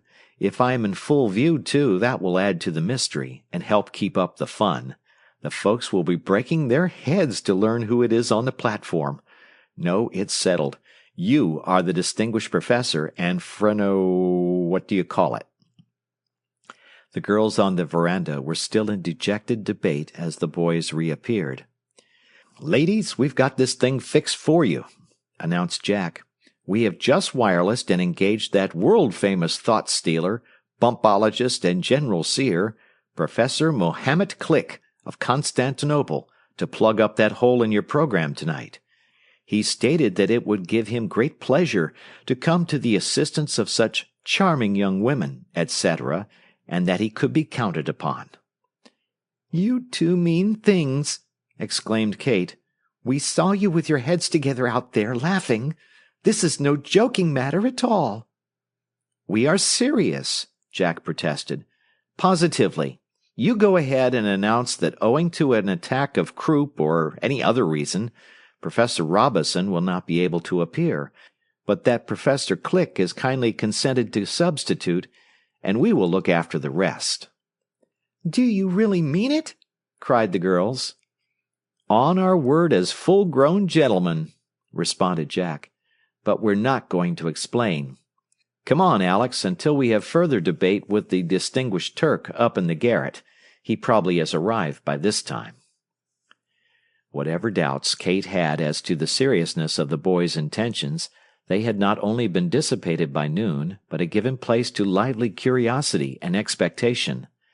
Alex and Jack had devoted the entire morning to their mysterious preparations, had made numerous trips to the church schoolroom, to the stores, had borrowed needles, thread, mucilage, had turned the library shelves upside down in a search for certain books, and once, coming on them unawares, she had surprised them practicing strange incantations with their fingers.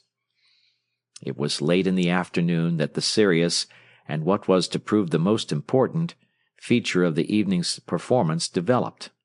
On a return trip to the dry goods store, Jack drew Alex to a halt with an exclamation, and pointed across the street. Burke, the real estate man, was walking slowly along with a shriveled-up little old gentleman in dilapidated hat, faded garments, and top boots. "The victim," said Jack with deep disgust. "Old Uncle Joe Potter. Look at him sporting along with a cigar in his mouth, one of Burke's cigars." The boys paralleled the oddly assorted pair some distance, and it could readily be seen that Burke was doing his best to win the old man's confidence, and that the latter already was much impressed with the attention and deference shown him by the well-dressed agent. "If we could get the old man alone," said Alex. "Not much chance, I'm afraid. Now that he has him in hand, Burke probably won't lose sight of him until he has closed his bargain. Remember what he said just before we left the train, about giving the old chap a good time tonight, and putting him up at one of the hotels?" Alex halted. "Give him a good time? Say, Jack, why shouldn't we give him a good time at the girls' club entertainment tonight?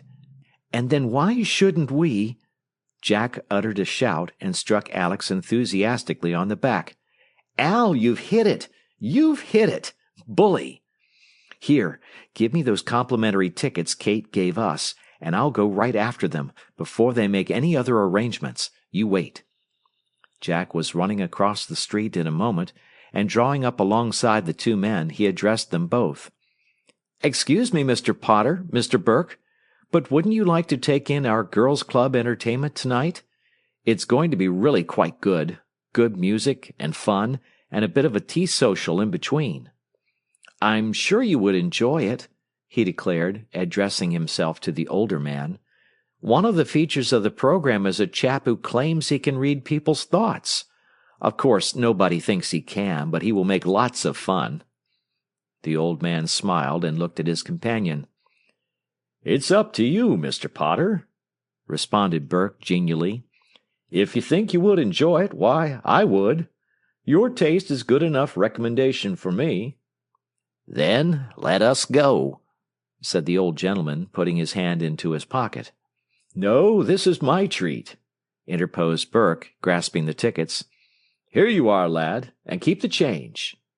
"Thank you, sir," said Jack, and with difficulty restraining a shout, he dashed back toward Alex, waving his hat above his head as a token of victory.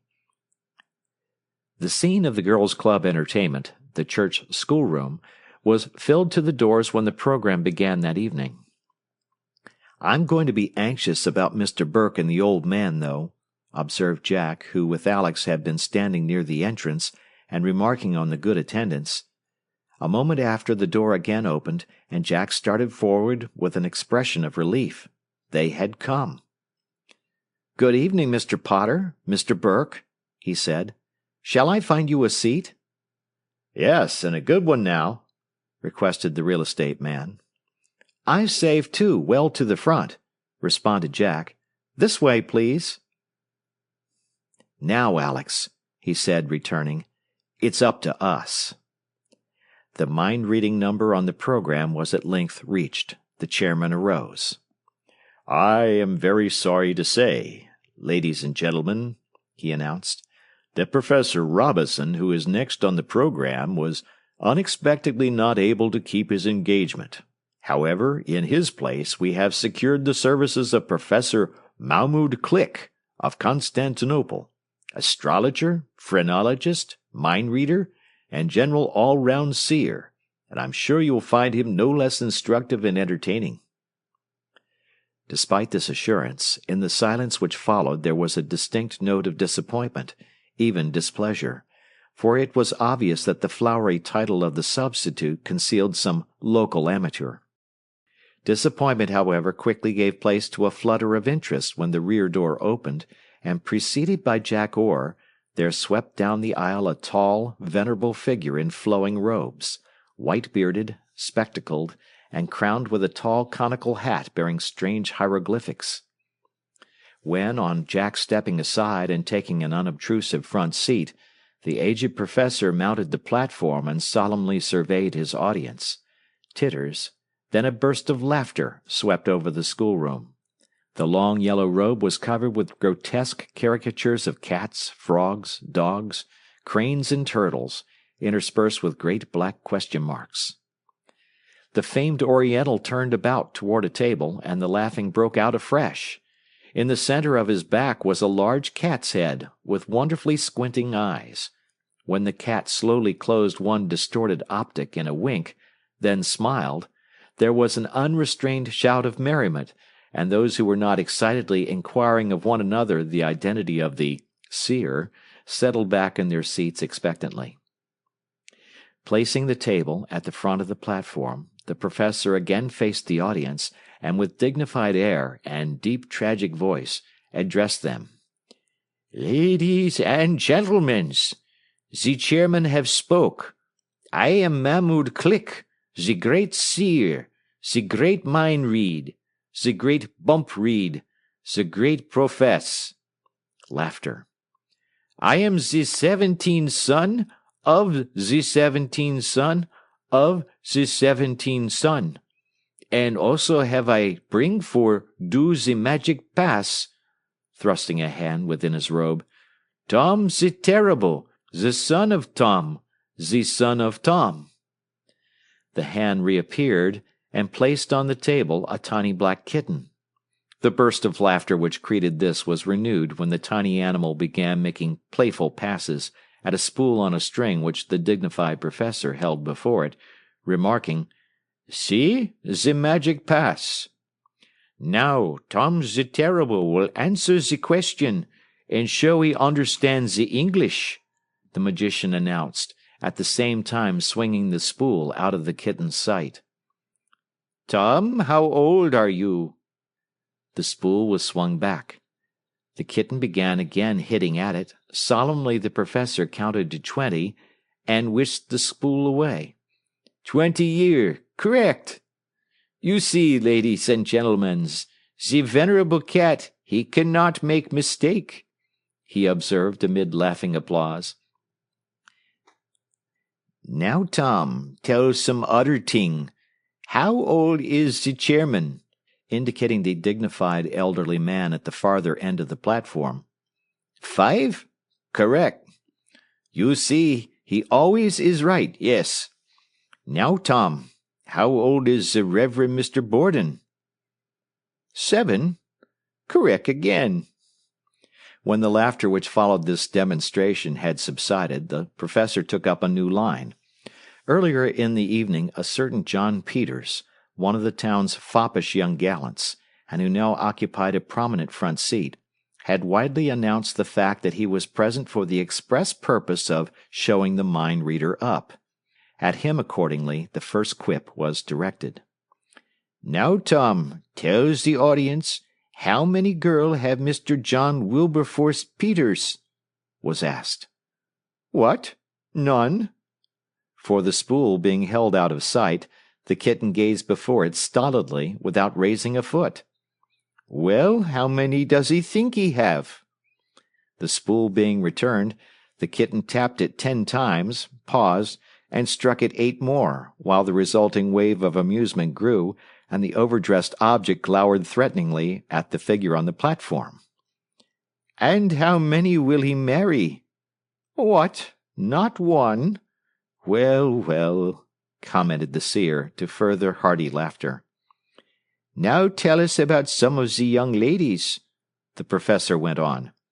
How many beaux has Miss K.O.?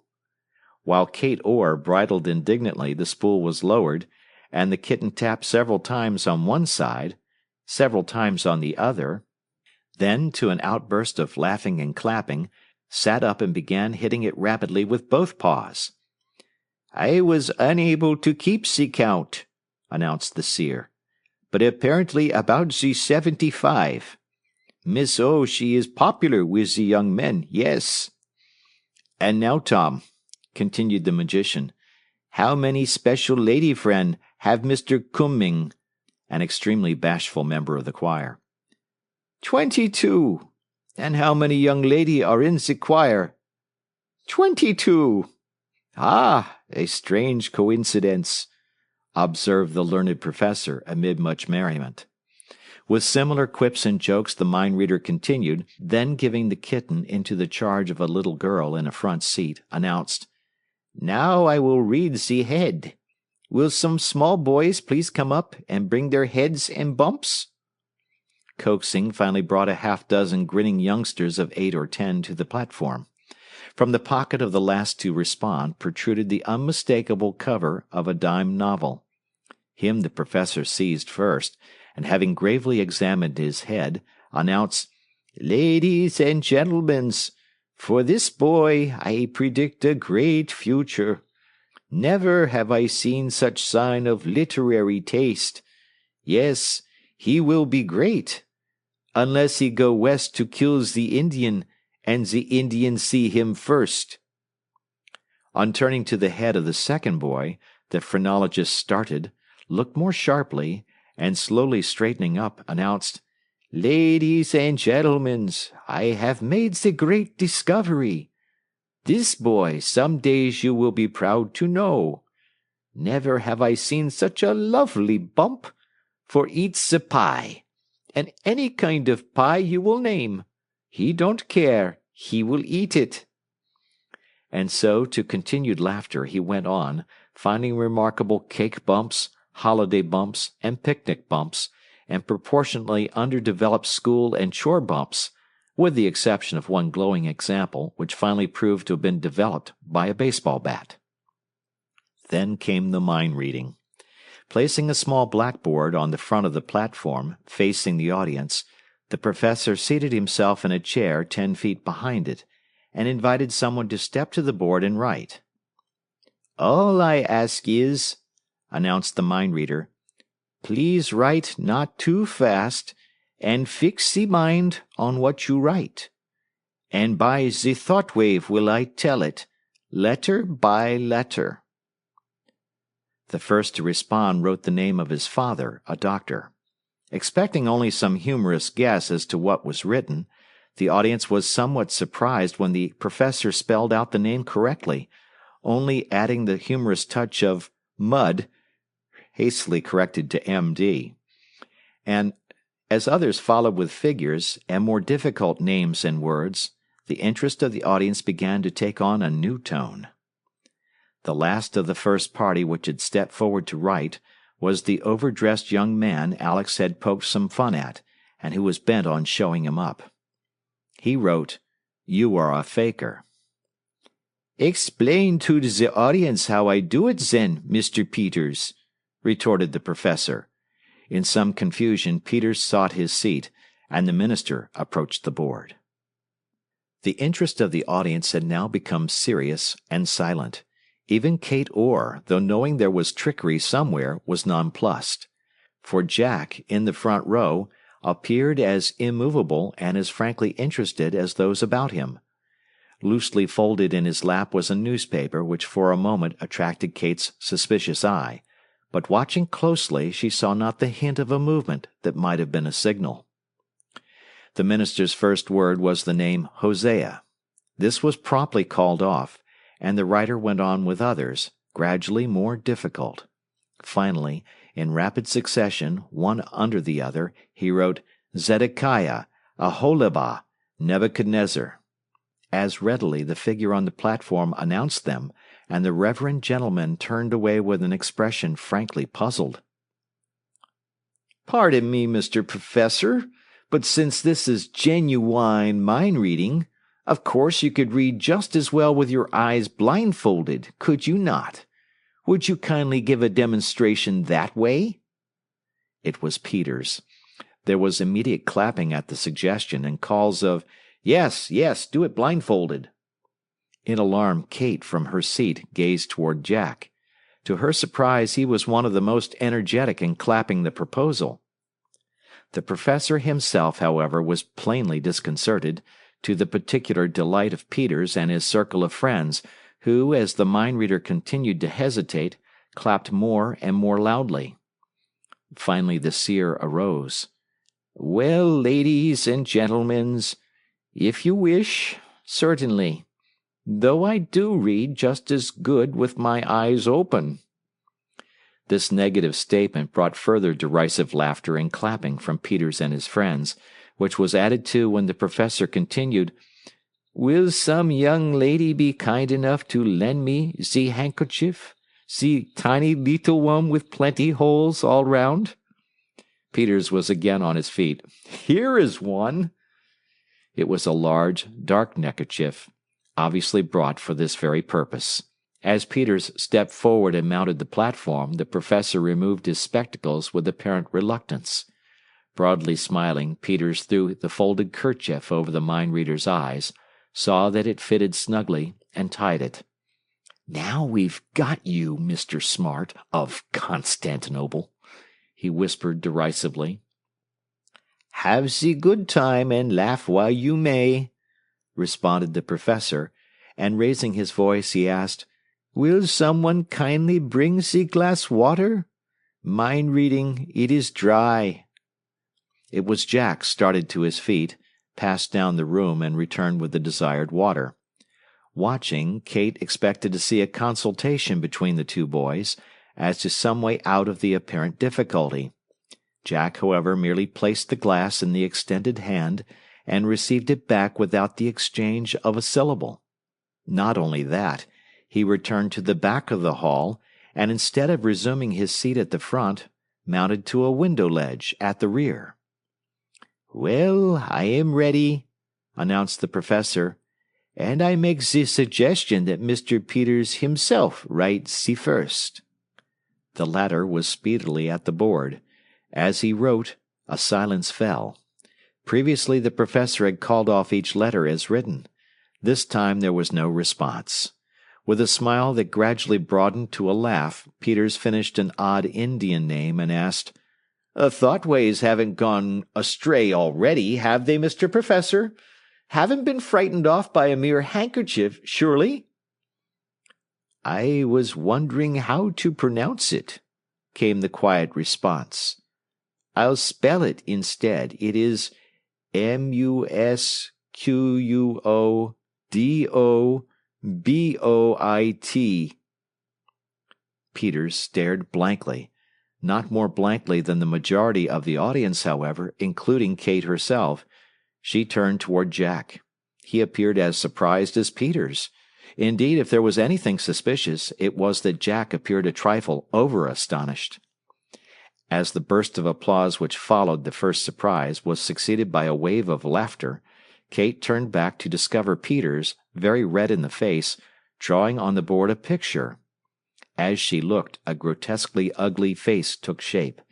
The face completed, there was a renewed burst of merriment when Peters topped it with a fool's cap, and on that sketched rough hieroglyphics.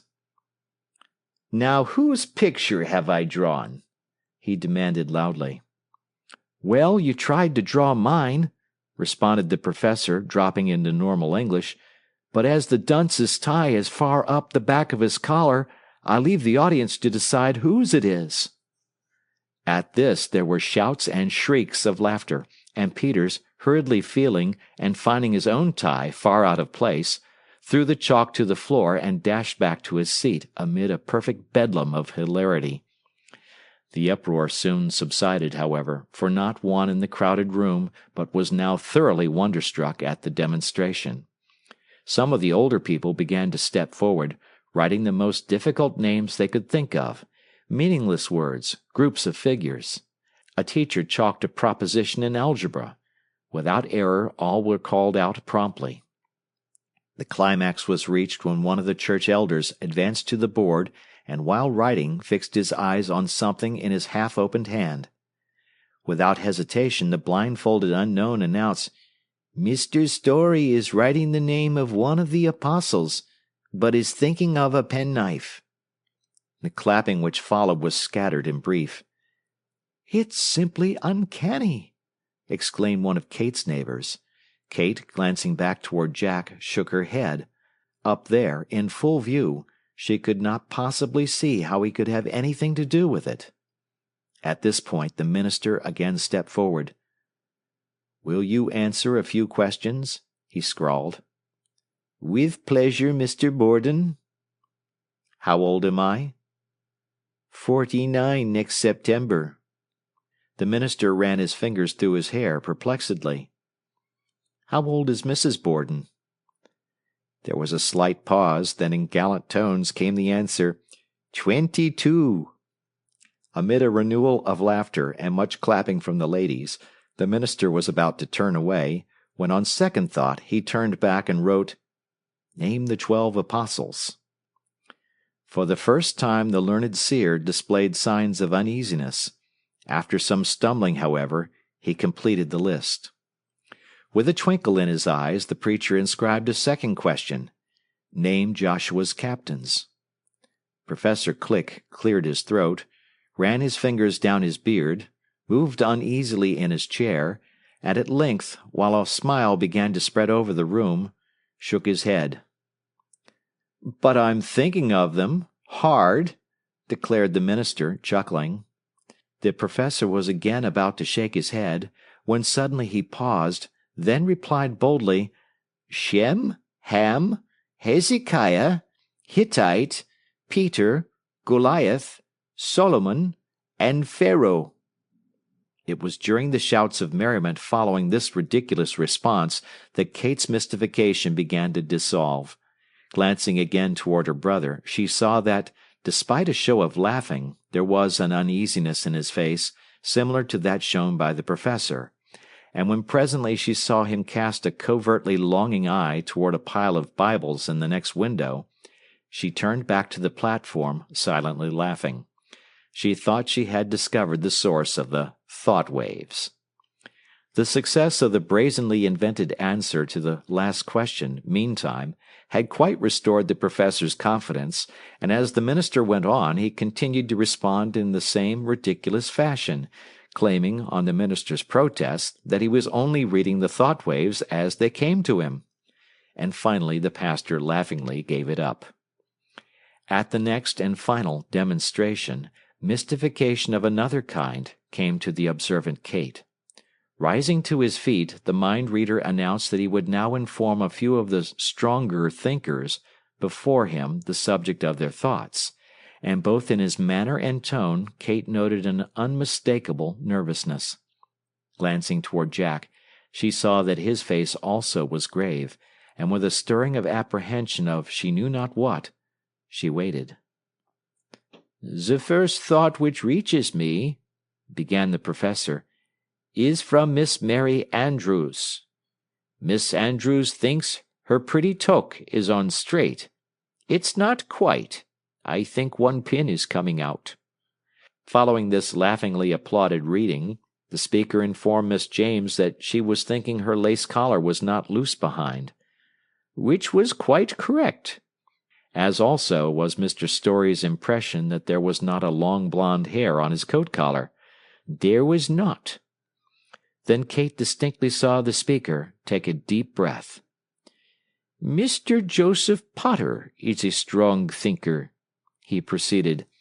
"I read several thoughts from Mr. Potter." The old farmer, to whom the whole performance had appeared as nothing less than magic, leaned out into the aisle, breathless and staring. "It seems to me, Mr. Potter," the mind-reader went on, "it seems to me you are thinking about some important business deal, some big deal concerning land." The old man's mouth opened. "Also, it seems to me that this land may be worth a great deal more than—" There was an exclamation, a commotion, and Burke, the real estate man, was on his feet. A moment he stood staring as though doubting his ears, then catching up his hat he said in a loud voice, "Come, Mr. Potter, we must go. That other engagement, you know. I had forgotten it." The old man sprang up and brushed Burke aside. "Go on," he cried toward the figure on the platform. The startled audience gazed from one to another. Several arose.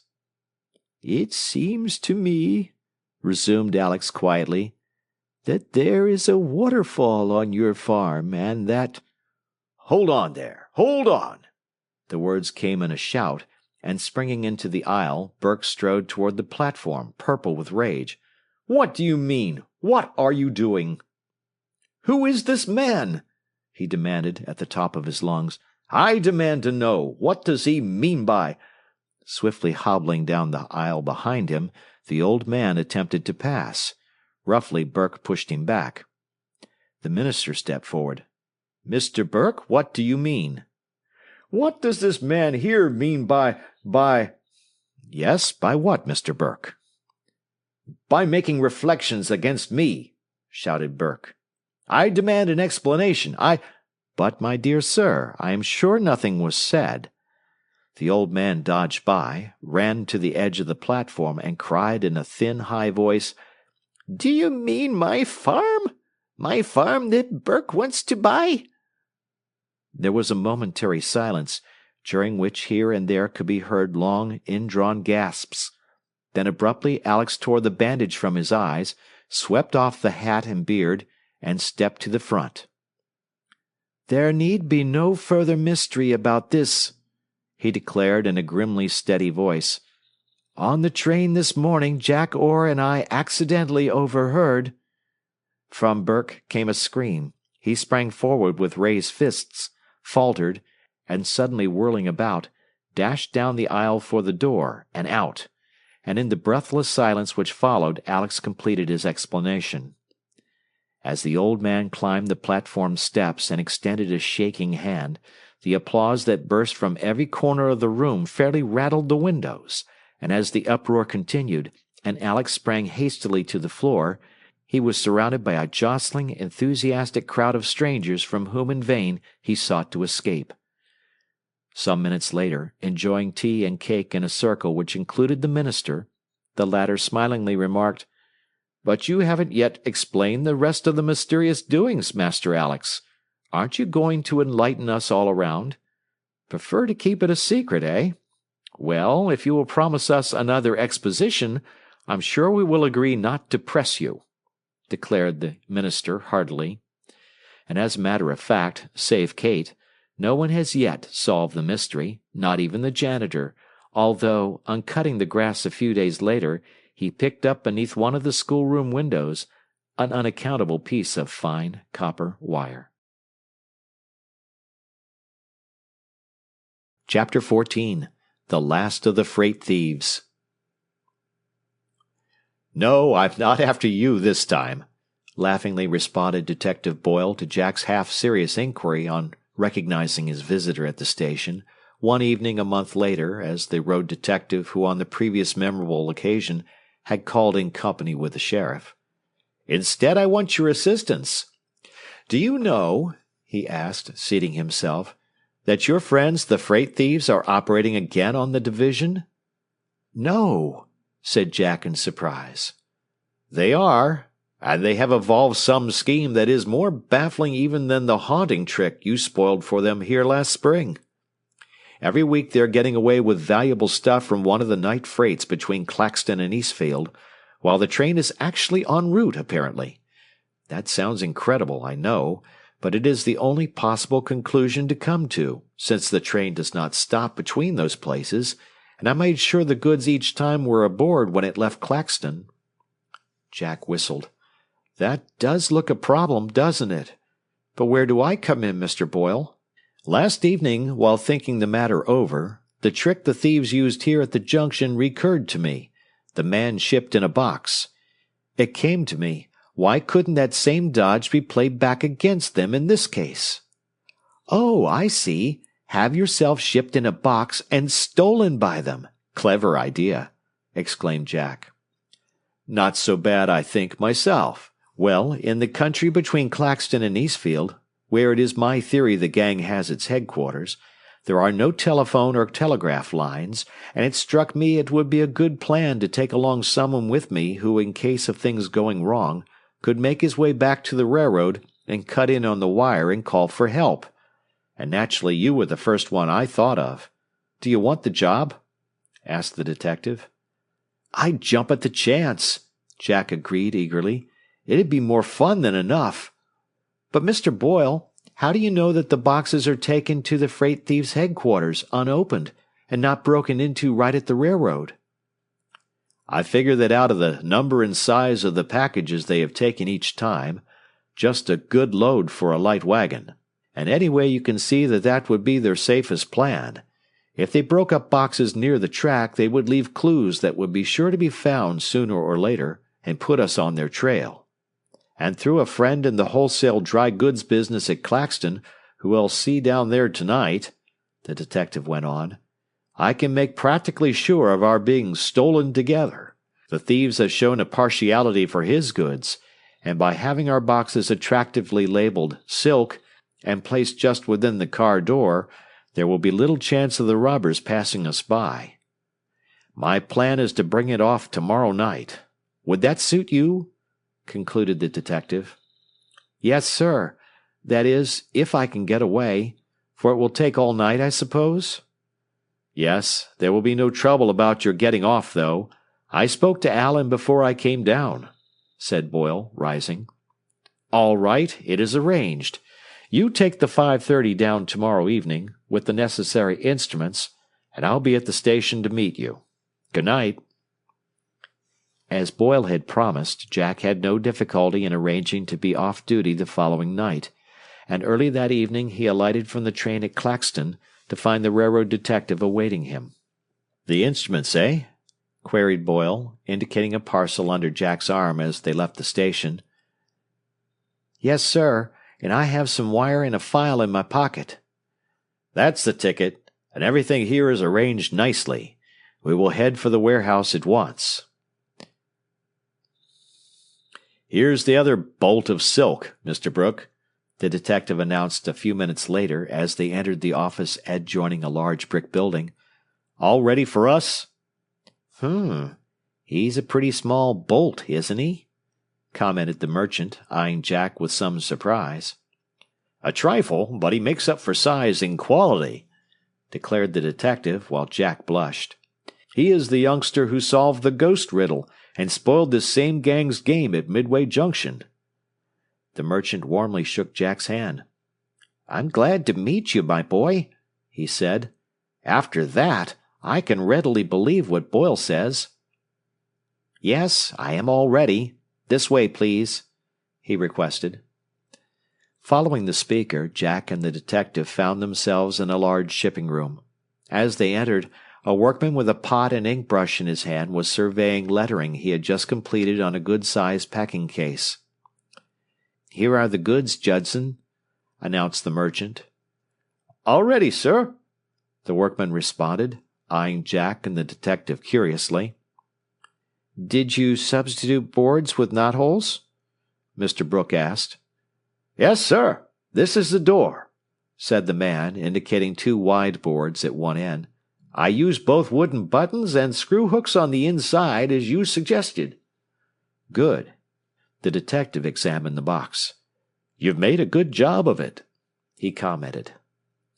"I suppose this is the boy's?" he added, turning to a smaller box on which also were the words "Silk, Valuable." With lively interest, Jack examined the case. "Get in and let us see how it fits," suggested the merchant. Jack did so. "Fine," he announced. "I could ride all night in it easily, either sitting or lying down curled up on my side." Detective Boyle glanced at his watch. "You may as well stay right there, Jack," he said. "We will start just as soon as the wagon is ready." "It's ready now. Judson, go and bring the dray around," the merchant directed.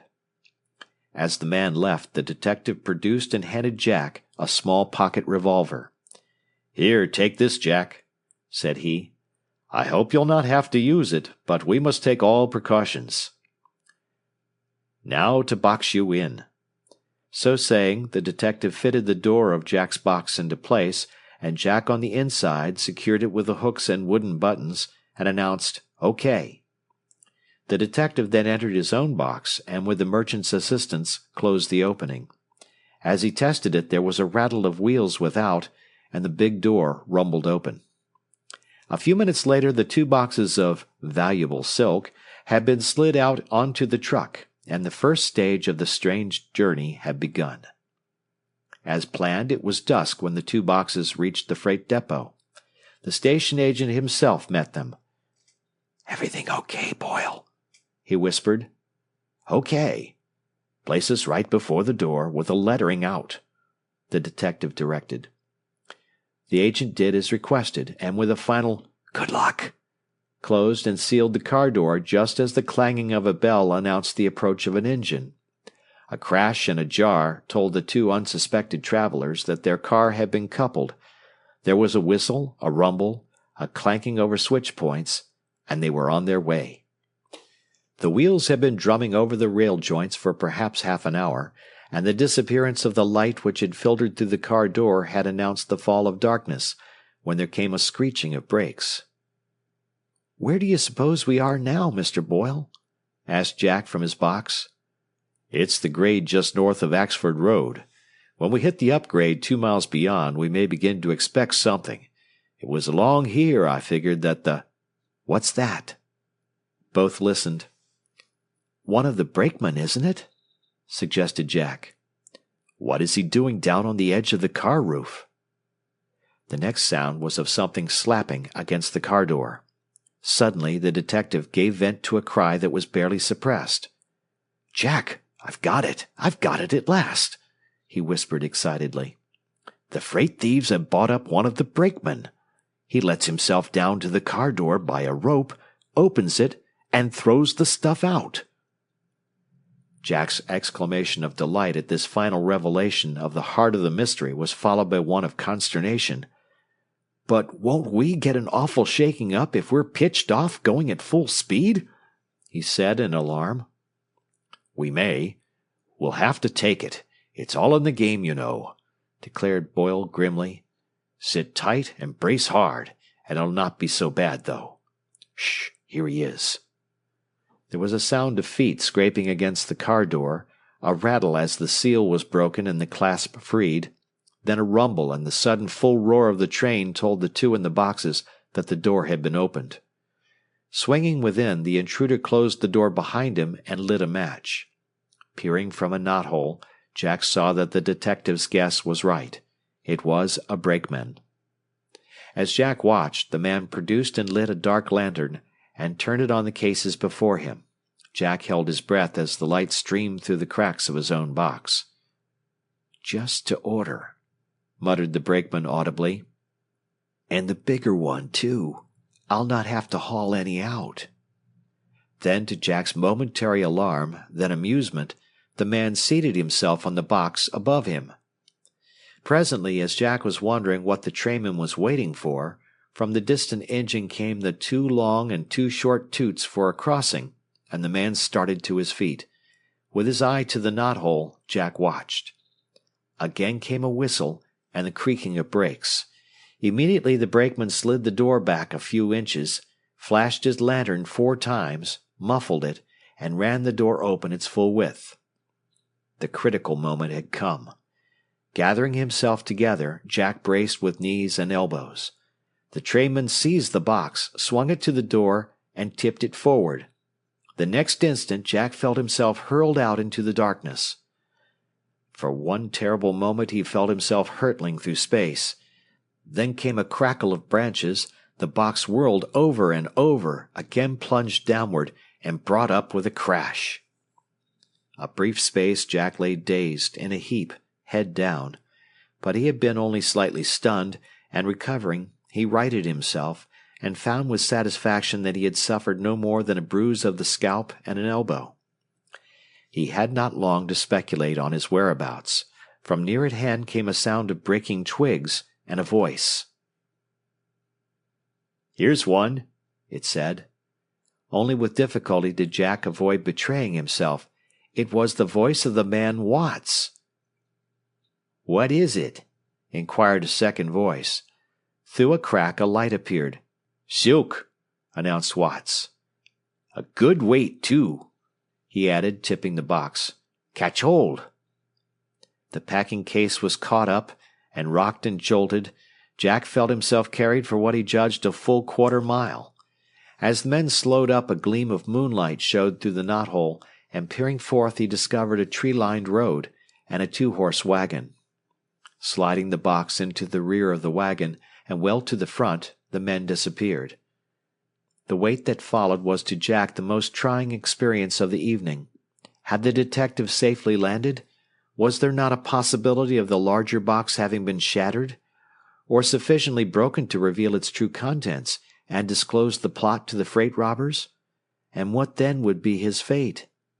These and many other disquieting possibilities passed through Jack's mind, causing him several times as the minutes went by to finger the hooks and buttons which would permit of his escape.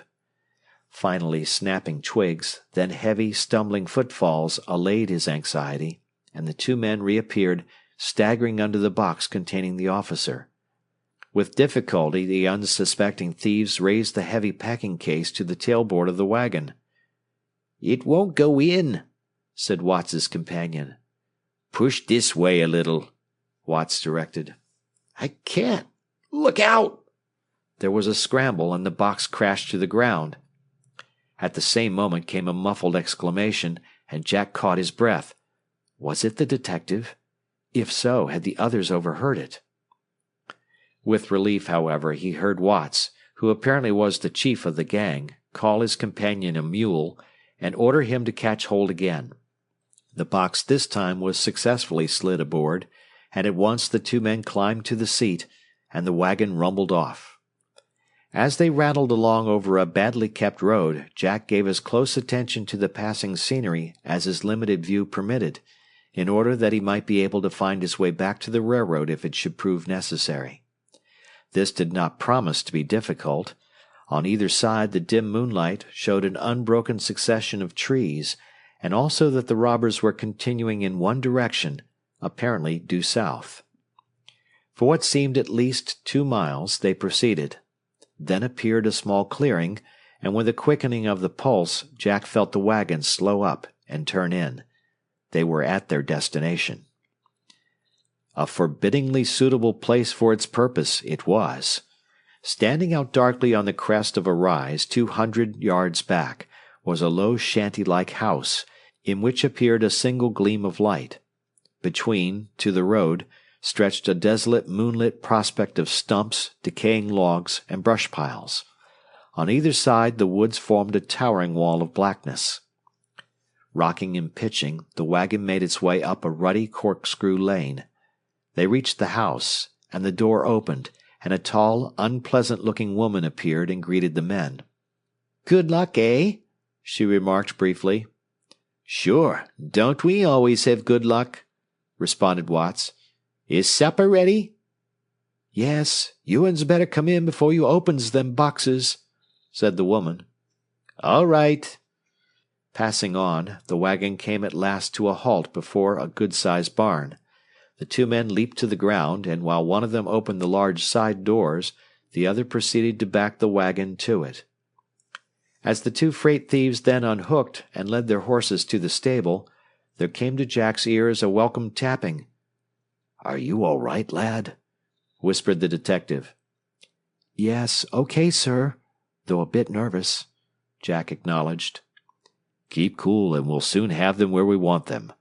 As they're going into supper first, we'll not leave the boxes till then. That'll give us just the opportunity we want to look around and arrange things nicely. Shh, here they come." "Catch hold," said Watts.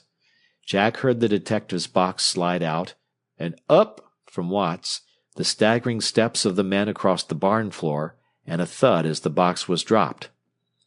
At what then immediately followed, Jack for a moment doubted his senses.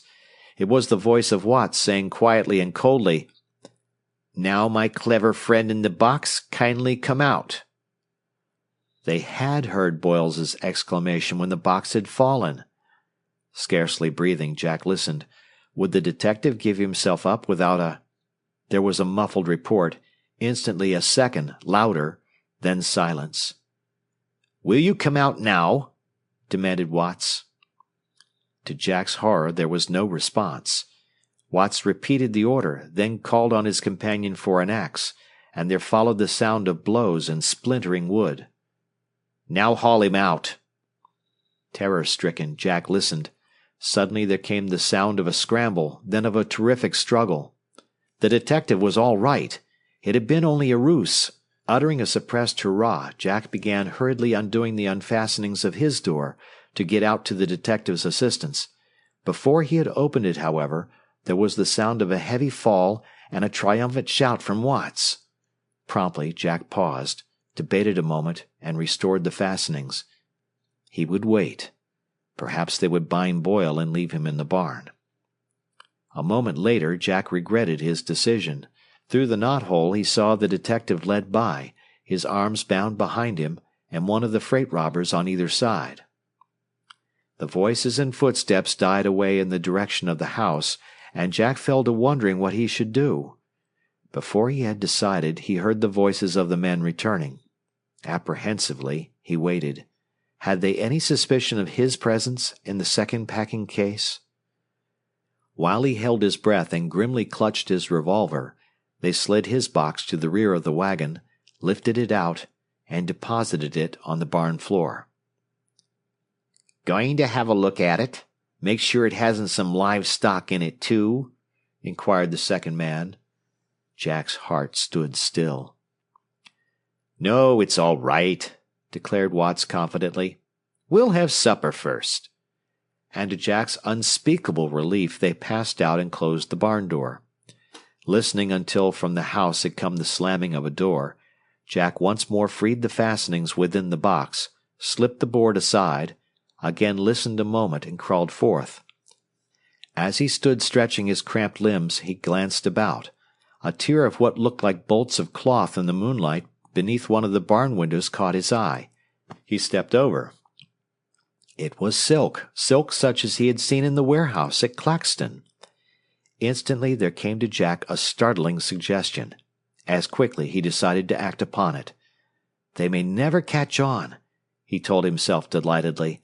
and in any case it will give me a good start back for the railroad for help."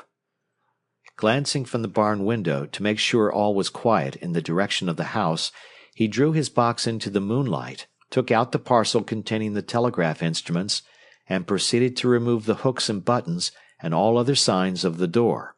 Then quickly he filled the box with bolts of silk from the pile beneath the window. That done, he found a hammer and nails, and muffling the hammer with his handkerchief, as quietly as possible nailed the boards into place. Triumphantly he slid the box to its former position on the floor.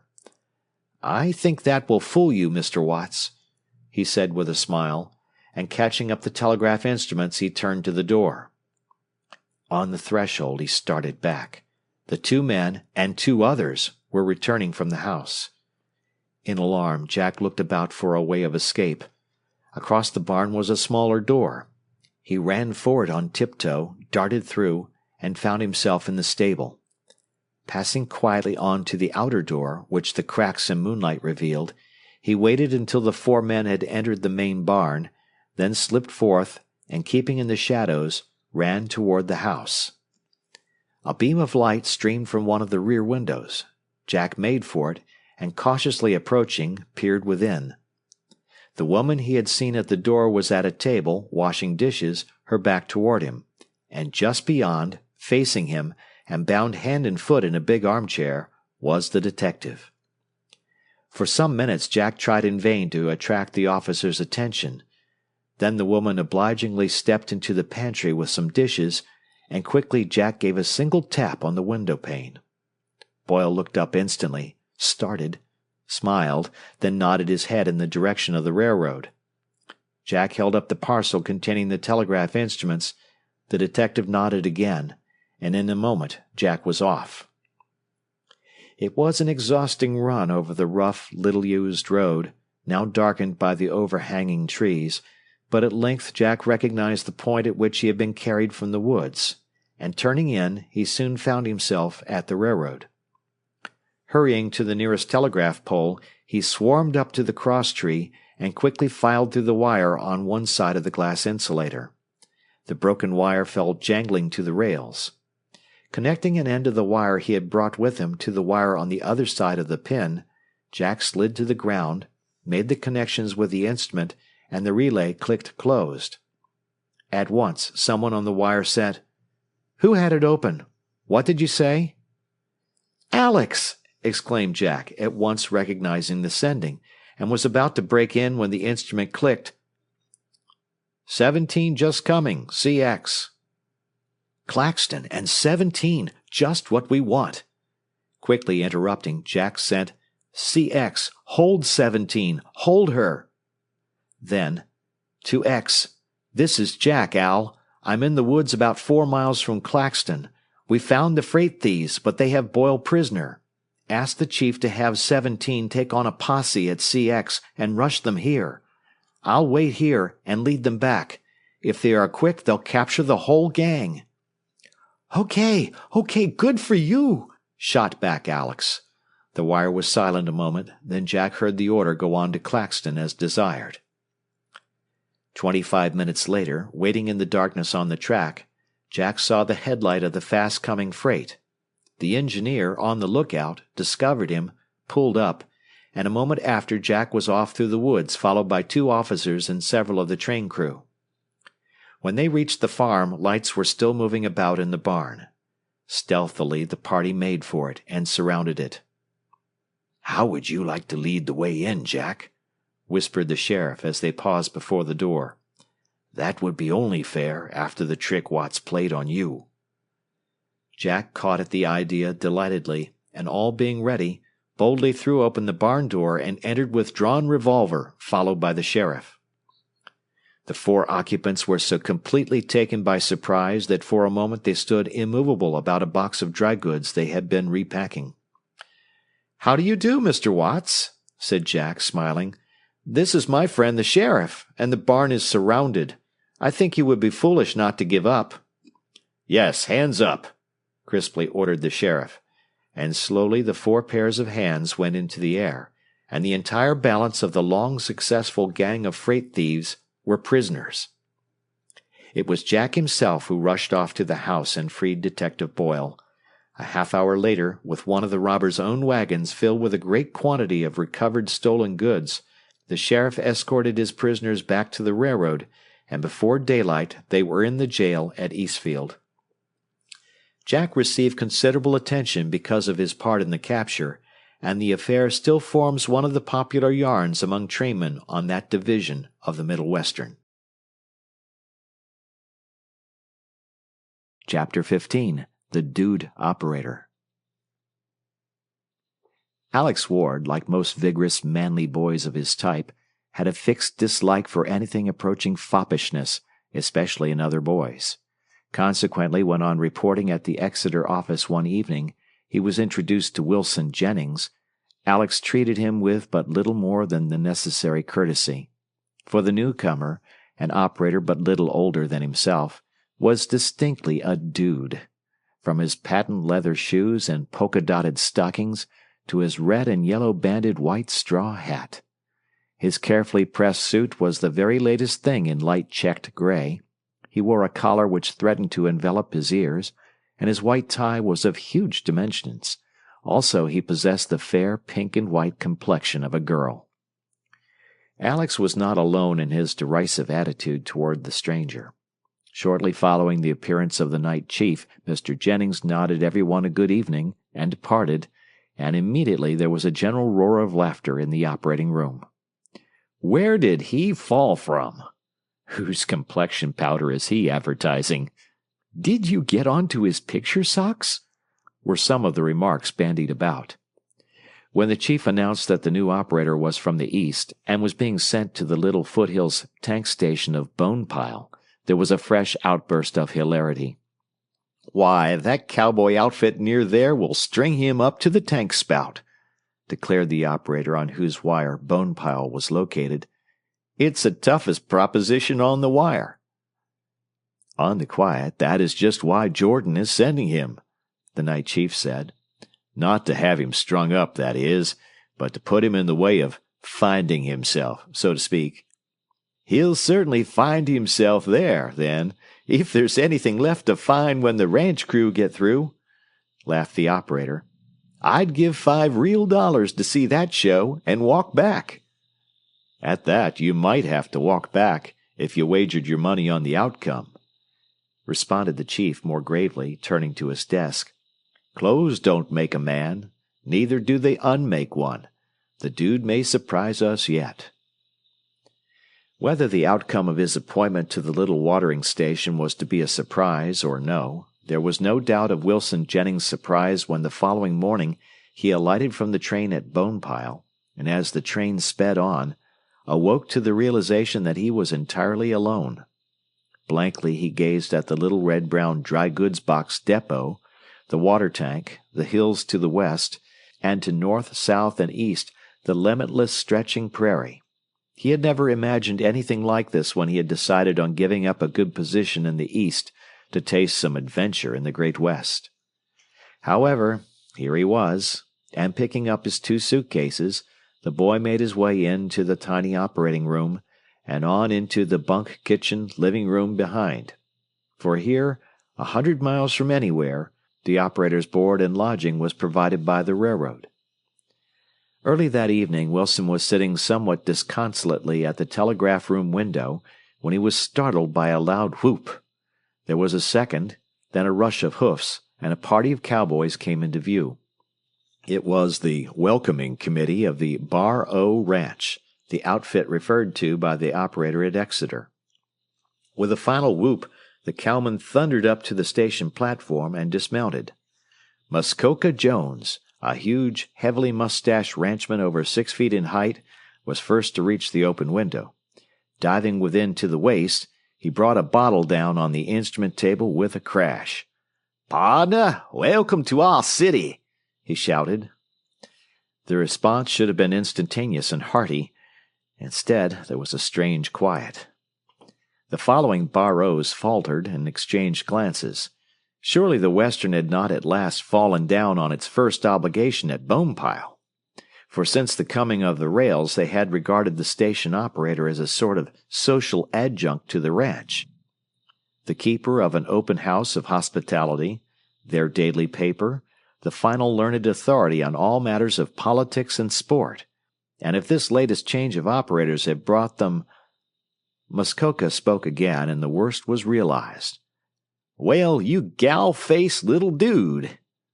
The cowman crowded forward, and peering over Muskoka's broad shoulders, studied Wilson from head to foot with speechless scorn. Muskoka settled forward on his elbows. "Are you a real operator?" he inquired. In a voice that sounded foolish even to himself, Wilson responded in the affirmative. "Actual, real, male operator?" The cluster of bronze faces guffawed loudly. "But you don't play cards, do you?" Muskoka asked incredulously. "Now, I'll bet you don't. Or smoke? Or chew? Or any of them wicked—" "Here are some cigarettes," the other man laughed. Hopefully the boy extended the package, to have it snatched from his hand, scramblingly emptied, and the box flipped ceilingward. In falling, the box brought further trouble. It struck something on the wall which emitted a hollow thud, and glancing up, the cowman espied Wilson's new, brilliantly banded hat. In a trice, Muskoka's long arm had secured it. With the common inspiration, the cluster of faces withdrew. The hat sailed high in the air. There was an ear-splitting rattle of shots, and the shattered remnant was returned to Wilson with ceremony. "There, all proper millinaried, de la bone pile," said Muskoka, "and don't mention it. Now give me that whitewash fence you have around your ears." The boy shrank further back in his chair, then suddenly turned and reached for the telegraph key. In a moment the big cowman's pistol was out. "Back in your chair. Give me that white fence," he commanded. Trembling, Wilson removed his collar and handed it over. The cowman stepped back and calmly proceeded to shoot a row of holes in it. "There," he announced, returning it. "Much better. That's bone pile fashion. Put it on." Meekly Wilson obeyed, and the circle of cowmen roared at the result. "Now," proceeded Muskoka, "that coat of yours is nice. Very nice. But I think it'd look better inside out. Try it." Wilson again turned desperately toward the key. The cowman banged on the table with his pistol, and slowly the boy complied. And a few minutes after, on a further command, he emerged from the doorway, in shattered hat, perforated collar, ridiculously turned coat, and with trousers rolled to his knees, a spectacle that set the cowboys staggering and shouting about the platform in convulsions of laughter. In fact, the result was so pleasing that after enjoying it to the full, the ranchman decided to carry the hazing no further, and only requested of Wilson that he wave his hat and give 3 cheers for the citizens of Bonepile. They mounted their ponies and scampered away. Hastening into the telegraph instruments, Wilson began frantically calling Exeter. Before X had responded, however, the boy paused and sat back in his chair, a new light coming into his eyes. "Yes, sir, I wager they sent them down here to do this," he said aloud. Suddenly he arose and began removing the turned coat. "I'll stick it out here for 2 weeks, if they lynch me," declared the dude grimly. It was early Wednesday evening of a week later that the monthly gold shipment came down from the Red Valley mines. The consignment was an unusually large one, and in view of the youth of the new operator, the superintendent wired a request that Big Bill Smith, the driver of the mines express, remain at the station until the treasure was safely aboard train. On reading the message, however, Big Bill flatly refused. "Why, it's the night of Dan Haggerty's dance," he pointed out indignantly. "Doesn't the superintendent know that?" "The superintendent didn't and didn't care," was the response to the wired protest. "The driver was supposed to remain at all times. It was an old understanding." Understanding or not, Big Bill declined to remain and stormed out the door, announcing that he would get someone down from the Bar O ranch. Half an hour later, Muskoka Jones appeared. "Good evening. I'm sorry it was necessary to trouble you, sir." apologized Wilson. Good evening, Willie. Don't mention it, was the big cowman's scornful response. Then, having momentarily paused to cast a contemptuous eye over the lad's neat attire, he threw himself on the floor in the farthermost corner of the room and promptly fell fast asleep. Some time after darkness had fallen, the young telegrapher, dozing in his chair at the instrument table, was startled into consciousness by the sound of approaching hoofbeats. With visions of Indians or robbers, he sprang to the window to discover a dim, tall figure dismounting on the platform. In alarm he turned to call the sleeping guard, but momentarily hesitating, looked again. The figure came into the light of the window, and with relief he recognized Iowa Burns, another of the Bar O cowmen. "Hello, kid," said the newcomer, entering. "Where's old Muskoke?" "Good evening. Over there asleep, sir. I suppose you knew he was taking Mr. Smith's place, guarding the gold until the train came in?" "Sure, yes. I was there when Bill come up." He crossed to the side of the snoring Jones and kicked him sharply on the sole of his boots. "Muskoke, get up," he shouted. "Here's something to help keep out the chills." Again and more sharply he kicked the sleeping man, while the boy looked on, smiling. Suddenly the smile disappeared, and the lad's heart leaped into his throat. He was gazing into the black, round muzzle of a pistol, and beyond it was a face set with a deadly purpose. Instinctively his staring eyes flickered toward the box of bullion. "Yep, that's it. But wink an eye again and you get it," said Burns coldly, advancing. "Now get back there up again the corner of the table and stand so if anyone comes along you'll appear to be leaning there conversing. Go on, quick." Dazed, cold with fear, the boy obeyed, and Iowa, producing a sheaf of hide thongs, proceeded to bind his arms to his side. As the renegade tightened a knot securing the boy's left leg to the leg of the table, Muskoka's snoring abruptly ceased, and the sleeper moved uneasily. In a flash Iowa was over him, pistol in hand. But the snoring presently resumed, and after watching him sharply for a moment, Iowa returned to the boy. "Now move, remember, and I shoot," he repeated warningly. "To make sure, I'm going to fix up that snoring idiot over there before I finish you. And don't you as much as shuffle your hoof." Recovering the bundle of thongs, he strode back to the sleeper. As previously the man's back had been turned, Wilson had shot a frantic glance about him. In their sweep his eyes had fallen on the partly open drawer in the end of the table, immediately below his left hand, and in the drawer had noted the bowl of a pipe. At the moment nothing had resulted, but as the renegade's back was again turned, his eyes again dropped to the drawer, and a sudden wild possibility occurred to him. His heart seemed literally to stand still at the audacity, the danger of it. But might it not be possible? The light from the single lamp on the wall opposite was poor, and his left side thus in deep shadow. And his left hand, he tried it.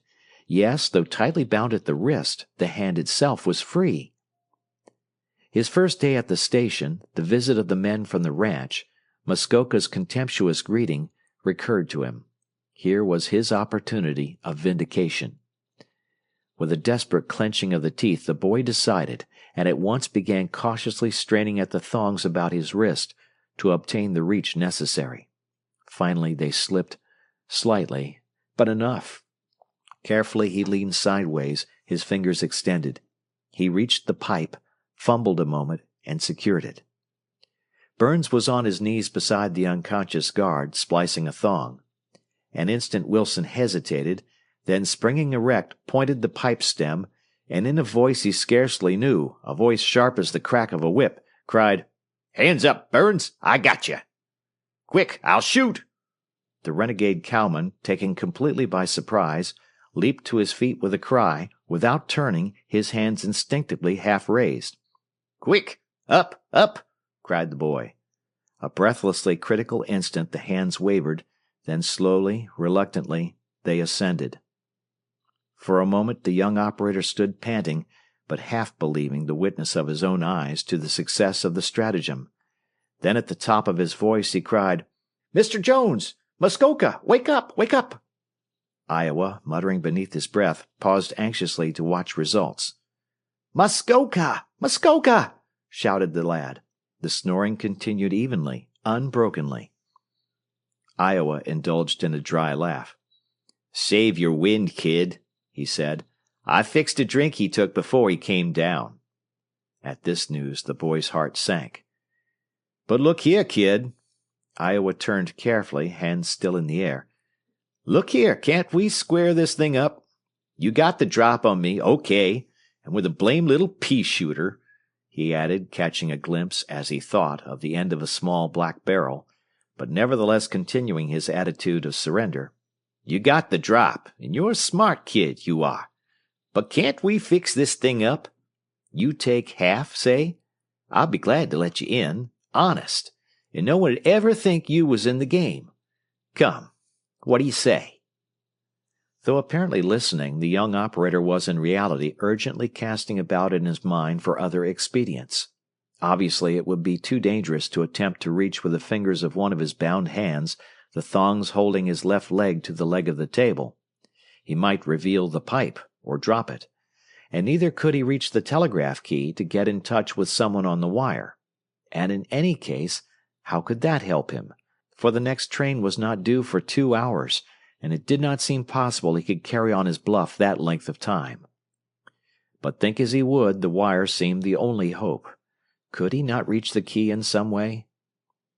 The solution came as Iowa ventured a short step nearer and repeated his suggestion. At first sight it seemed as ridiculously impossible as the bluff with the pipe, but quickly the boy weighed the chances, and determined to take the risk. "Now, Mr. Iowa," he said, "you are to do just exactly what I tell you, step by step, so much and no more. If you make any other move, if I only think you are going to, I shall shoot. My finger is pressing the trigger constantly, and I guess you can see that at this range, though my hold on the gun is a bit cramped, I could not miss you if I wanted to. Listen now. You will come forward until you can reach the chair here by sticking out your foot. Then you will push it back along the table to the wall and turn it face to me. Then you will sit down in it. After that I'll tell you some more.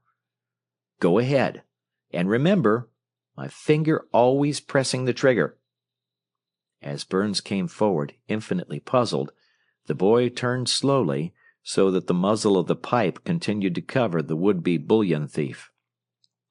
Gingerly Iowa reached out with his foot and shoved the chair back to the wall, and turning, backed into it and sat down. With the shadow of a grin on his face, he demanded, "What next?" "Now, slowly let your left arm down at full length on the table. There. Hand is on the key, isn't it? Now," continued Wilson, who never for an instant allowed his eyes to wander from the man's face, "now feel with your fingers at the back of the key and find a screw head standing up." "Which one? There are 2 or 3, said Iowa craftily. "No, there are not. There's just one, and I give you 3 to find it," said the young operator sharply.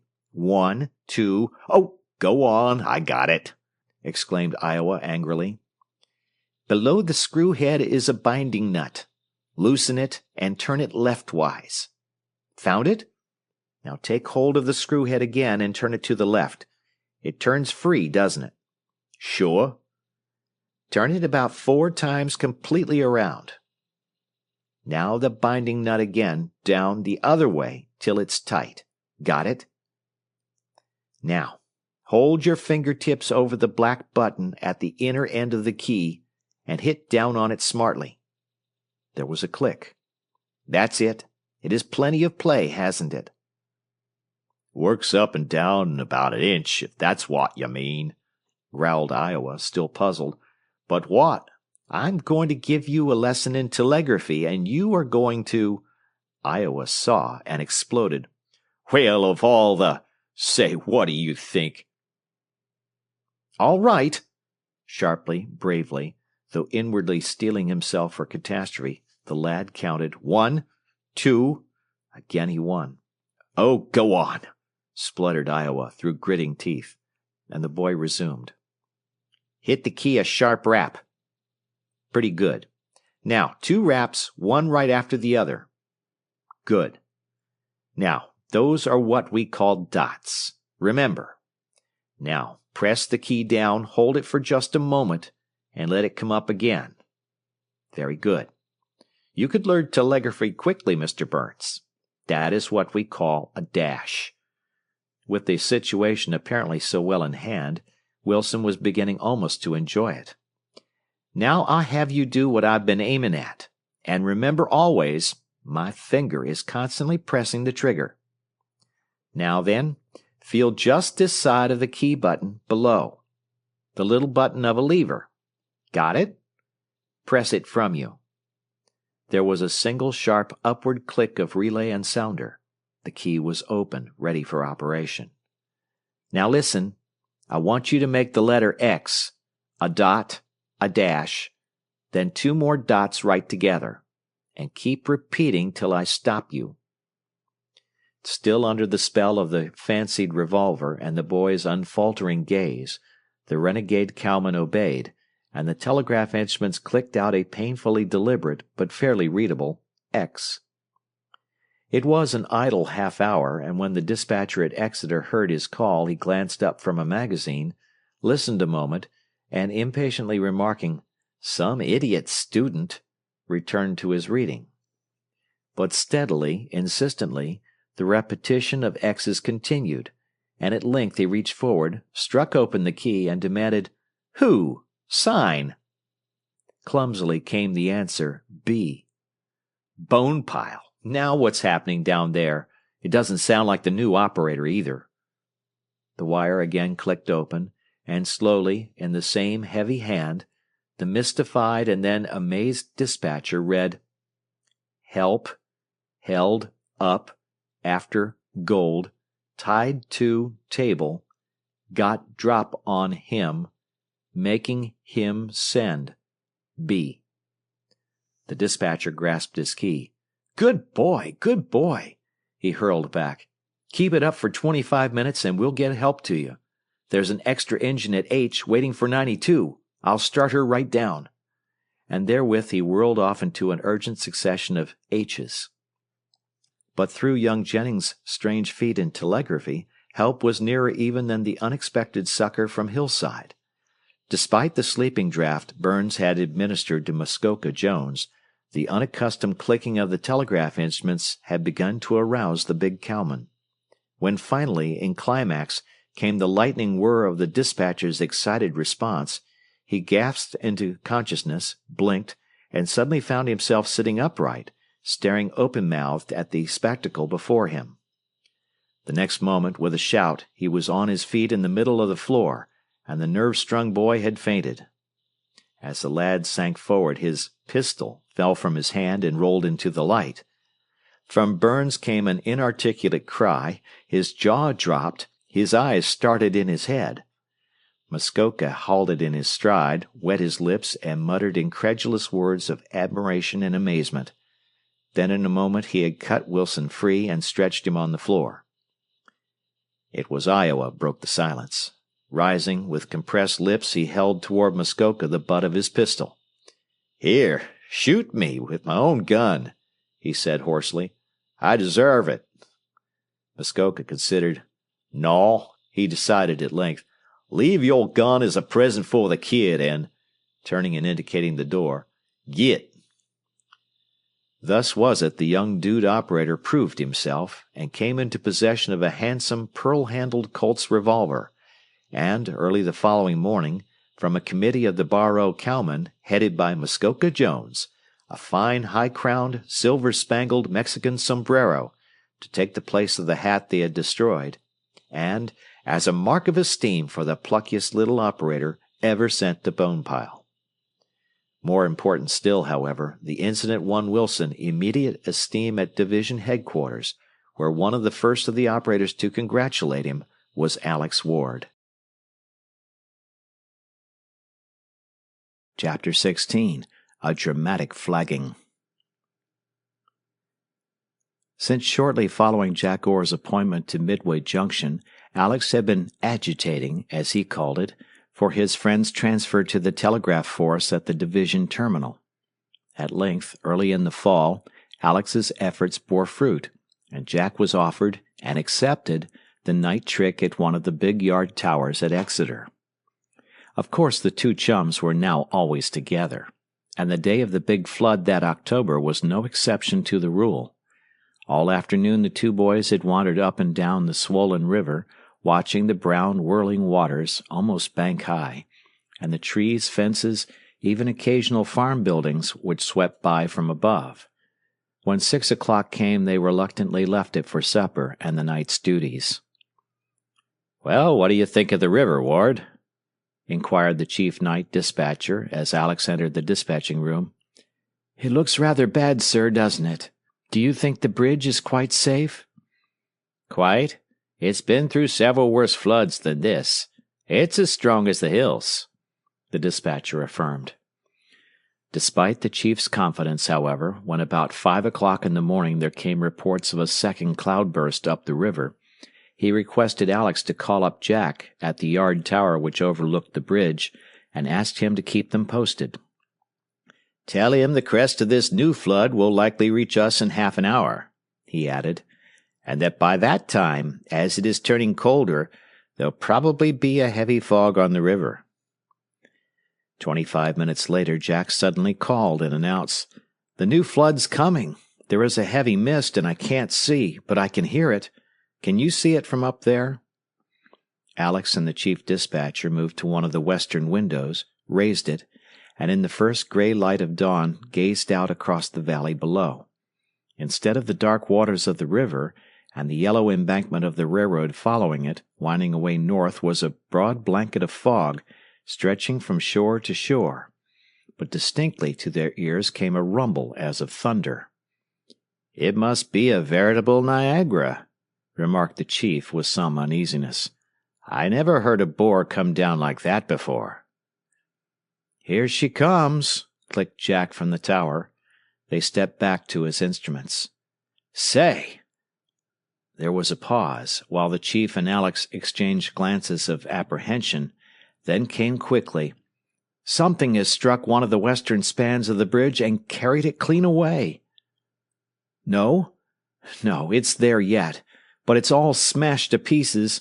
Only the upper structure seems to be holding." Sharply the dispatcher turned to an operator at one of the other wires. "McLaren, 46 hasn't passed Norfolk?" "Yes, sir, 5 minutes ago." A cry broke from the chief, and he ran back to the window. Alex followed and found him as pale as death. "What's the matter, Mr. Allen?" he exclaimed. "Matter? Why, Norfolk is the last stop between that train and the bridge. She'll be down here in 20 minutes. And even if we can get someone across the bridge immediately, how can they flag her in that wall of mist?" Hopelessly he pointed where on the farther shore the tracks were completely hidden in the blanket of white vapor. "And there's no time to send down torpedoes." At the thought of the train rushing upon the broken span, and plunging from sight in the whirling flood below, Alex felt the blood draw back from his own face. "But we will try something. We must try something," he cried. At that moment the office door opened, and Division Superintendent Cameron appeared. "Good morning, boys," he said genially. "I'm quite an early bird this morning, eh? Came down to meet the wife and children. They're getting in from their vacation by 46.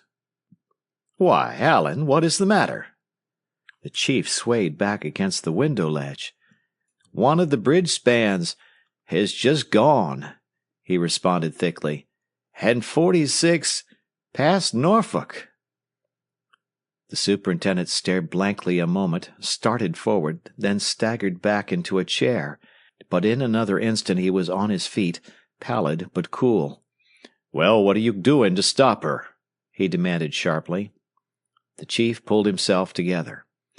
"It only happened this moment, sir. The man at the yard tower just reported. One of the western spans was struck by something. Only the upper structure is hanging, he says." "Can't you send someone over on foot with a flag or torpedoes?" There are no torpedoes at the bridge house, and there's not time to send them down. As to flagging, look at the mist over the whole valley bottom," said the dispatcher, pointing. "Except directly opposite, where the wind between the hills breaks it up at times, the engineer couldn't see 3 feet ahead of him."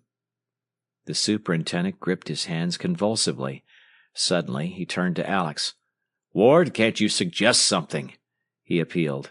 "You have always shown resource in emergencies." "I have been trying to think of something, sir. But, as the chief says, even if we could get a man across the bridge, what could he do? I was down by the river yesterday morning, and the haze was like a blind wall." "Couldn't a fire be built on the tracks?" "Not quickly enough, sir. Everything is soaking wet." The superintendent strode up and down helplessly. "And of course it had to happen after the Riverside Park station had closed for the season," he said bitterly.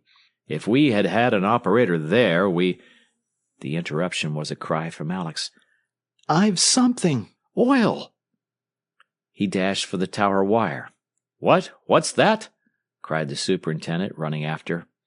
"Oil on a pile of ties, or anything, sir, providing ore can get over the bridge," Alex explained hurriedly as he whirled off the letters of Jack's call. The official dropped into the chair beside him. "I-I-T-R," answered Jack. "Ore. Have you any oil in the tower?" shot Alex. "No, but there's some in the lamp shed just below." "Look here, could you possibly get across the bridge?" "I might manage it. There is a rail bicycle in the lamp house. If the rails are hanging together, perhaps I could shoot over with that. Why?" 46 is due in 20 minutes, and apparently we have no way of stopping her except through you." "Why, certainly I'll risk it," buzzed the sounder. "I suppose the oil is to make a quick blaze to flag her?" Jack added, catching Alex's idea. "That's it. Make it just this side of the Riverside Park station." "Okay, here goes." "Good luck," sent Alex with a sudden catch in his throat as he realized the danger his chum was so cheerfully running. "God help him," added the superintendent fervently. Jack in the distant tower took little time to think of the danger himself. Catching up a lantern and lighting it, he was quickly out and down the tower steps and running for the nearby shed. Fortunately, it was unlocked. Darting in, he found a large can of oil. Carrying it out to the main line track, he returned and hurriedly dragged forth the yard lampman's rail bicycle, a 3-wheeled affair with the seat and gear of an ordinary bicycle. Swinging the little car onto the rails, he placed the oil can on the platform between the arms, swung the lantern over the handlebars, mounted, and was off, pedaling with all his might. As he speedily neared the downgrade of the bridge approach, and the roar of the flood met him in full force, Jack for the first time began to realize the danger of his mission. But with grimly set lips he refused to think of it, and pedaled ahead determinedly. He topped the grade, and below him was a solid roof of mist, only the bridge towers showing. Apprehensively, but without hesitation, he sped downward. The first dampness of the vapor struck him. The next moment he was lost in a blinding wall of white. He could not see the rails. On he pedaled with bowed head. Suddenly came a roar beneath him. He was over the water. Jack's occasional views from the tower had shown him where the bridge was shattered, and for some distance he continued ahead at a good speed. Then, judging he was nearing the wrecked portion, he slowed down and went on very slowly, peering before him with straining eyes, and listening sharply for a note in the tumult of water below which might tell of the broken timbers and twisted iron. It came, a roar of swirling, choking, and gurgling. Simultaneously there was a trembling of the rails beneath him. He was on the shattered span. At a crawl, Jack proceeded. The vibration became more violent. On one side the track began to dip. Momentarily Jack hesitated and paused. At once came a picture of the train rushing toward him, and conquering his fear, he went on. Suddenly the track swayed violently, then dipped sharply sideways. With a cry, Jack sprang off backwards and threw himself flat on his face on the sleepers. Trembling, deafened by the roar of the cataract just beneath him, he lay afraid to move, believing the swaying structure would give way every instant. But finally the rails steadied and partly righted, and regaining his courage, Jack rose to his knees and began working his way forward from tie to tie, pushing the bicycle ahead of him. Presently the rails became steadier. Cautiously he climbed back into the saddle, and slowly at first, then with quickly increasing speed and rising hope, pushed on. The vibration decreased, the track again became even and firm. Suddenly at last the thunder of the river passed from below him, and he was safely across. A few yards from the bridge, and still in the mist, Jack peered down to see that the oil can was safe. He caught his breath. Reaching out, he felt about the little platform with his foot. Yes, it was gone. The tipping of the car had sent it into the river.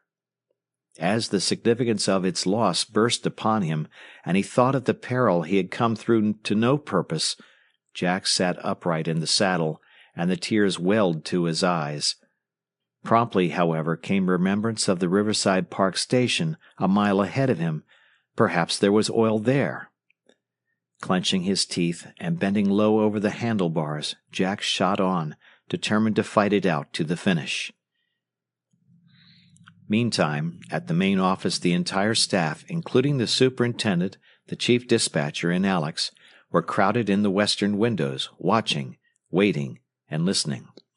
Shortly after Alex had announced Jack's departure, a suppressed shout had greeted the tiny light of his lantern on the bridge approach, and a subdued cheer of good luck had followed him as he had disappeared into the wall of mist. Then had succeeded a painful silence, while all eyes were fixed anxiously on the spot opposite where a light west wind, blowing down through a cut in the hills, occasionally lifted the blanket of fog and dimly disclosed the river bank and track. Minute after minute passed, however, and Jack did not reappear. The silence became ominous. "Surely he should be over by this time. We should have had a glimpse of his light," said the chief, "unless—" An electrifying cry of, "There he is!" interrupted him, and all momentarily saw a tiny twinkling light and a small dark figure shooting along the distant track. A moment after, the buzz of excited hope as suddenly died. From the north came a long, low-pitched "too, too." "The train." "How far up, Allen?" 3 miles. The superintendent groaned. "He'll never make it. He'll never do it. She'll be at the bridge in 5 minutes." "No, Broad is careful," declared the chief, referring to the engineer of the coming train. "He won't keep up that speed when he strikes the worst of the fog. There are 8 or 10 minutes yet." Along came the long, mellow notes of the big engine whistling a crossing. "Who's that?" said Alex suddenly, half turning from the window. The next moment, with a cry of, "He's at the station! Orr's at the Park station!" he darted to the calling instruments and shot back an answer. The rest rushed after and crowded about him. "I'm at the Park station," whirled the sounder. "I broke in. I lost the oil can on the bridge. There is no oil here. What shall I do?" As the chief read off the excited words to the superintendent, the official sank limply and hopelessly into a chair. "But might there not be some there somewhere? Who would know, Mr. Allen?" At Alex's words, the chief spun about. "McLaren, call Flanagan on the phone," he cried. "Quick!" The operator sprang to the telephone, and in intense silence the party waited. He got the number. "Hello, is Flanagan there?" "Say, is there any oil across the river at the Park station?" "For heaven's sake, don't ask questions. Is there?" "Yes, he says there's a half-barrel in the shed behind," reported the operator. Alex's hand shot back to the key. At the first dot he paused. Through the open window came a whistle, strong and clear. The chief threw up his hands. Alex himself sank back in his chair helplessly. Suddenly he again started forward. "I have it!" With the sharp words he again grasped the key. and while those about him listened with bated breath, he sent like a flash, "Jack, there's a barrel of oil in the shed at the rear. Knock the head in, spill it, and set a match to it. Burn the station!" The chief and the operators gasped, then with one accord set up a shout and darted back for the windows. The superintendent, told of the message, rushed after. In absolute silence, all fixed their eyes on the spot a mile up the river where lay the little summer depot. Once more came the long-drawn "too, too" for a crossing. "The next'll tell," said the chief tensely, "for the crossing this side of the station, or—" It came. It was the crossing. But the next instant from the mist shot up a lurid flare. From the windows rose a cry. Higher leaped the flames, and suddenly across the quiet morning air came a long series of quick, sharp toots. Again they came, then the short, sharp note for brakes. And the boys and the flames had won. The superintendent turned and held out his hand. "Ward, thank you," he said huskily. "Thank you. You are a genuine railroader." "And about the station?" queried Alex, a sudden apprehension in his face and voice. For the moment the crisis was past, he had realized with dismay that he had issued the unprecedented order for the burning of the station entirely on his own responsibility. "The station?" The superintendent laughed. "My boy, that was the best part of it. That was the generalship of it. There was no time to ask, only act. The fraction of a second might have lost the train. No, that is just why I say you are a genuine railroader. The burning of the station was a piece of the finest kind of railroading." "And this reminds me," added the superintendent some minutes later, leading Alex aside and speaking in a lower voice, "we expect to start construction on the Yellow Creek branch in 6 weeks, and we'll be wanting an advance guard of 3 or 4 heady, resourceful operators with the construction train or on ahead. Would you like to go? And your friend Orr? There'll be plenty of excitement before we are through." "I'd like nothing better, sir, or either, I know," declared Alex with immediate interest. "But where will the excitement come in, sir?"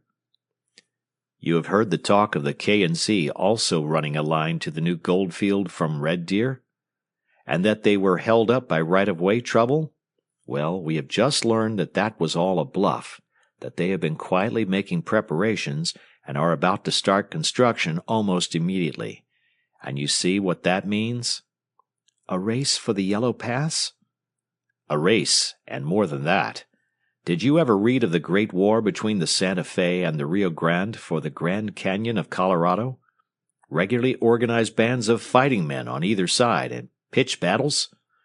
Well, I don't anticipate matters coming to that point between us and the K&Z, but I wouldn't be surprised if it came near it before we are through. The lines traverse wild country, and the K&Z people have men in their construction department who would pull up track or cut wires as soon as light a pipe. In the latter case, they would cut at critical times.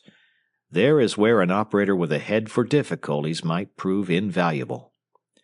"I would be more than glad to tackle it, sir," agreed Alex enthusiastically. "Very well, then. You may consider yourself, and your friend Orr, appointed, and if you know of anyone else of the same brand, you might suggest him," the superintendent concluded. "I don't think I do, sir, at the moment," Alex responded. The week succeeding brought Alex a suggestion. Chapter 17. Wilson again distinguishes himself. It was decidedly warm the following Monday noon at Bonepile, and Wilson Jennings, his coat off but wearing the fancy Mexican sombrero that the Bar O cowman had given him, sat in the open window to catch the breeze that blew through from the rear. From the window Wilson could not see the wagon trail toward the hills to the west. Thus it was that the low thud of hoofs first told him of someone's hurried approach. Starting to his feet, he stepped to the end of the platform. At sight of a horseman coming toward him at full speed, and leading a second horse, saddled but riderless, Wilson gazed in surprise. Wonder increased when, as the rider drew nearer, he recognized Muskoka Jones, the big Barrow cowman. "What is it, Muskoka?" he shouted as the ponies approached. The cowpuncher pulled up all standing within a foot of the platform. "There's been an explosion at the Pine Lode, kid, and 10 men are bottled up somewhere in the lower level. 2 men got in through a small hole. The mouth of the mine is blocked, and one of them is tapping on the iron pump pipe. Bartlett, the mine boss, thinks it may be telegraph ticking, that maybe Young knows something about that. Will you come up and listen? You see, if they knew what was what inside, they'd know what they could do. They are afraid to blast the big rock that's blocking the mouth for fear of bringing loosened stuff down on the men who have been caught." Wilson was running for the station door. "I'll explain to the dispatcher," he shouted over his shoulder. "I-I-X," responded the dispatcher. "There's been an explosion in the Pine Lode mine," sent Wilson rapidly, "and a man has been sent to take me there to try and read some tapping from the men inside. Can you give 144 and the mail clearance from Q and let me go up?" "Some tapping? What? Oh, I understand. Okay, go ahead," ticked the dispatcher. "Get back as soon as possible." "I will." "All right, Muskoke," cried Wilson, hastening forth, struggling into his coat as he ran. "Get round thar," shouted the cowboy, swinging the spare pony to the platform. Wilson went into the saddle with a neat bound. "Say, you've seen a hoss before, kid," observed Muskoka with surprise as he threw over the reins. "Sure I have. Used to spend my summer vacations on a farm. Can ride a bit standing up," said Wilson with pride. They swung their animals about together and were off on the jump. As the 2 ponies stretched out to their full stride, the cowboy eyed Wilson's easy seat with approval. "Well, kid," he observed after a moment's silence, "next time I come across a dude, I'll get him to do his tricks before I brand him. I don't see but what you said about as good as I do." Wilson's pleased smile gave place to gravity as he returned to the subject of the explosion. "When did it happen?" he asked. "Early this morning, just after the men went in. They're not sure, but think it was powder stored at the foot of the shaft down to the lower level. The main lead of the Pine Lode, you know, runs straight into the mountain, not down, and the shaft to the lower level is a ways in. We heard the noise at the Barrow. There's nothing much to see or do, though," the cowboy added as they raced along neck and neck. "A big rock just over the entrance came down, and when they got the dirt away, they found it had bottled the thing up like a cork. It's that they are afraid to blast until they know how the men are fixed inside. Hoover and Young got in through a small hole at the top. Hoover about half an hour before Young. He started tapping on the pipe, too, then stopped. They don't know what's happened to him." 20 minutes' hard riding brought them to the foothills. Still at the gallop, the ponies were urged up a winding, rocky trail, and finally a tall black chimney and a group of rough buildings came into view. "There it is," said the cowboy, indicating a ledge just above. As they went forward, still at full speed, Wilson gazed toward the mine entrance with some astonishment. Mine disasters he had always thought of as scenes of great excitement, people running to and fro, wringing their hands, excited crowds held back by ropes, and men calling and shouting. Here, about a spot but little distinguished from the rest of the rocky, sparsely treed mountainside, was gathered a group of perhaps 50 men, some sitting on beams and rocks, others moving quietly about, all smoking. On their being discovered, however, there was a stir, and as Muskoka and the boy dismounted at the foot of a rough path and ascended, there was a general movement of the miners and cowmen to meet them. "I got him," Muskoka announced briefly to a grizzle-haired man who met them at the top. "This is Bartlett, the mine boss," he said to Wilson by way of introduction. The boss nodded. "The tapping's going on yet, is it, Joe?" No, it's stopped, just like Hoover's did," was the gloomy response. just when we were getting on to it ourselves." The speaker held up a small board penciled with figures and letters.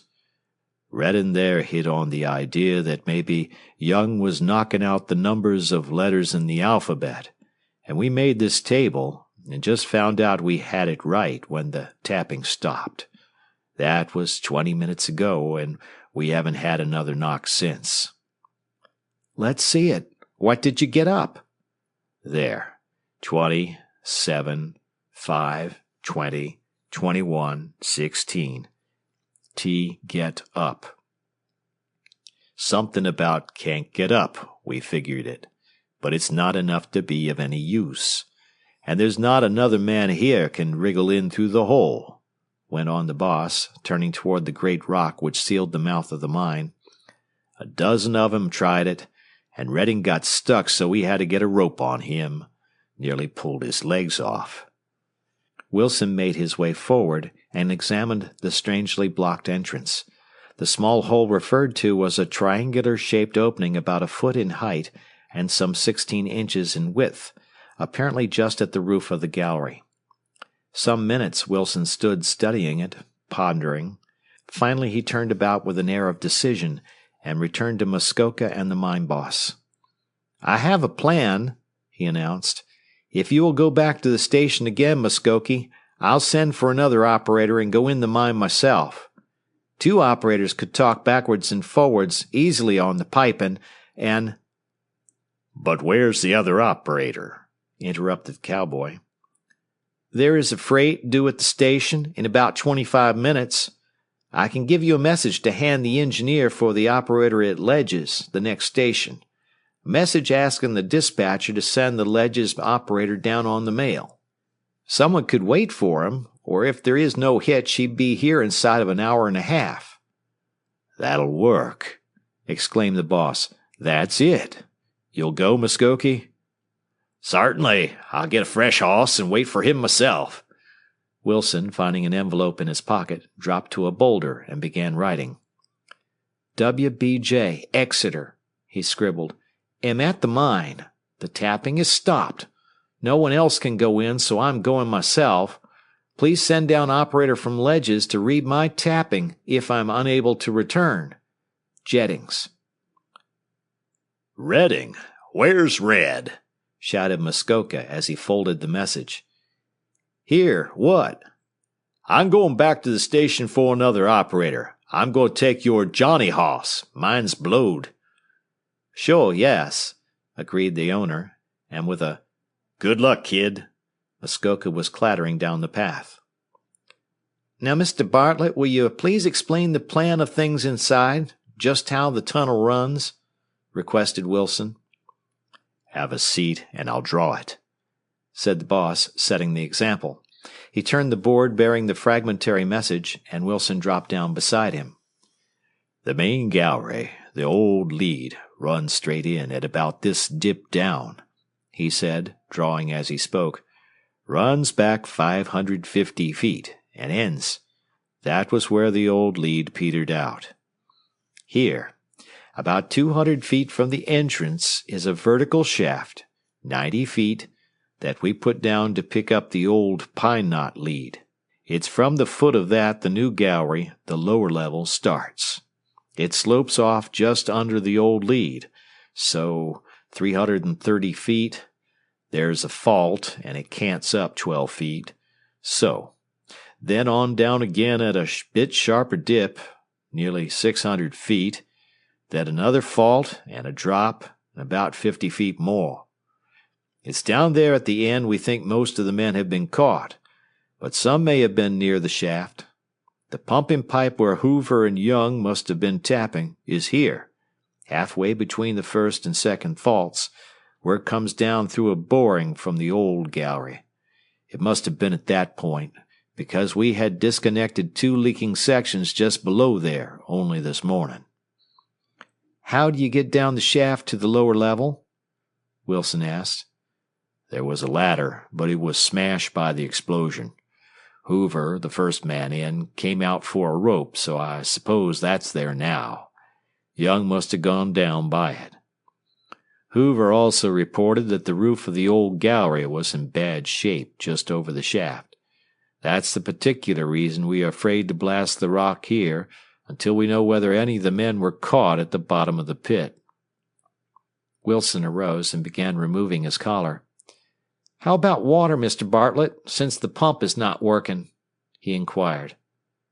"Unless the explosion tapped new water, there'll be no danger for 24 hours at least. But if the drain channel of the lower gallery has been filled, the floor will be very slippery," the mine boss added. "It's slate, and we left it smooth as a runway for the ore boxes." As the young operator removed his spotless collar, one similar to that which had so aroused the cowman's derision on his first day at Bonepile, without a smile, one of the very men who had formed the welcoming committee that day rubbed his hands on his shirt, took it carefully, and placed it on a clean plank. "You'll want a lamp. Somebody give the boy a cap and lamp," the boss directed. A dozen of the miners whipped off caps with attached lamps, and trying several, Wilson found one to fit. Then, buttoning his coat and turning up the collar, he made his way to the rock-sealed entrance and climbed up to the narrow opening. "I'll tap as soon as I reach the pipe," he said. "So long," and without more ado crawled head first within and disappeared. The lamp on his cap lighting up the narrow trough-like tunnel, Wilson easily wormed his way forward 10 or 12 feet. Then the passage contracted and became broken and twisted. However, given confidence by the knowledge that others had passed through, Wilson squeezed on. There presently came a widening of the hole, then a black opening, and with a final effort he found himself projecting into the black depths of the empty gallery. Below him the debris sloped to the floor. Pulling himself free, he slid and scrambled down and quickly was on his feet, breathing with relief. Only pausing to brush some of the dust from his clothes, Wilson hastened forward. 200 feet distant, a windlass took shape in the obscurity. He reached it, and the black opening of the shaft to the lower level was at his feet. Looking, he found the rope the mine boss had spoken of. It was secured to one of the windlass supports and disappeared into the depths on the opposite side of the pit. Directly below was the shattered wreck of the ladder. Leaning over, Wilson shouted, "Hello! Hello!" The words crashed and echoed in the shaft and about him, but there was no reply. Once more he shouted, then resolutely suppressing his instinctive shrinking, he made his way about to the rope, carefully lowered himself, and began descending hand under hand. Wilson had not gone far when with apprehension he found the rope becoming wet and slippery with drip from the rocks above. Despite a tightened grip, his hands began to slip.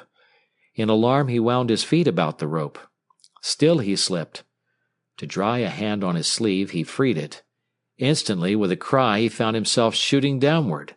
He clutched with hands, feet, and knees, but onward he plunged. In the light of his lamp, the jagged broken timbers of the shoring shot up by him. He would be dashed to pieces. But desperately he fought, and at last got the rope clamped against the corner of a heel, and the speed was retarded. A moment after he landed with an impact that broke his hold on the rope and sent him in a heap on his back. Rising, Wilson thankfully discovered he had escaped injury other than a few bruises, and gazed about him. At first sight, he appeared to be in the bottom of a well filled with broken water-soaked timbers and gray, dripping rock. He knew there must be an exit, however, and set about looking for it, at the same time listening and watching shrinkingly for signs of anyone buried in the heap of stone and timber. Not a sound, save the monotonous drip of seeping water, was to be heard, however, and presently behind a shield of planking he located the black mouth of a small opening. Dropping to his knees, he crawled through and stood upright in a downward-sloping gallery similar to that above, the lower level. Once more he shouted, "Hello! Hello!"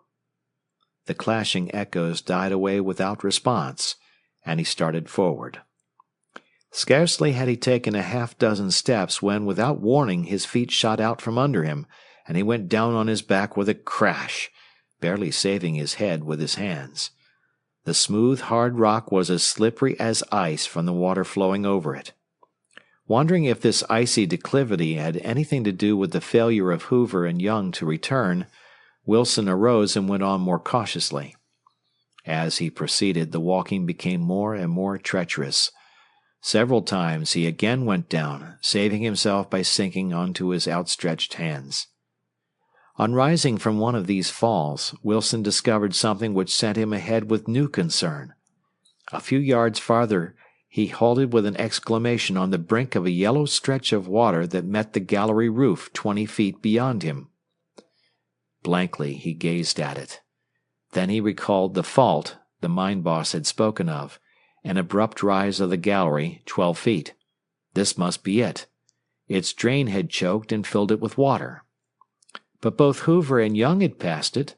The pipe they had tapped upon was beyond. They must have waded boldly in, dove or ducked down, and come up on the other side. At the thought of following them in this, Wilson drew back. Had he not better return? Could he, though? Could he ascend a rope down which he had been unable to prevent himself sliding? The answer was obvious.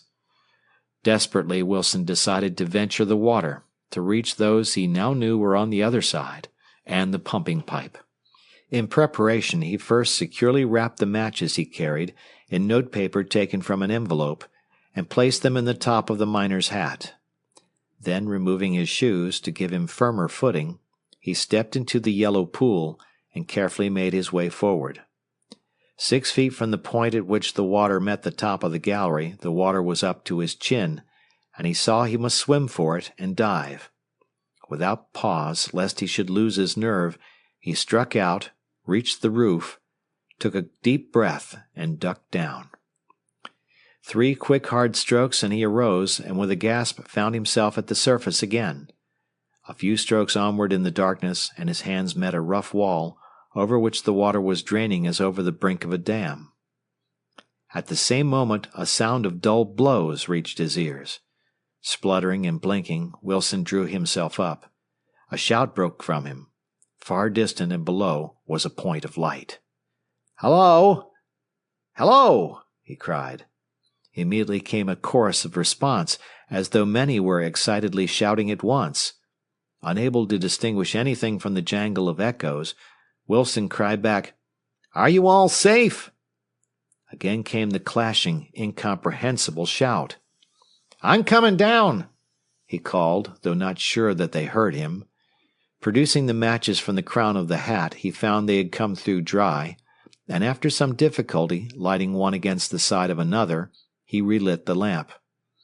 While at this, voices continued to come up to him, evidently shouting something. But try as he could, he was unable to make out what was said. It was all a reverberating clamor, as though 100 people were talking at once. As the lamp spluttered up, after the ducking which had extinguished it, Wilson gazed down the gallery before him with a touch of new dismay. The water was flowing over it in a thin, glossy coat, and it was considerably steeper than on the outer side of the fault. Apparently the only thing to do was to slide. Working about into a sitting position, facing down the slope, with feet spread out as though steering a sleigh, Wilson allowed himself to go. The rapidity with which he gained momentum startled him. Soon the gray damp walls were passing upward like a glistening mist. With difficulty he kept his feet foremost.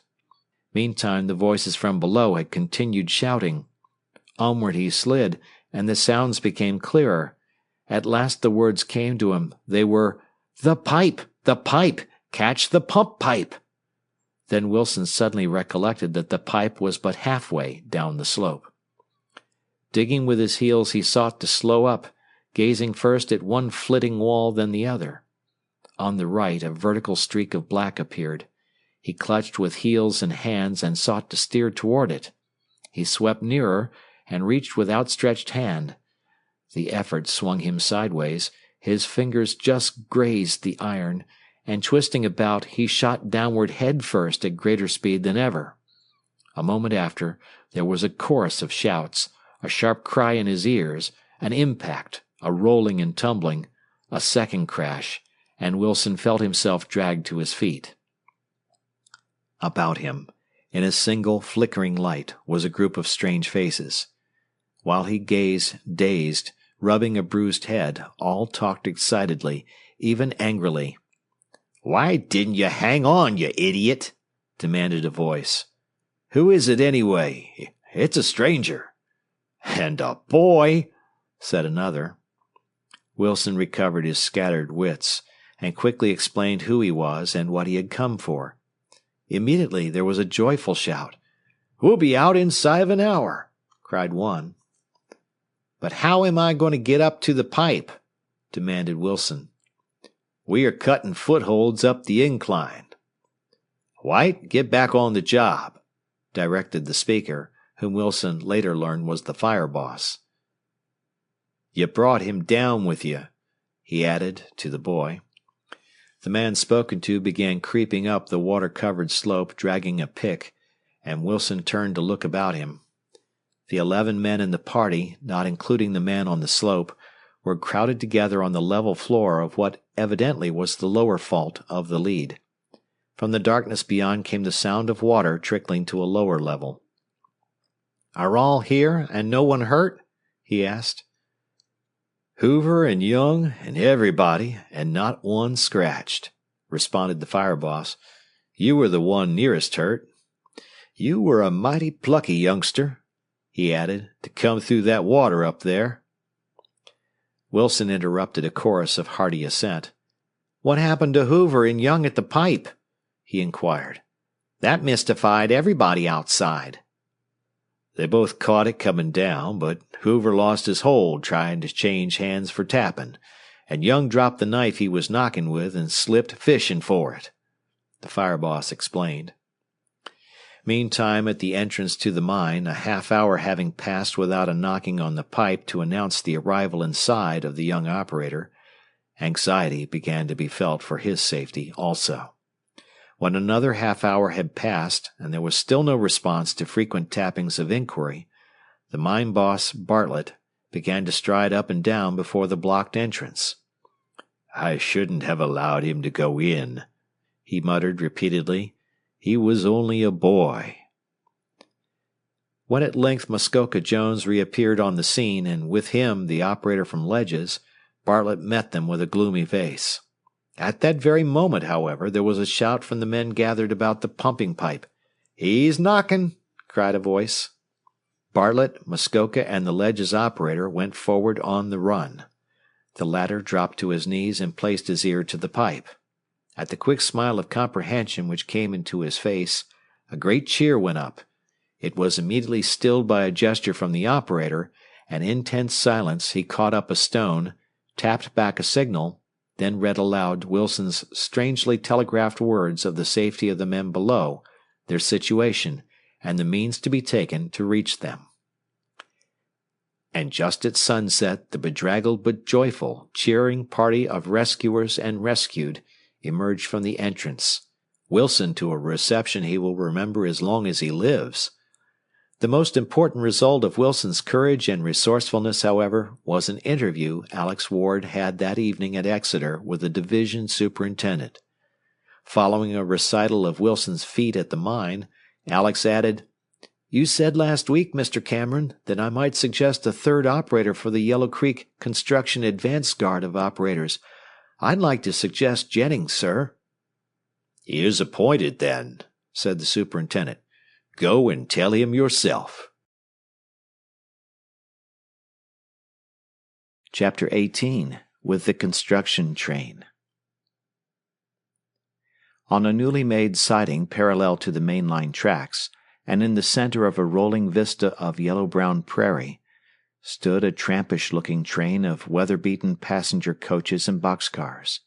In the sides of the latter small windows had been cut, and from the roofs projected chimneys. North of the train, to a din of clanking, pounding, and shoveling, a throng of men were laying ties and rails, driving spikes and tightening bolts in the construction of further short stretches of track. It was the Yellow Creek branch boarding and construction train, and the laying of the sidings of the newly created Yellow Creek Junction was the first step in the race of the Middle Western and the K&Z, some miles below the southern horizon, for the just discernible break to the southwest in the blue line of the Dog Rib Mountains, the coveted entrance to the new goldfields in the valley beyond. And here, the first of the construction operators sent forward, Alex had been 2 days established in the telegraph car. As he had anticipated, Alex was enjoying the experience hugely. It was every bit as good as camping out, he had declared over the wire to Jack. Having for an office a table at one end of the old freight car, sleeping in a shelf-like bunk at the other end, and eating in the rough-and-ready diner with the inspectors, foremen, timekeepers, and clerks who shared the telegraph car with him. As well, the work going on about him was a constant source of interest during Alex's spare moments. On this, the second day, Alex had been particularly interested in the newly arrived track-laying machine, which did not actually lay track at all, but by means of roller-bottom chutes fed out a stream of rails and ties to the men ahead of it. After supper, the wire being silent, Alex made his way amid several trains of track material already filling completed sidings for a closer view of the big machine. There proved to be less to see than he had expected, and having climbed aboard the pilot car and examined the engine, Alex ascended the tower from which a brakeman controlled the movements of the train. On his right lay a string of flats piled high with timbers for bridges and culverts. Glancing along them, Alex was surprised to see a man's head cautiously emerge from an opening in the lumber on one of the cars, and quickly disappear on discovering him.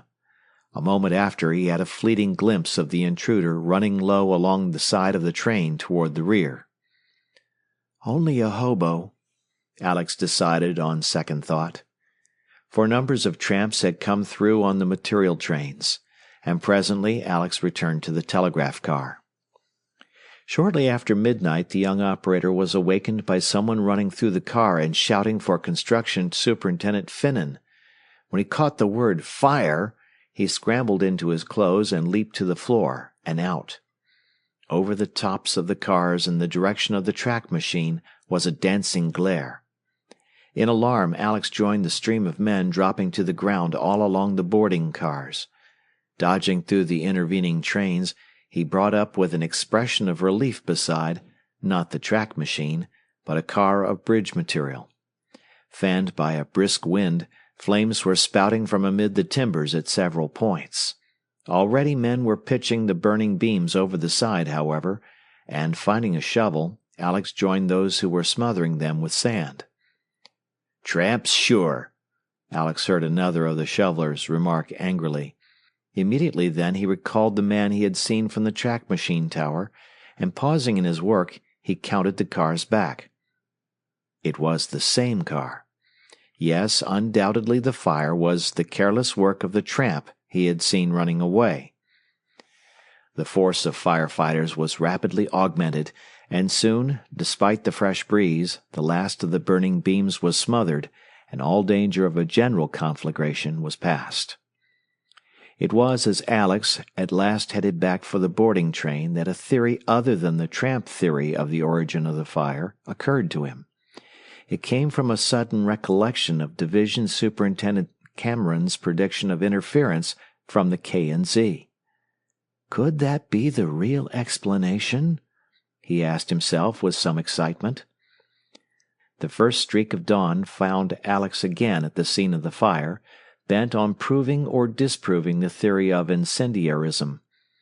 Climbing aboard the scorched car, he dropped to his knees and began carefully brushing aside the sand with which the burning floor had been covered. A few minutes' search produced the burned ends of shavings. "So, the fight is on," observed Alex to himself gravely. With several of the telltale fragments in his pocket, Alex was about to leap to the ground when Construction Superintendent Finnan appeared. "Good morning, my lad. You beat me here, eh?" he said genially. "Well, what do you make of it?" Alex sprang down beside him and produced the charred pine whittlings. "I found these on the bottom of the car, sir. They don't seem to support the careless tramp theory, do they?" Continuing, Alex then told of the man he had seen there the evening before. "Do you think it was the work of the K&Z, sir?" he concluded. The superintendent's lips were drawn tight. "Yes, I believe it was. Could you identify the man?" "I'm afraid not, sir. It was getting dusk, and he was 5 or 6 car lengths from me, and running stooped over. Perhaps we could follow his footsteps down the side of the train?" Alex suggested. "Good idea. Lead ahead. There has been a good deal of tramping about, but we may pick them out." Proceeding to the point several cars distant at which he had seen the stranger on the ground, Alex moved on slowly, carefully inspecting the freshly turned but considerably trampled earth, the superintendent following him. A car length beyond, the latter suddenly paused, retraced his steps a few feet, and pointing out 3 succeeding impressions, exclaimed, "I think we have him, Ward. See, a long step. He was running on his toes." Aided by the known length of the stride, they continued, following the footprints with comparative ease. Passing the second car from the end, they found the step shorten, then change to a walk. "Probably turned in between this and the last car," the superintendent observed. "Yes, here they go," announced Alex, halting at the opening between the 2 flats. "He stood for a moment, then went on through." Alex and the superintendent followed, and continued toward the rear of the last car. Halfway Alex halted, and with an ejaculation stooped and picked up something white. "A small shaving, sir." The official took it. "That decides the matter," he said. "Probably it was sticking to his clothes." "He sat down here for some time, did he not?" Alex was pointing to a depression in the earth well under the car, between 2 ties, and to the marks of boot heels. The superintendent went to his knees and closely examined the impressions left by the heels. "Good. Look here," he said with satisfaction. "The marks of spurs. Our tramp was a horseman." Alex turned to look about. "Where would he have kept his horse?" Superintendent Finnan led the way beyond the cars into the open. A mile distant, and hidden from the boarding train by the cars on the sidings, was a depression in the prairie bordered with low scrub. "We'll have a look there," he said. Some minutes later they stood in the bottom of the miniature valley, beside the unmistakably fresh hoofprints of a hobbled pony. The official was grimly silent as they retraced their steps toward the construction train. They had almost reached it when Alex, who had been examining the fragments of burned shavings, broke the silence. "Mr. Finnan, let me see the bit of shaving we found by the rear car, please." There was a touch of excitement in Alex's voice, and the superintendent halted. "What is it?" he asked as he produced the whittling. Alex glanced at it and, smiling, placed it beside 2 of the charred fragments in his hand. "Look at these little ridges, sir. The same knife whittled them all. The blade had 2 small nicks in it. All we have to do now, sir, is to find the owner of the knife." "A bright idea, Ward. Splendid!" exclaimed the superintendent heartily. "But," he added as they moved on, "how are we going to find him? We can't very well round up the whole dog-rib country and hold a jackknife inspection." They came within sight of the bleached-out dining cars. Basking in the morning sun on the steps of one of the old coaches was the figure of a young Indian, who had come from no one knew where the first day of their arrival, and had attached himself to the kitchen department. Alex laid his hand on the superintendent's arm. "Mr. Finnan, why not try Little Hawk?" "It occurred to me just as you spoke. I will, right now. You go on to breakfast, Ward," he directed, "and say nothing of our suspicions or discoveries." "Very well, sir." The members of the telegraph car party were leaving for the diner as Alex appeared. "Hello, Ward. Catch the early worm?" inquired one of the track foremen jocularly. You mean, did he shoot it? Corrected a time clerk. At this there was a general laugh, and glancing about for an explanation, Alex saw Elder, Superintendent Finnan's personal clerk and aide de camp, hastily remove a cartridge belt and revolver from his waist and toss them into his bunk. Elder was the one unpopular man in the telegraph car, an undersized, aggressively important individual, just out of college, and affecting a stylish khaki hunting suit, natty leather leggings, and a broad-brimmed hat.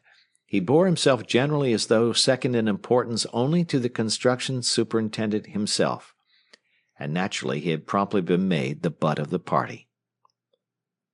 "But you know," gravely observed one of the inspectors, as they took their places about the plain board table in the dining car, "some of these tramps are dangerous fellows.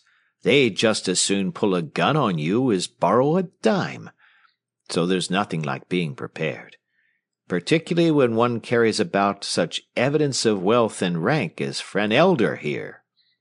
At the chuckles which followed, the clerk bridled angrily. "Well, anyway, Ryan," he retorted, "I'm ready to fight if one of them interferes with me. I'll not stick up my hands and let him go through me, as you did once." "Oh, you wouldn't, eh?" "No, I wouldn't. In fact, I'd like to see anyone make me throw up my hands, even if I didn't have a revolver," Elder went on emphatically. "I'd rather be shot. Yes, sir, I'd rather be shot than have to think afterwards that I'd been such a weak-kneed coward. And that's what I think of any man who would permit a low-down tramp to go through his pockets." Loud applause greeted these remarks, clapping, banging of plates, and cries of "Hear, hear!" "Go it, Elder! Show him up!"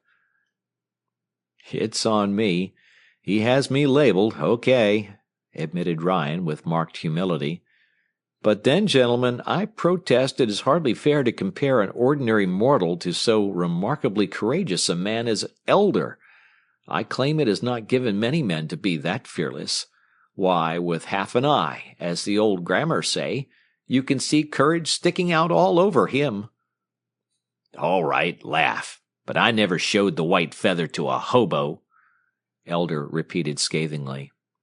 "No, but what is it Kipling or Shakespeare says? While there's life, there's soap," observed Ryan, a sudden twinkle appearing in his eye. The inspector explained the meaning of his facetiously garbled quotation when Elder left the table. The proposal he made was greeted with enthusiasm. Work had been started on the branch road itself that morning, and on returning to the telegraph car at noon, the superintendent's clerk found most of the party there before him, preparing for dinner.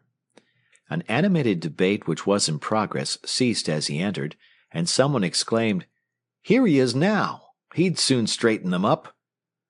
"What is the trouble, men?" inquired Elder with the air of a sergeant major. "Our two head spikers had a disagreement this morning, and have gone across the yards to settle it," explained one of the timekeepers through his towel. "Couldn't you go after them and interfere?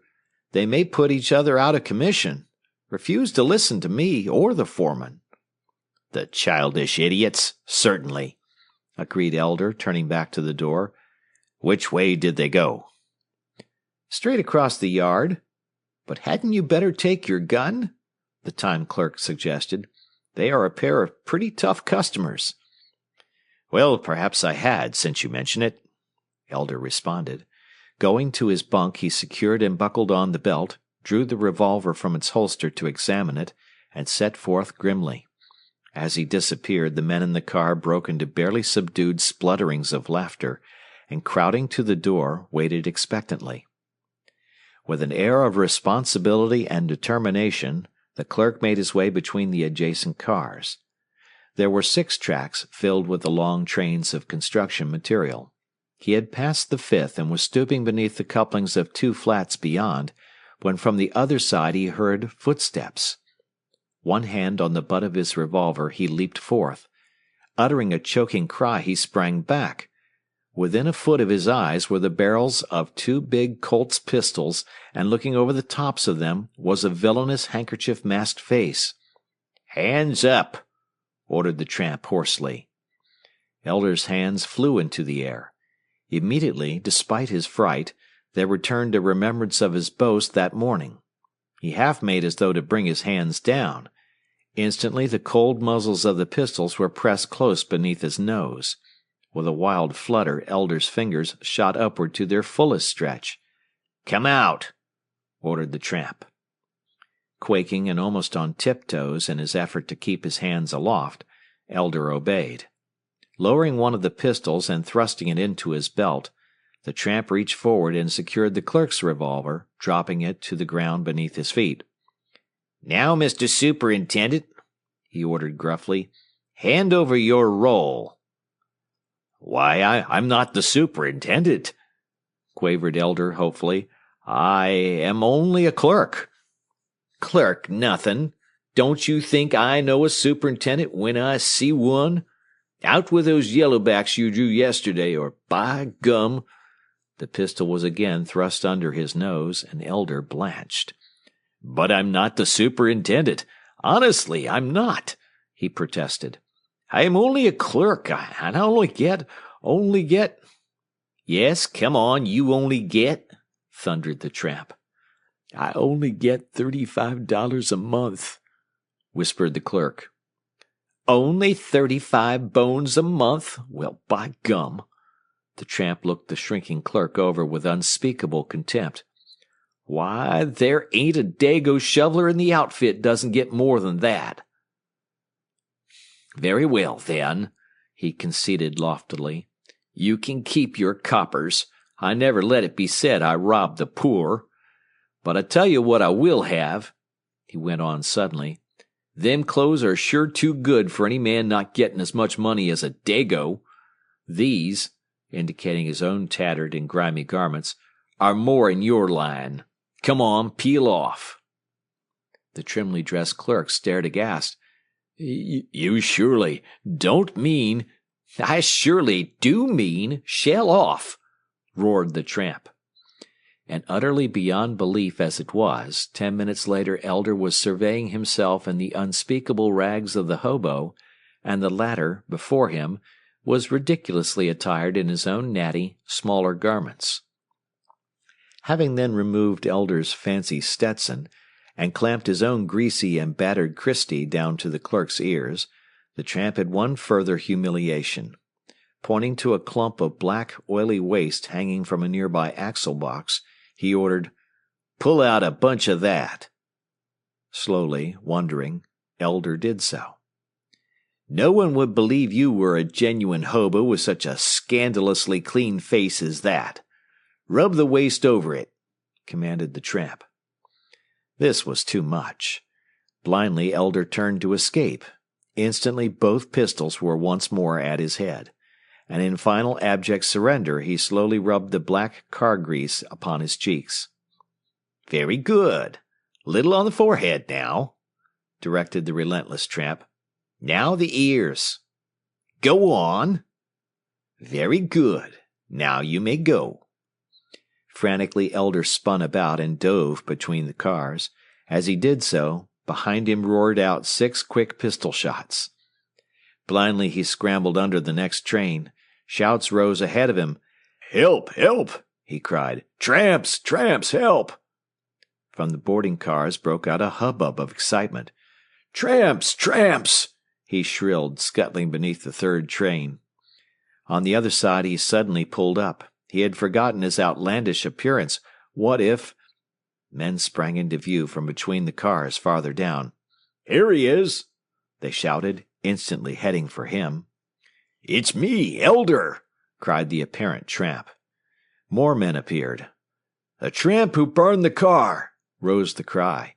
"Lynch him! Lynch him!" Elder dove back the way he had come.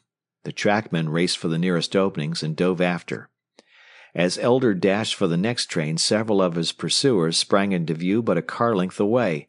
"Head him off! Don't let him get away!" they shouted.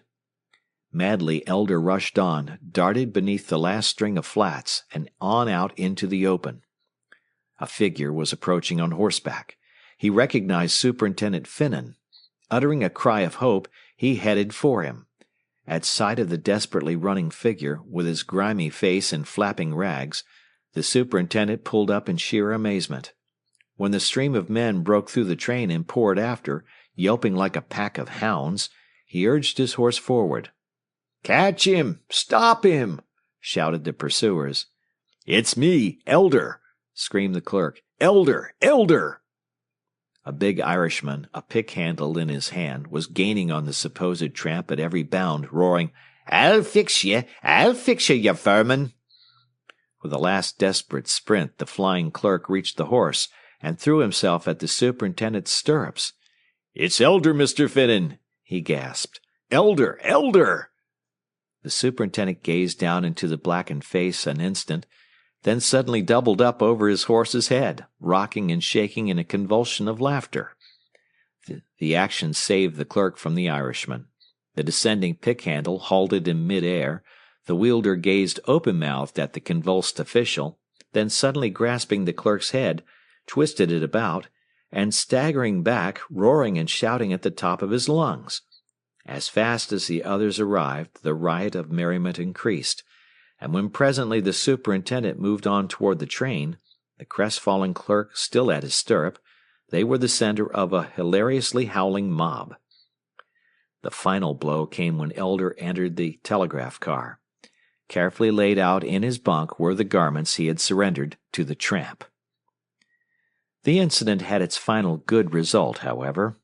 The mangling of Elder's vanity disclosed an unsuspected streak of common sense and manliness, and a day or so after he frankly thanked Ryan, the perpetrator of the joke, for having put him right. And finally, he became one of the most popular men on the train. Chapter 19. The Enemy's Hand Again, and a Capture. "Good morning, Ward. Any word of the progress made by the K&Z?" inquired Construction Superintendent Finnan the following morning, Sunday, looking into the telegraph car. Alex threw down his towel and stepped to the instrument table. "Yes, sir. Here's one that came late last night. It says they started from Red Deer yesterday morning and made nearly 3.5 miles. The superintendent looked somewhat glum as he read the message. "That beats us by 1/2 mile," he remarked. "If the news is reliable, that is. They may plan to give out inflated distances in order to discourage us. That would be a small matter to them after trying to burn us out." "There has been no sign of Little Hawk yet, sir?" Alex inquired. "No, I'm beginning to think the rascal has gone over to the K&Z," said the superintendent, turning away. At the door he paused. "By the way, Ward, remind me to give you a message tomorrow morning asking for 2 more operators. We will have made 6 or 7 miles by Monday night and will be running the train down the branch. And the temporary station is almost completed," he added, glancing from the window toward a boxcar which had been lifted from its trucks and placed on a foundation of ties beside the mainline tracks. Alex promised gladly. It meant the coming of Jack Orr and Wilson Jennings. Following breakfast, the morning being a beautiful one, Alex determined on a walk and set off along the main line to the west.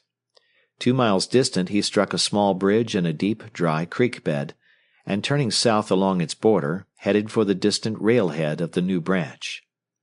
At a bend in the creek some 200 yards from the track machine and its string of flat cars, Alex sharply paused. 2 saddled ponies were hobbled together in the creek bottom. Casting a glance toward the construction train, Alex leaped into the gully, out of sight.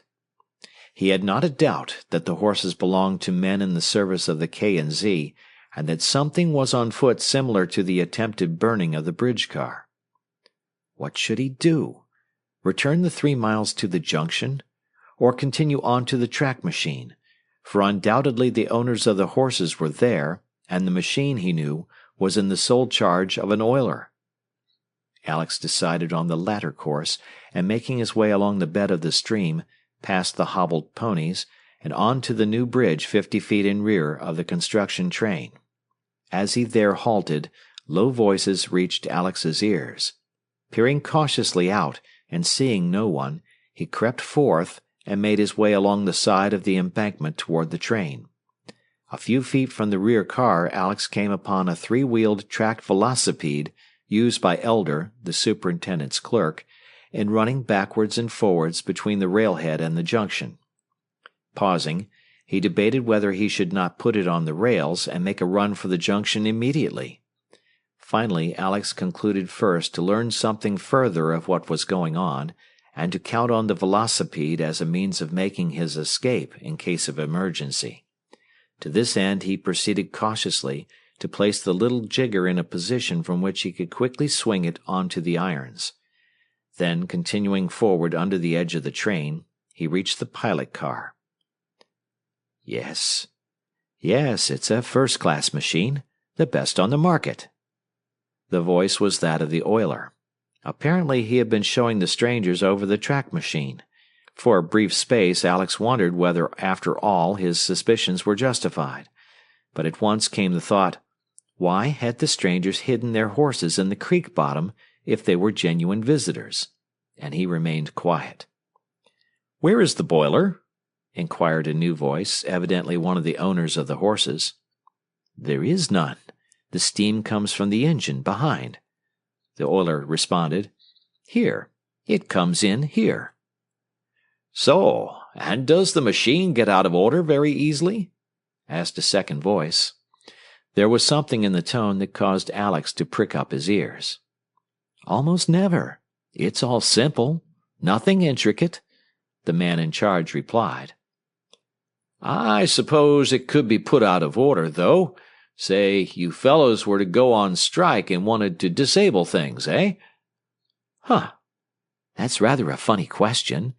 But I suppose it could. Anything could, for that matter." "What do they pay you as oiler?" "Say, what are you two fellows driving at?" the oiler demanded sharply. There was a momentary silence, during which Alex imagined the two strangers looking questioningly at one another. Then one of them spoke.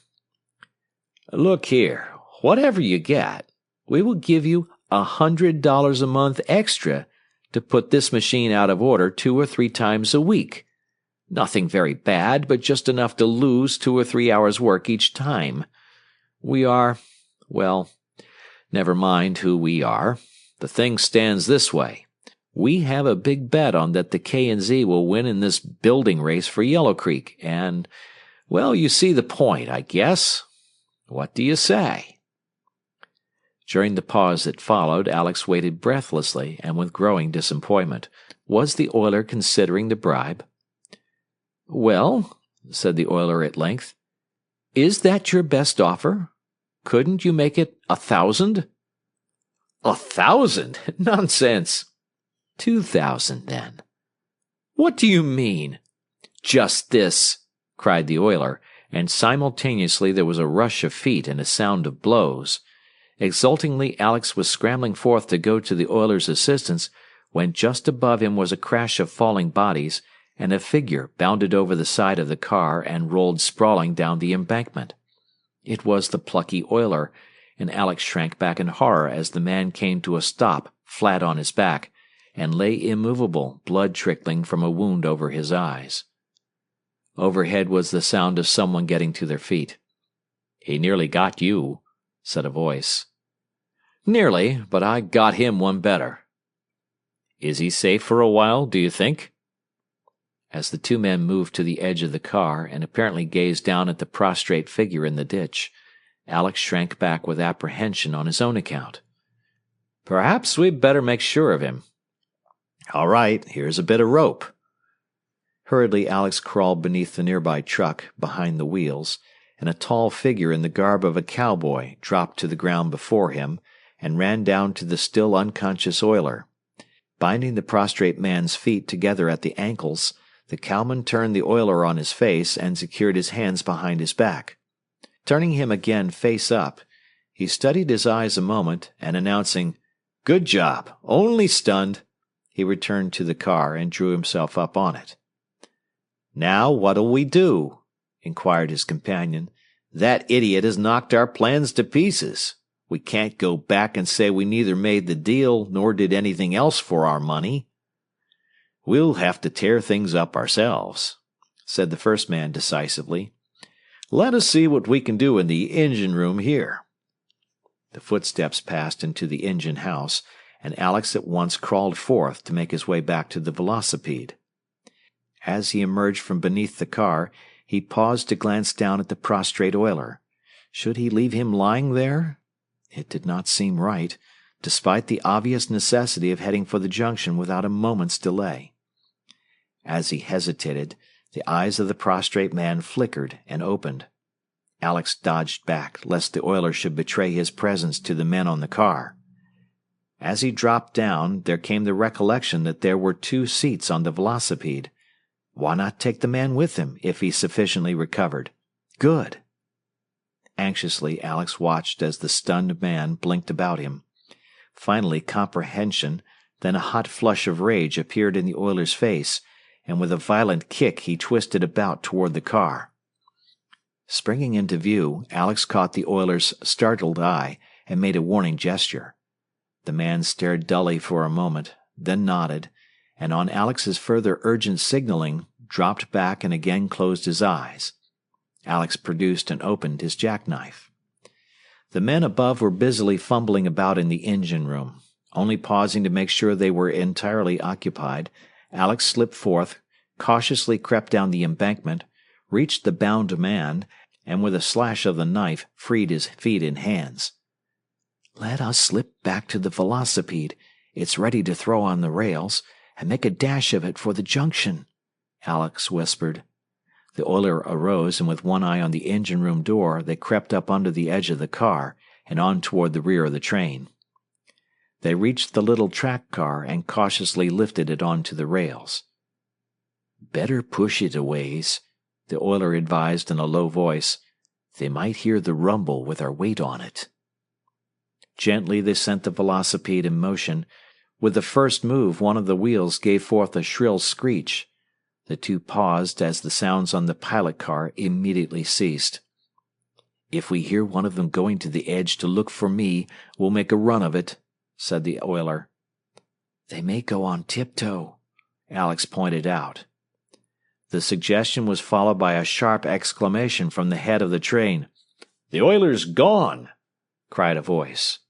Simultaneously there was the sound of someone springing to the ground, and Alex and the oiler scrambled into the velocipede seats, Alex facing the rear, and threw themselves against the handles. The oilless wheel again screeched, and from the pilot car rose the cry, "Around at the end! Quick!" Alex and the oiler wrenched the handles backwards and forwards with all their might, and the little car leaped ahead. Before they had gained full headway, however, one of the machine wreckers appeared about the end of the train, and with a cry to his companion, dashed after. He ran like a deer, and despite the increasing speed of the velocipede, quickly gained upon them. "He'll get us!" Alex exclaimed. "The creek bridge is just ahead. That'll stop him," said the oiler. The second man appeared and joined in the chase. The first runner saw the bridge and redoubled his efforts. In spite of their best endeavors, he drew rapidly nearer. A hand shot out to clutch the oiler's shoulder. It reached him, and with a rumble they were on and over the bridge, and their pursuer had sprawled forward, flat on his face.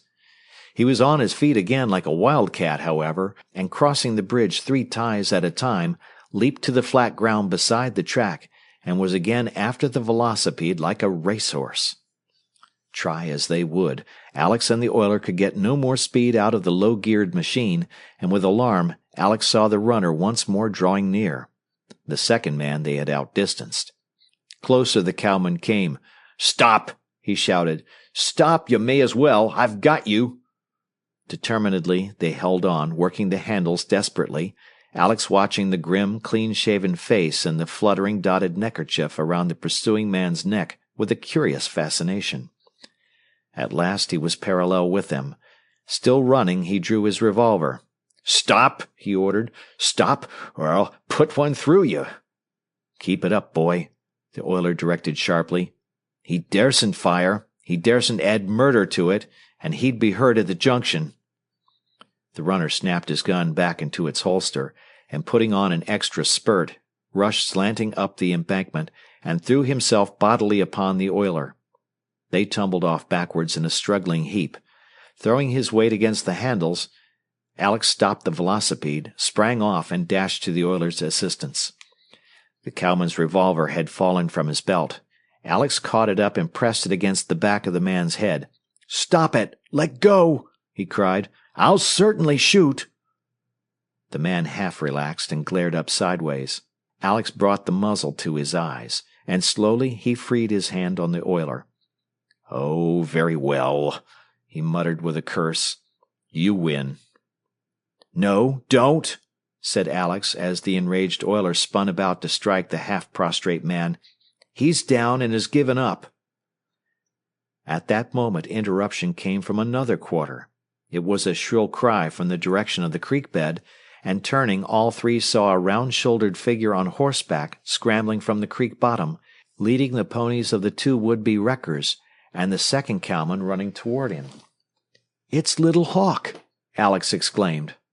The cowboy reached the Indian, sprang at him. There was a terrific scrimmage, and the white man sprang from the melee with the bridle of one of the ponies, leaped into the saddle, and was off across the prairie in a whirl of dust. So interested had Alex been in the second conflict that momentarily he had forgotten the man on the ground before him. He was reminded by suddenly finding himself sprawling upon his back, and regaining his feet found their prisoner also racing off at top speed. The oiler darted after, but quickly gave it up. He was no match for the light-footed cowman. Seeing the pistol still in Alex's hand, he cried, "Shoot! Shoot him!" Alex raised the revolver, faltered, and lowered it. "No, I can't," he said. "I can!" The oiler darted back and wrested it from Alex's hand. As he whirled about to fire, Alex grasped his arm. "No, wait! Look!" he exclaimed. "The Indian is after him." Turning, the oiler saw the Indian, with his own and one of the other ponies, storming across the ground in pursuit of the runner. Silently they watched. As he heard the pounding hoofs behind him, the fleeing cowboy glanced about, and set on at greater speed than ever. Quickly, however, the horses cut down the distance between them. The Indian leaned toward the second pony, took something from the saddle horn, and began to adjust it on his arm. "He's going to lasso him," said Alex breathlessly. Nearer drew the Indian to the fleeing man, and hand and lasso went into the air and began to weave circles. Tensely the two on the embankment watched. Closer the horses drew. Wider the circle of the lasso extended. Suddenly it leaped through the air like a great snake. The runner saw the shadow of it, and with a cry that they heard, half turned and threw out his arms to ward it off. The loop was too large, the cowman missed it, and as the Indian pulled up in a cloud of dust, he whipped in the slack, and the noose tightened fairly about the renegade's waist. An instant after, however, the second pony, plunging ahead of the Indians, threw the rider forward, slackening the lariat. In a twinkle the cowman had loosened the noose and was wriggling out of it. He had freed one foot before the Indian had recovered himself. Then, with a terrific yank, the horseman snapped in the slack. The cowman's feet flew from under him, and with one foot taut in the air, caught at the ankle, he lay cursing and shaking an impotent fist. As Alex and the oiler ran forward, the Indian sat on his horse like a statue, holding the lariat taut. The oiler reached the prisoner first, revolver in hand. "Get up, you," he ordered. Sullenly the man obeyed. Removing a handkerchief from about his neck, the oiler gave it to Alex, who securely bound the man's hands behind him. Throwing off the lasso, they turned toward the Indian. With some wonder they saw he was carefully examining the hoofs of the pony he was leading. Concluding the inspection with a grunt, he came forward, winding up the rope, and halted before them. "You hoss?" he asked of the prisoner, pointing over his shoulder. The cowboy looked at him contemptuously and responded, "Well, what if it is, old ugly mug?" The oiler brought up the pistol. "I don't know why he wants to know, but you go ahead and tell him," he ordered threateningly. "He's twice the man you are. Is it your horse?" "Yes." Little Hawk turned away with a grunt of satisfaction, and mounting his pony, rode off towards the junction.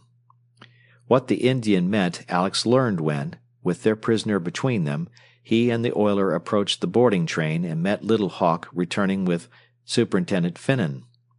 "That him," said the Indian briefly as they drew near. "Him burn cars." From the prisoner came a hissing gasp. As Alex turned upon him with a sharp ejaculation of understanding, however, the man assumed an indifferent air and strode on nonchalantly. "What do you want?" he demanded insolently of the superintendent. "Can't a man pull off a little joke without these idiots of yours going out of their heads? It was nothing more than a bit of fun me and my mate was having," he affirmed boldly. Superintendent Finnan smiled sardonically. "That is what the K&Z call it, eh?" Alex, still with a hand on the prisoner's arm, felt him start. But brazenly the man replied, "K&Z? What's the K&Z? A ranch brand? I never heard of it." On a thought, Alex stepped forward and whispered a word in the official's ear. "Go ahead," said the superintendent. "I'm going to search your pockets," Alex announced, stepping back to the side of the renegade cowman. "No objection, I suppose, since you don't know what K&Z means?" "Search ahead," agreed the prisoner, half smiling. "And good luck to you if you find anything to connect me, if you find anything," he corrected quickly. From a trouser pocket, Alex drew out a large jackknife. With a suspicion of trembling, he opened one of the blades and examined it, while the owner regarded him curiously. With a shake of the head, the young operator opened the second blade. A quick smile of triumph lit up his face, and delving into a vest pocket, he brought forth a scrap of paper, unfolded it, and took out a fragment of charred pine shaving. Turning his back on the now anxiously watching, though still puzzled, owner of the knife, he held the shaving against the edge of the blade. The superintendent bent over it and uttered a delighted, "Exactly!" Triumphantly, Alex turned toward the prisoner and held the hand with the knife and shaving before him. "Does this help you to recall what K&Z means?" he asked. "Recall? I don't—" "See these two little ridges on the shaving? See these two little nicks in the blade?" With a hoarse cry, the man flung himself backward, and bound as he was, began struggling like a madman. Alex, the superintendent, and the Indian were to the oiler's assistance in a twinkle, however, and a few minutes later saw the renegade in their midst on the way to the boarding train, and, as it finally proved, to the jail at Exeter. "I don't know who to thank most," said Superintendent Finnan later. "You, Ward, or the oiler, or Little Hawk. Nor what appreciation to suggest higher up." "You might make it a blanket and Winchester for the Indian, and a purse for the oiler, for the knocks he got and the bribe he refused," Alex suggested. "And yourself?"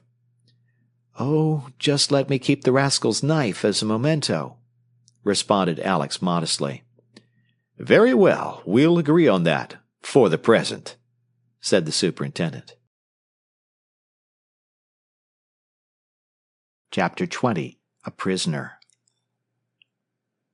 When the early morning mail train stopped at Yellow Creek Junction on Tuesday, Alex was at the little boxcar station to greet Jack Orr and Wilson Jennings.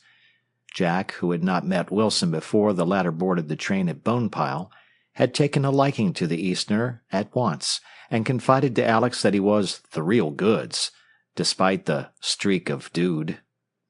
"We ought to have some good times together," Jack predicted, as, with lively interest, he and Wilson accompanied Alex back toward the nondescript but business-like-looking boarding train.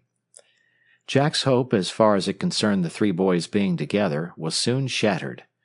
As they reached the telegraph car, Superintendent Finnan appeared, and having cordially shaken hands with Jack and Wilson, turned to Alex.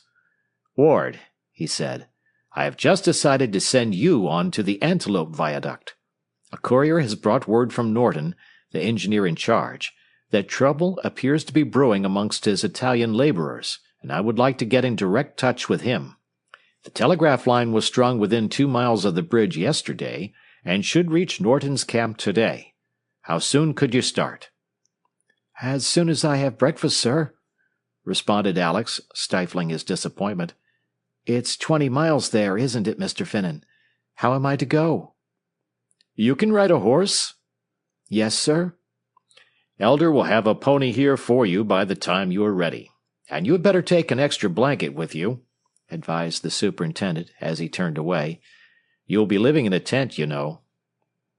Half an hour later, Alex, mounted on a spirited little cow pony, with a few necessities in a sweater, strapped to the saddle, and a blanket over his shoulder, army fashion, waved a goodbye to Jack and Wilson and was off over the prairie at a lope, following the telegraph poles. It was a beautiful morning, and with the sun shining and the sparkling air brushing his cheeks and tingling in his nostrils, Alex quickly forgot his disappointment at being so quickly separated from Jack and Wilson, and soon was enjoying every minute of his ride. Keeping on steadily at a hand gallop, before he realized he had covered half the distance, he came upon the wire-stringing and pole-erecting gangs. A half-mile farther, a long, dark break appeared in the plain, and a muffled din of pounding began to reach him. And pushing ahead, Alex drew up on the brink of a wide, deep gully, from either side of which reached out a great wooden frame, dotted with busy men. It was the bed of the old Antelope River, which years before had changed its course, and which the railroad finally proposed crossing with a permanent fill. Directly below, in a group of shrubby trees on the border of the stony creek which alone remained of the river, was a village of white tents. From Alex's feet a rough trail slanted downward toward it. Giving his pony free rein, he descended. "Where is Mr. Norton?" he asked of a water boy at the foot of the path. "That's him at the table in front of the middle tent," the boy directed. Thanking him, Alex urged the pony forward and leaped to the ground beside a dark-haired, energetic young man bending over a sheet of figures. "I am the operator Mr. Finnan sent on," Alex announced as the engineer looked up. "Glad to meet you," said the engineer, cordially rising and extending his hand. "You are a trifle young for this rough work, though, are you not?" he ventured, noting Alex's youthful face. "You are not the operator who caught that K&Z man Sunday." "I helped catch him," Alex corrected. "You'll do, then," said Norton, "and I'll give you a place here in my own tent," he added, turning and entering a small marquee, followed by Alex. "This corner will be yours, and the box your office. It will do for the instruments?" "Fine," responded Alex. As the wire-stringing gang was not due to reach the viaduct before mid-afternoon, on completing his arrangements in the tent, Alex set out for a tour of his new surroundings. Climbing up the western slope of the gully, he found a large gang of foreigners, mostly Italians, working in a cutting. Judging that this was the gang which was causing the anxiety, Alex paused some moments to watch them. Scattered over a system of miniature track, the men were shoveling earth into strings of small dump cars, which when filled were run out over the completed western end of the viaduct and dumped. As Alex stood regarding the active scene, a string of cars rumbled toward him from one of the more distant sidings. Others had been pushed by several men. This was being driven by a single burly giant. With admiration, Alex watched. Suddenly, a sense of something familiar about the figure stirred within him. The man came opposite, and Alex uttered an involuntary ejaculation. It was Big Tony, the Italian who had led the trouble amongst the trackmen at Bixton 2 years back, and with whom he had had the thrilling encounter at the old brickyard. When the Italian glanced toward him, Alex started back. But the foreigner did not recognize the young operator, with his 2 years of rapid growth, and passed on. Breathing a sigh of relief, Alex turned and made his way to the foreman in charge of the gang. "How do you do?" he said, introducing himself. "Who is that big Italian pushing the string of cars alone?" "Tony Martino, the best man in the gang," responded the foreman. "Why, do you know him?" "He was on a surfacing gang near my father's station 2 years ago," said Alex, "and caused no end of trouble. He was discharged finally." "He must have reformed then," the foreman declared. He's certainly the best man we have, more than willing, and strong as an ox." "He had nothing to do with the trouble you have had here, then?" "He helped me put it down," said the foreman. "No, I only wish we had a few more like him." Alex passed on, thoughtful. At Bixton, Big Tony had been no more remarkable for his willingness to work than for his peaceableness. Had he really changed for the better, or was it possible he was playing possum to cover the carrying out of some plan of revenge against the road? 3 evenings later, a beautiful moonlit night, Alex left the camp for a stroll. To obtain a look up and down the old riverbed by the moonlight, he made his way out on the now nearly completed viaduct. As he stood gazing down the ravine to the south, a half-mile distant a dark figure passed over a bright patch of sand. It was quickly lost in the dark background beyond, but not before Alex had recognized the unmistakable figure and walk of the Italian, Big Tony. His suspicions at once awakened. Alex was but a moment in deciding to follow the foreigner, and, returning to the eastern bank, he scrambled down to the gully bottom and hastily followed, keeping well in the shadows on the eastern side of the ravine. Reaching the spot at which he had seen the Italian, he went on more cautiously. A quarter-mile farther, the ravine swung abruptly to the west. As Alex arrived at the bend, subdued voices reached him. Continuing cautiously and keeping to the deepest shadows, Alex reached a clump of willow bushes. He glanced beyond, and in a patch of moonlight discovered Big Tony in conversation with an almost equally tall stranger, apparently a cowboy. The latter's back was toward him. The stranger turned, and Alex drew back with a start, and then a smile. It was the second man of the two who on the previous Sunday had attempted to wreck the track machine, the one who had made his escape. As the man turned more fully, and he caught his words, Alex's jubilant smile vanished. "Enough to blow the whole thing to matchwood if you place it right," he was saying. There was no doubt what this meant. They were planning to blow up the viaduct. "Oh, I fix it all right, declared Big Tony confidently. "No fear. I used the dynamite all already. I blow up the big of the house once."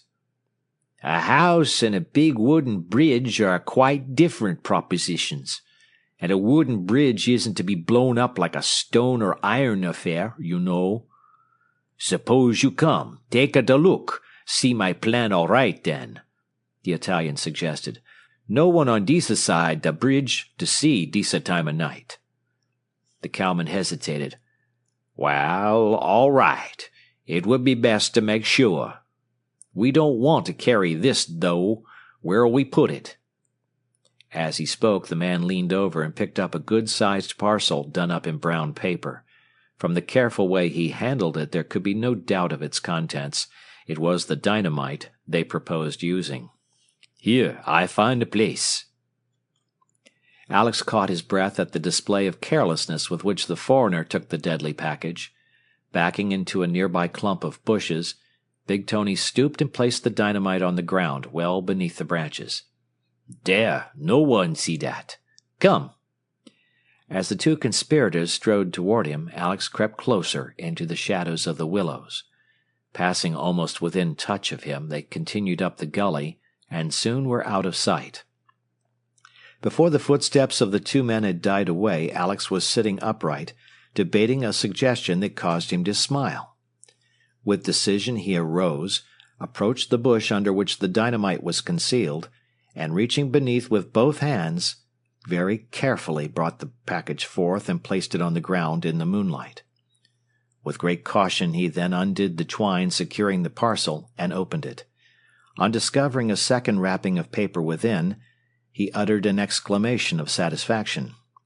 Lifting out the inner parcel intact, he glanced about, and choosing a group of bushes some distance away, carried the dynamite there and concealed it. Returning, he secured the piece of outer wrapping paper and proceeded to carry out his idea. Where the moonlight struck the western wall of the gully was a bed of cracked, sun-baked clay. Making his way thither, Alex found a fragment a little larger than the package of dynamite, and with his knife proceeded to trim it into a square. Carefully, then, he wrapped this in the brown paper, and wound it about with the cord just as the original parcel was secured. And with a smile, Alex placed this under the bush from which he had taken the genuine package. "Dynamite with that as much as you please, Mr. Tony," he laughed as he turned away. When Alex had covered half the distance in returning to the viaduct, he began keeping a sharp lookout ahead for the returning of the Italian and his companion. He was within 100 yards of the great white structure when he discovered them. Turning aside, he concealed himself behind a small spruce. With no apprehension of danger, Alex waited, and the two men came opposite. Suddenly, without a motion of warning, the two turned and darted toward him, one on either side of the tree. Before Alex had recovered from his astonishment, he found himself seized on either side and threateningly ordered to be silent. They dragged him on some distance, then into the moonlight. "Why, it's one of the fellows who captured bucks on Sunday," declared the cowboy. "What are you doing here, boy?" he demanded angrily. "I was out for a moonlight stroll," Alex responded, stifling his apprehension. "Why did you hide behind that tree then?" "Well, perhaps I was afraid," said Alex vaguely. "There are some rough people here among the foreign laborers." As he spoke, Alex noted with new alarm that the Italian was regarding him sharply. He turned his back more fully to the moonlight. Immediately he chided himself for his stupidity. The move emphasized the struggling sense of recognition in the Italian's mind. He smartly turned Alex's face full to the moon and uttered a cry in Italian. "Now I know," he cried exultingly. "I know him before, and he a spy, a boy spy." Rapidly he gave the stranger a distorted account of the strike at Bixton and Alex's part in his final discomfiture. The cowman listened closely. "Is that so, boy?" he demanded. "Partly, but it was not a strike. It was a simple piece of murderous revenge against one man, the section foreman, and I helped spoil it." "Good. That's all I want to know," said the cowboy with decision. "Not that I care one way or the other about the affair itself. It shows you are a dangerous man to leave around loose. I'll just take you along with me. Come on." "Come? Where?" said Alex, holding back in alarm. "Never mind. Just come." Securing a new hold on Alex's arms, the speaker and the Italian dragged him with them back down the gorge. As they neared the spot at which the dynamite was supposed to be safely hidden, the stranger halted abruptly, studied Alex intently a moment, then sent Big Tony on ahead after a whispered word in his ear. Alex knew the foreigner had gone to learn whether the dynamite had been touched. In suspense, he awaited the result. Would the Italian be deceived? Would he notice the new footprints about the bush? Big Tony returned. "All right," he announced. Alex breathed a sigh of relief and continued forward with his captors. They proceeded some distance in silence, and presently Alex had sufficiently plucked up courage to again ask what they proposed doing with him. "I'm going to take you where you will be out of mischief, that's all," replied the unknown cowman. As he spoke, he halted, looked about, and resigning Alex to the guardianship of the Italian, disappeared in the shadow of an overhang of the ravine. A moment later there was a clatter of hoofs, and he reappeared leading a horse. "Make him ride too?" questioned Big Tony. "Hardly," responded the cowman, at the same time freeing and swinging a lariat from the saddle horn. "He's going to trot along behind me like the blame little coyote he is. Hold out your hands, kid," he ordered. Seeing resistance was useless, Alex reluctantly complied. Running the noose of the lasso about the boy's wrists, the cowman tightened it and secured it with several knots.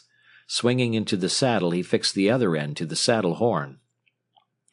"You may go now, Tony," he said to the foreigner as he caught up the reins and headed the pony toward a path to the surface which Alex had not noticed. "Good night, Mr. Munson, and goodbye, smart boy," said the Italian. "Lucky for you I haven't a my way. Scrooch, that's what you get," he declared, drawing his hand across his throat. "Munson, eh?" murmured Alex as the lasso tightened, and he stumbled up the path behind the pony. "That's another good thing learned." Arrived at the surface, his captor halted to look about, then set off across the plains due south at a walk, Alex trailing after at the end of the rope. The situation was not without its humorous side, it occurred to Alex after his first apprehension had worn off. When a few minutes later the pony broke into a slow canter, and he was forced into an awkward dog trot, a chuckle broke from him. The man ahead turned in surprise. "Well, you're sure a game one," he observed. "Imagine it's funny, eh?" "I was thinking how I would look to some of my friends if they could see me here," explained Alex good-naturedly, "trotting along like a little dog on a string." The cowman pulled up and laughed. "Youngster, you are all right," he said heartily. "I'm sorry that is—" "On the wrong side," suggested Alex, smiling. "Very well, let it go at that. Look here, if I take that thing off, will you promise to come along and not play any tricks?" "Yes, I will," agreed Alex readily, for he saw there was little chance of making his escape from the horsemen on an open plain. "Hold up your hands, then," directed the cowboy. Alex complied, and quickly he was free. "How far are we going?" he asked as they moved on, Alex walking abreast. "About 20 mile," replied the cowman.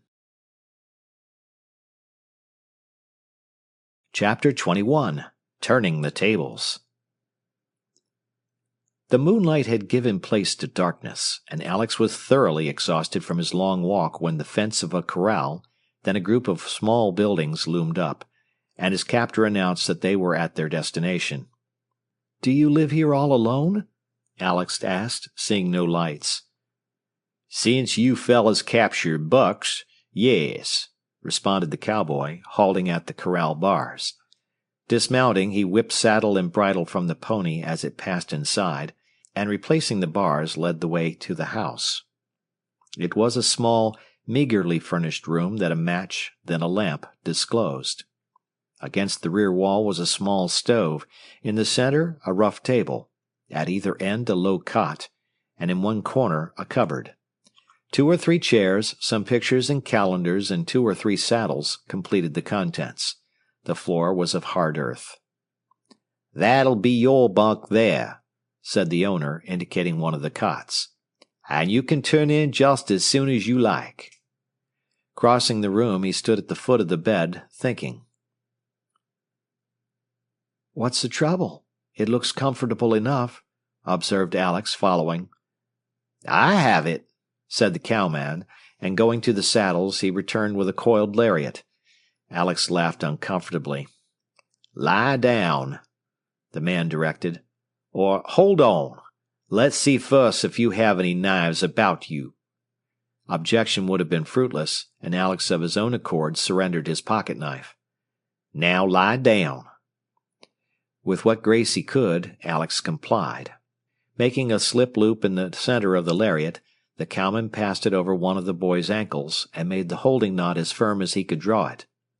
Then, passing the 2 ends of the rope inside one of the lower legs of the cot, he ran them across the room and secured them to his own bed. "That'll leave you comfortable and put the knots out of temptation," he remarked. "Also, if you start any wriggling, this old shakedown of mine will act as watchdog. It squeaks if you look at it, and I'm a powerful light snoozer, and powerful quick with the gun when it's necessary," he added with an emphasis which Alex could not doubt. Nevertheless, when presently the cowman blew out the light and retired, Alex only waited until a steady, deep snore announced that the man was asleep. Cautiously he sat up and reached toward his encircled ankle. The knots had been secured cleverly and tightly. Pry and pull as he could, they gave no more than if they had been made of wire. Working lower, Alex sought to reach the cot leg to see whether it was fixed to the floor. With some difficulty, because of the sitting position made necessary, he was straining toward it, when suddenly the bound foot lunged from him, the rope tightened, and from the cot opposite came a squeak. The snoring instantly ceased, and Alex sat motionless, holding his breath. The ominous silence continued, and finally he lay back with a movement as though turning in his sleep. Minute after minute passed, and still the breathing of the man across the room did not resume. Then suddenly, it seemed, Alex found himself sitting upright, and daylight flooding the room. He had fallen asleep. The second cot was empty, but a moment after the door opened and the cowman appeared. "How did you sleep, stranger?" he inquired. "I thought for a spell last night you were trying some funny business." Alex laughed. I slept like a log," he declared truthfully, ignoring the last remark. "Are you going to keep me tied up here all day?" "Until after breakfast, anyway," responded his host, proceeding to start a fire in the stove. "Suppose you'll have some bacon and coffee?" "Thank you, yes. I'm more than hollow after that marathon run you gave me last night." As the cowman turned to the cupboard, Alex seized the opportunity to examine the leg of the cot about which the lasso was passed. With disappointment he discovered it to be a stout post driven into the floor. Despite the discomfort of his position, Alex enjoyed the simple breakfast of biscuits and bacon. He was passing his cup for a third filling of the fragrant coffee when his host abruptly sat the coffee pot down and listened. "Someone coming," he remarked. Alex also heard the hoofbeats. They approached rapidly. There was a step at the door, and a tall, well-dressed figure in riding breeches and leggings appeared. At sight of Alex, he halted in surprise. "Who's this, Munson?" he demanded. The cowman led the way outside and closed the door, and low words told Alex that he was explaining the previous night's occurrences. More, they told him that this well-dressed man was the connecting link between the K&Z and the men who were seeking to interfere with the Middle Western in the race for the Yellow Creek Pass. What would be the outcome of the man's visit for him? Alex asked himself, for the newcomer would not fail to appreciate the disadvantage of having been seen there by the young employee of the M.W. The young operator was not left long in doubt. The door again opened and the stranger re-entered, followed by the cowman, and without preliminary placed a chair before Alex and dropped into it. "Look here, my boy," he began. "How would you like to earn some extra money? A good, decent sum?" At once seeing the man's intention, Alex bridled indignantly. But suppressing his feelings, he responded, "I'd like to as well as anyone else, I suppose, if I can earn it honorably." At the last word a flush mounted to the stranger's cheeks, but he continued, "Well, that's all a matter of opinion, you know. Every man has his own particular code of honor. However, you probably have guessed who I am." "A K&Z man." "Yes. Now, look here. Suppose the K&Z was anxious to know from day to day the precise progress the Middle Western is making in this race for Yellow Creek, and suppose they were willing to pay $100 a month for the information. Would that proposition interest you?" Alex replied promptly, "No, sir. And anyway, it's not the information you want, it's my silence." The man's face darkened. He had one more card to play, however. "Well, let it go at that, then. And suppose, in addition to $100 a month to keep silent as to seeing me here, and what you have learned generally, I should give you—" He thrust his hand into an inside pocket and brought forth a long pocketbook.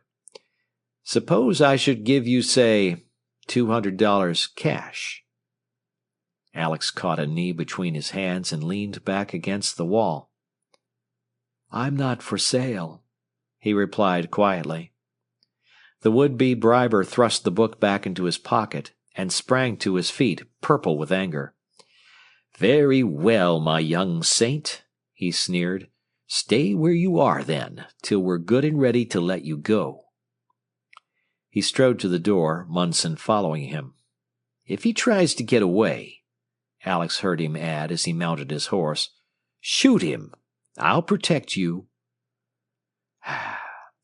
"You are a young fool, all right," Munson said, returning. "You simply made it worse for yourself. You sure now got to stay right here indefinite. And as he ordered," the cowman added determinedly, "if you try to make a breakaway of it, I'll sure shoot, and shoot to kill. When I go into a thing, I put it through." Alex, however, had no intention of staying, whatever the risks, and when presently Munson, after assuring himself that the knots were secure, passed out, he immediately addressed himself to the task of making his escape. It did not look difficult at first sight, since both hands were free and only one foot tied, but an energetic attempt to loosen the cleverly tied slip loop failed as completely as it had the night before. Likewise, strain as he could at the cot leg, he could not budge it, so firmly was it driven into the hard ground. With something like despair, Alex at last relinquished these endeavors, and turned to the problem of cutting the rope in some way. In the hope of finding a nail with which he might pick or fray the lariat apart, he made a thorough examination of the cot. There were nails, but they were driven in beyond hope of drawing with his fingers. Dispiritedly, Alex relinquished the search and sat up. His eyes wandered to the window near him. Starting to his feet, he strained toward it. The lower corner on one of the panes had been broken, and the triangle of glass leaned inward loosely. With a low expression of hope, Alex was reaching for it, when from the rear of the cabin sounded the returning footsteps of the cowman. Speedily Alex sank back on the cot, and assumed an air of dejection. A few minutes later the boy again found himself alone, but in the meantime he had decided to leave the securing of the fragment of glass and the attempt at escape until night. In further preparation for the attempt, Alex that afternoon stretched himself on the cot and slept several hours. To the young operator it seemed that the cowman could never retire that night, and when at length he blew out the light and threw himself upon his bed, he apparently lay an interminable time awake. At length, however, when the moonlight in the window pointed to approaching midnight, there came a faint, regular breathing, then a full, long snore. Without loss of time, Alex got to his feet at the foot of the cot, and leaning against the wall, reached toward the window. He could just touch the broken corner of pane with the tips of his fingers. Moving his supporting hand farther along the wall, he drew back and reached forward with a lunge. This time he got his wrist on the window ledge. Thus leaning, he finally secured a hold on the fragment of glass with his fingers and pulled on it. A crackle caused him to falter. Munson's breathing continued undisturbed. At the next pull, the piece came free. The next moment, Alex was sitting on the cot end, sawing at the rope with the sharp edge of the broken glass. To his disappointment, the edge, though sharp to the feel, did not cut into the closely woven and seasoned twine as he had expected. Vigorously he sawed away, however, and at last found that the extemporized knife was taking hold. And finally, as the last gleam of moonlight died from the window panes, the remaining strand was severed, and there was a faint slap as the rope fell to the floor. A restless move by the sleeper, and a momentary cessation of the snoring gave Alex a thrill of fear. Then the heavy breathing resumed, and getting to his feet, he slipped to the door, found the catch, lifted it, and passed out. As he closed the door, Alex paused a moment to assure himself that the cowman was still breathing regularly, and turned away jubilantly. Exultation over his escape was considerably tempered when Alex discovered that the moon was almost down in the west, and that in addition the sky overhead was clouding. He set off immediately, however, heading straight north, and when a safe distance had been put between him and the cabin, broke into a run. At a steady jog, Alex kept on for several miles over the dimly lit plain. Then the moon finally disappeared, and he fell into a rapid walk. Some time later, he halted in alarm. Was he going in the right direction? On every hand was a wall of darkness, and overhead not a star was to be seen. He moved on, and again halted to debate the situation. Certainly, for the time being, he was lost. What should he do? Remain where he was till daylight? Or go ahead and take the chance of circuiting back? He decided to continue.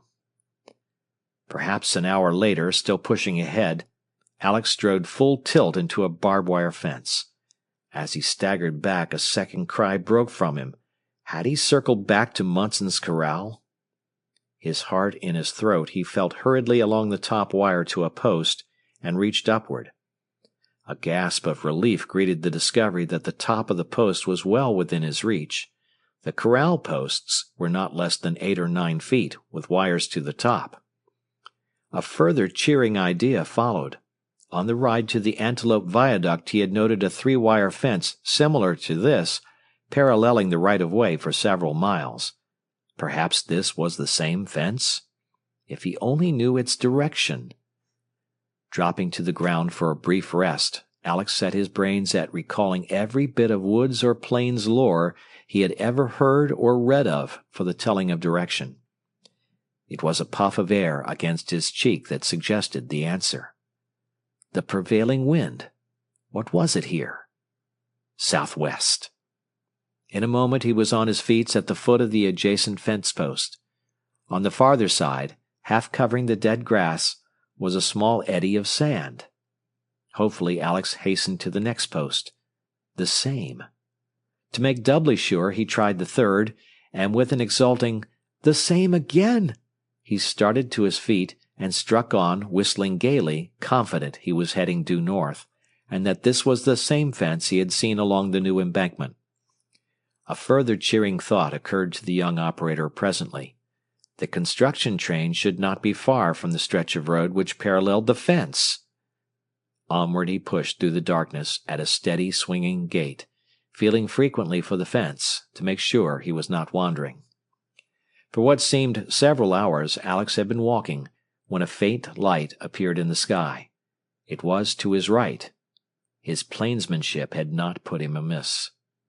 As the light brightened, he gazed anxiously ahead. The ragged, thin-posted fence stretched unbroken to the northern horizon. He had hoped the light would reveal the swing to the east and the dark shape of the construction train. Alex continued steadily ahead, however, buoying up his lagging energies with pictures of a hot, appetizing meal and a pleasant meeting with Jack and the rest of his friends on the train. And finally, when the sun had been some time above the horizon, he uttered a shout. Far in front, but distinct in the beautifully clear air, the fence turned abruptly to the east, and less than a mile sunward was a long dark shape and columns of smoke rising lazily into the air. Scrambling through the fence, Alex set off on a beeline for the train, whistling a brisk march. 5 minutes later the whistler paused in the middle of a note and spun sharply about. The color left his bronzed face. A mile to the rear, on the other side of the fence, a horseman was following him at full speed. A glance at the white-faced pony told it was Munson, and turning, Alex was off, running with every ounce of his remaining energy. The thud of the hoofs gained rapidly. Closer they came, and Alex headed off farther from the fence. Perhaps he'll be afraid to put the horse at the wire, he thought hopefully. He glanced back. The cowman was wheeling off for the jump. In despair, Alex looked over the long mile still separating him from the train, and again over his shoulder. Would the horse make it? He slightly slowed his steps as the animal made the rush. It went over like a bird. Gritting his teeth, Alex dashed straight back for the fence. "I'll make him jump his head off before he gets me, anyway," he said grimly. Flogging the pony, the cowman endeavored to head the boy off, but Alex reached the wire and dove safely through. Scrambling to his feet, he was on again, this time keeping closer to the fence. It was as the pony drew up abreast 50 feet distant, and while the train was still a good mile away, that the idea of signaling for help on the fence wire occurred to Alex. He acted immediately. Catching up a good-sized stone, he ran forward and on the topmost wire, near one of the posts, pounded with all his might the telegraph dot letters, O, or. Munson had pulled up as Alex ran for the fence. When the boy began pounding the wire, he at once recognized its purpose and sprang from his horse, drawing his pistol. Instantly, Alex darted on, carrying the stone. The cowman ran after. But the man was slow on his feet, and despite his fatigue, Alex drew away from him. "Stop or I'll shoot!" cried the cowpuncher. "Pull up! I will!" "Go ahead, and they'll hear you at the train," called Alex, though secretly trembling. The cowman hesitated, then returned the revolver to its holster and ran back for his horse.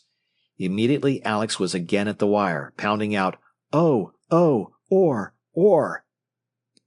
The cowman was again up with him, and once more he ran on, gazing anxiously toward the train for signs of commotion to show his appeal had been heard.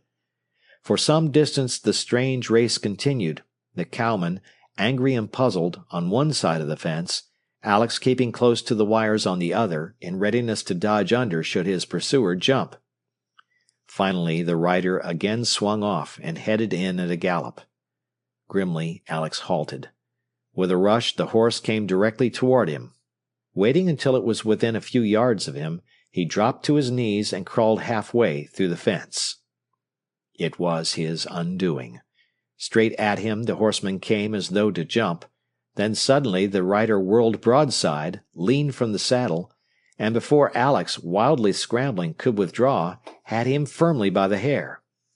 By main force the cowboy dragged his prisoner through the fence and upright beside him. With a half-stifled sob, Alex lurched limply against the pony's shoulders. "Never mind, kid," said the cowman, not unkindly. "You made a good fight of it. You did your best, but I had to do my best too. If you give me your word to go quiet, I'll let you ride behind me," he added. "Promise?"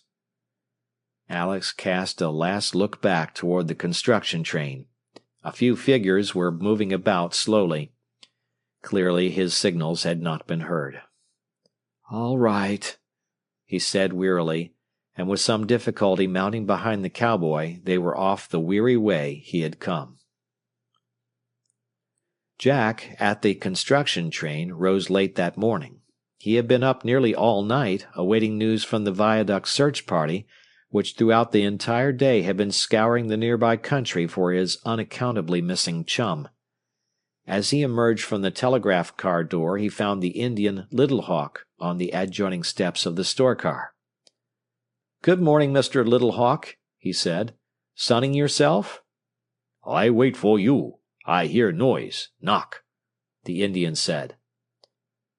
"Knock, like little tick-knock in car," he added as Jack regarded him, mystified. "Tick-knock? What do you mean?" "On fence," said the Indian stolidly. "Hear 'em twice, like this." And while Jack's eyes opened wide, with the stone he held in his hand, the Indian tapped on the iron handrail of the car the telegraph words, "O, or." In a moment Jack was on the ground before him, all excitement. "Where did you hear it?" he cried. "Fence. Sleep there," said the Indian, pointing to the nearby fence.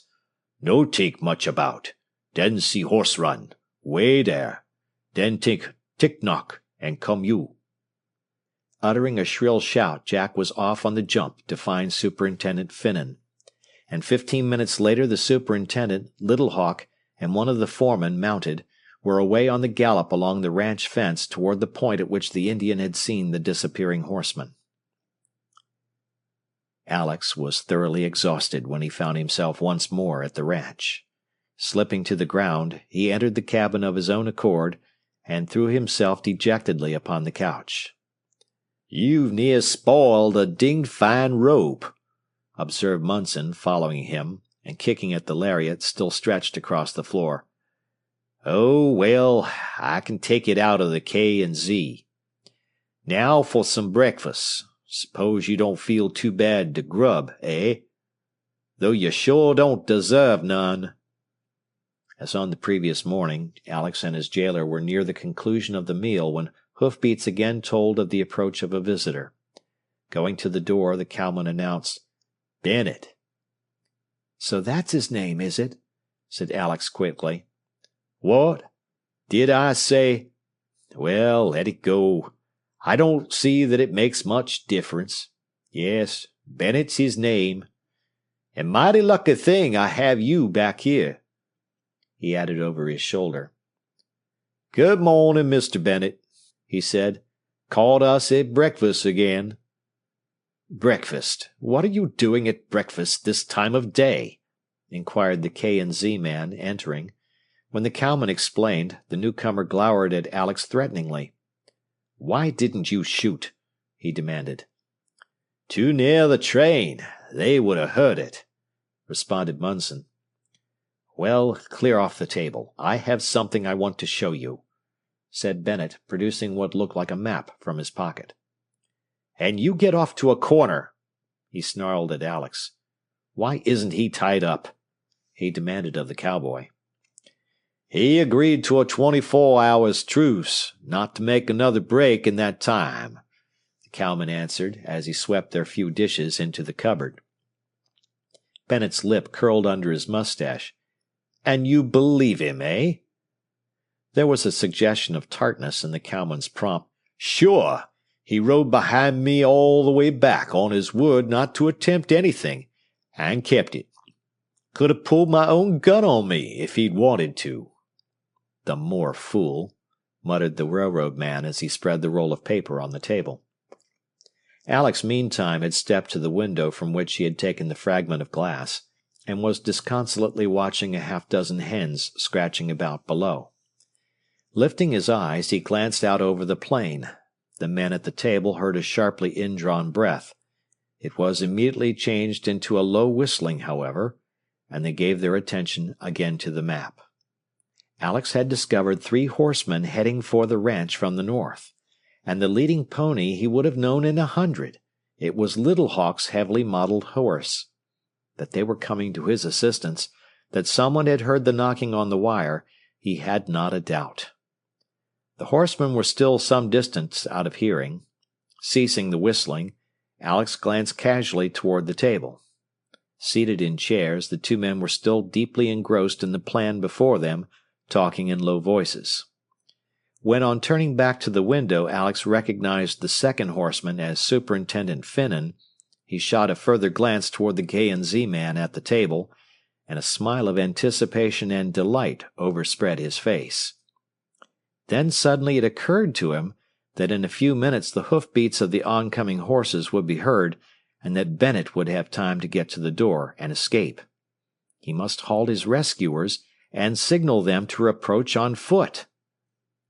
A moment Alex thought, then casually remarking to the cowman, "I'm going to open the window. It's hot," unlatched and swung the sash inward.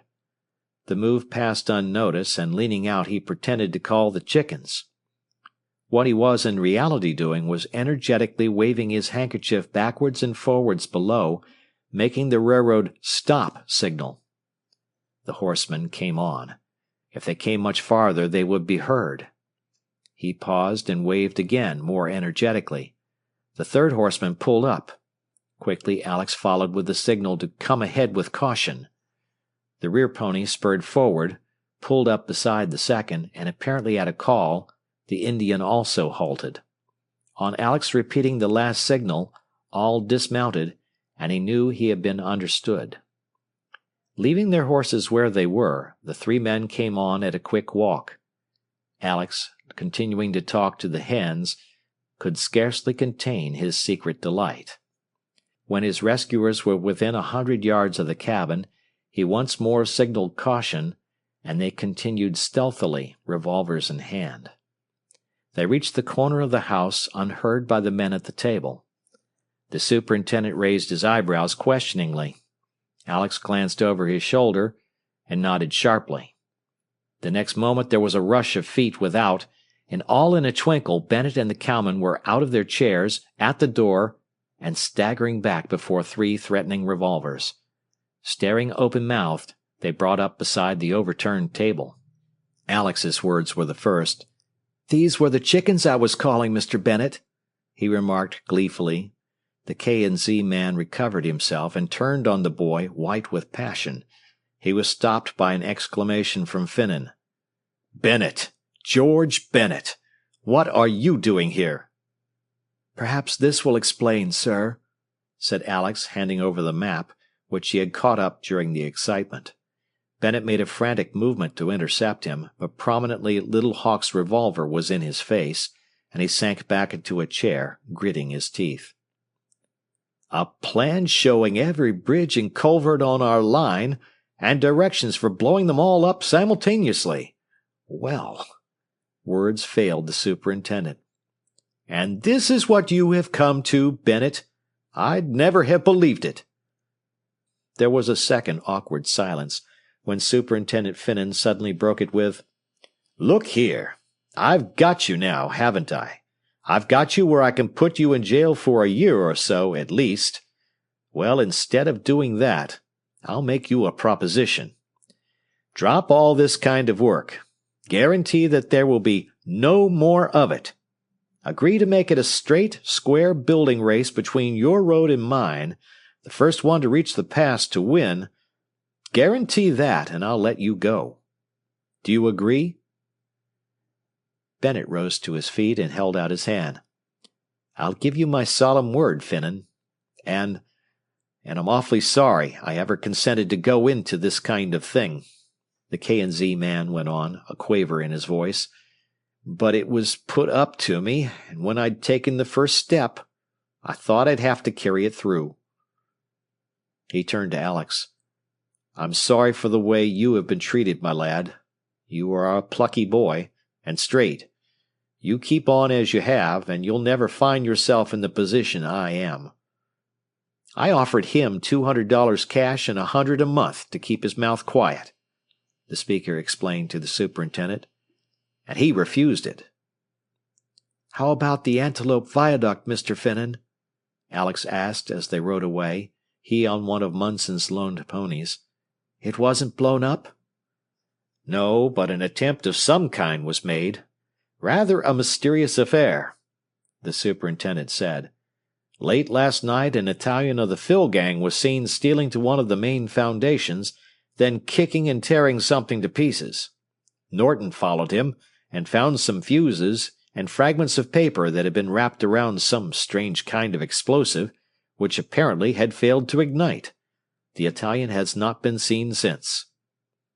Alex was chuckling.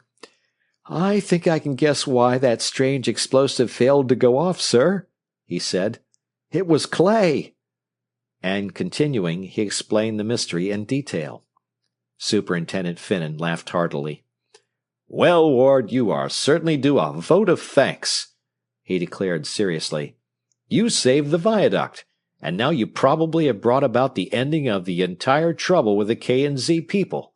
I'll not fail to turn in a thorough report of it." Chapter 22. The Defense of the Viaduct. Thanks to the termination of the interference from the opposition road, the work on the extension progressed rapidly, and 2 weeks later found the railhead 7 miles beyond the Antelope Viaduct in the lower slopes of the Dog Rib Mountains. The coveted pass to the Yellow Creek gold field lay but 8 miles distant, and as the K&Z was still 20 miles east, it appeared certain that the Middle Western would win the great race. The time had passed uneventfully with the 3 young telegraphers, the end of the second week finding Alex and Jack together with the construction train at the railhead, and Wilson Jennings back at the temporary station and material sidings at the viaduct. Perhaps the last few days had passed least interestingly with Wilson, alone in his little boxcar station not far from the old riverbed. Saturday had seemed particularly slow, for some reason, and shortly after 8 o'clock Wilson threw aside a book he had been reading, and catching up his hat, made for the door for a brief stroll previous to retiring.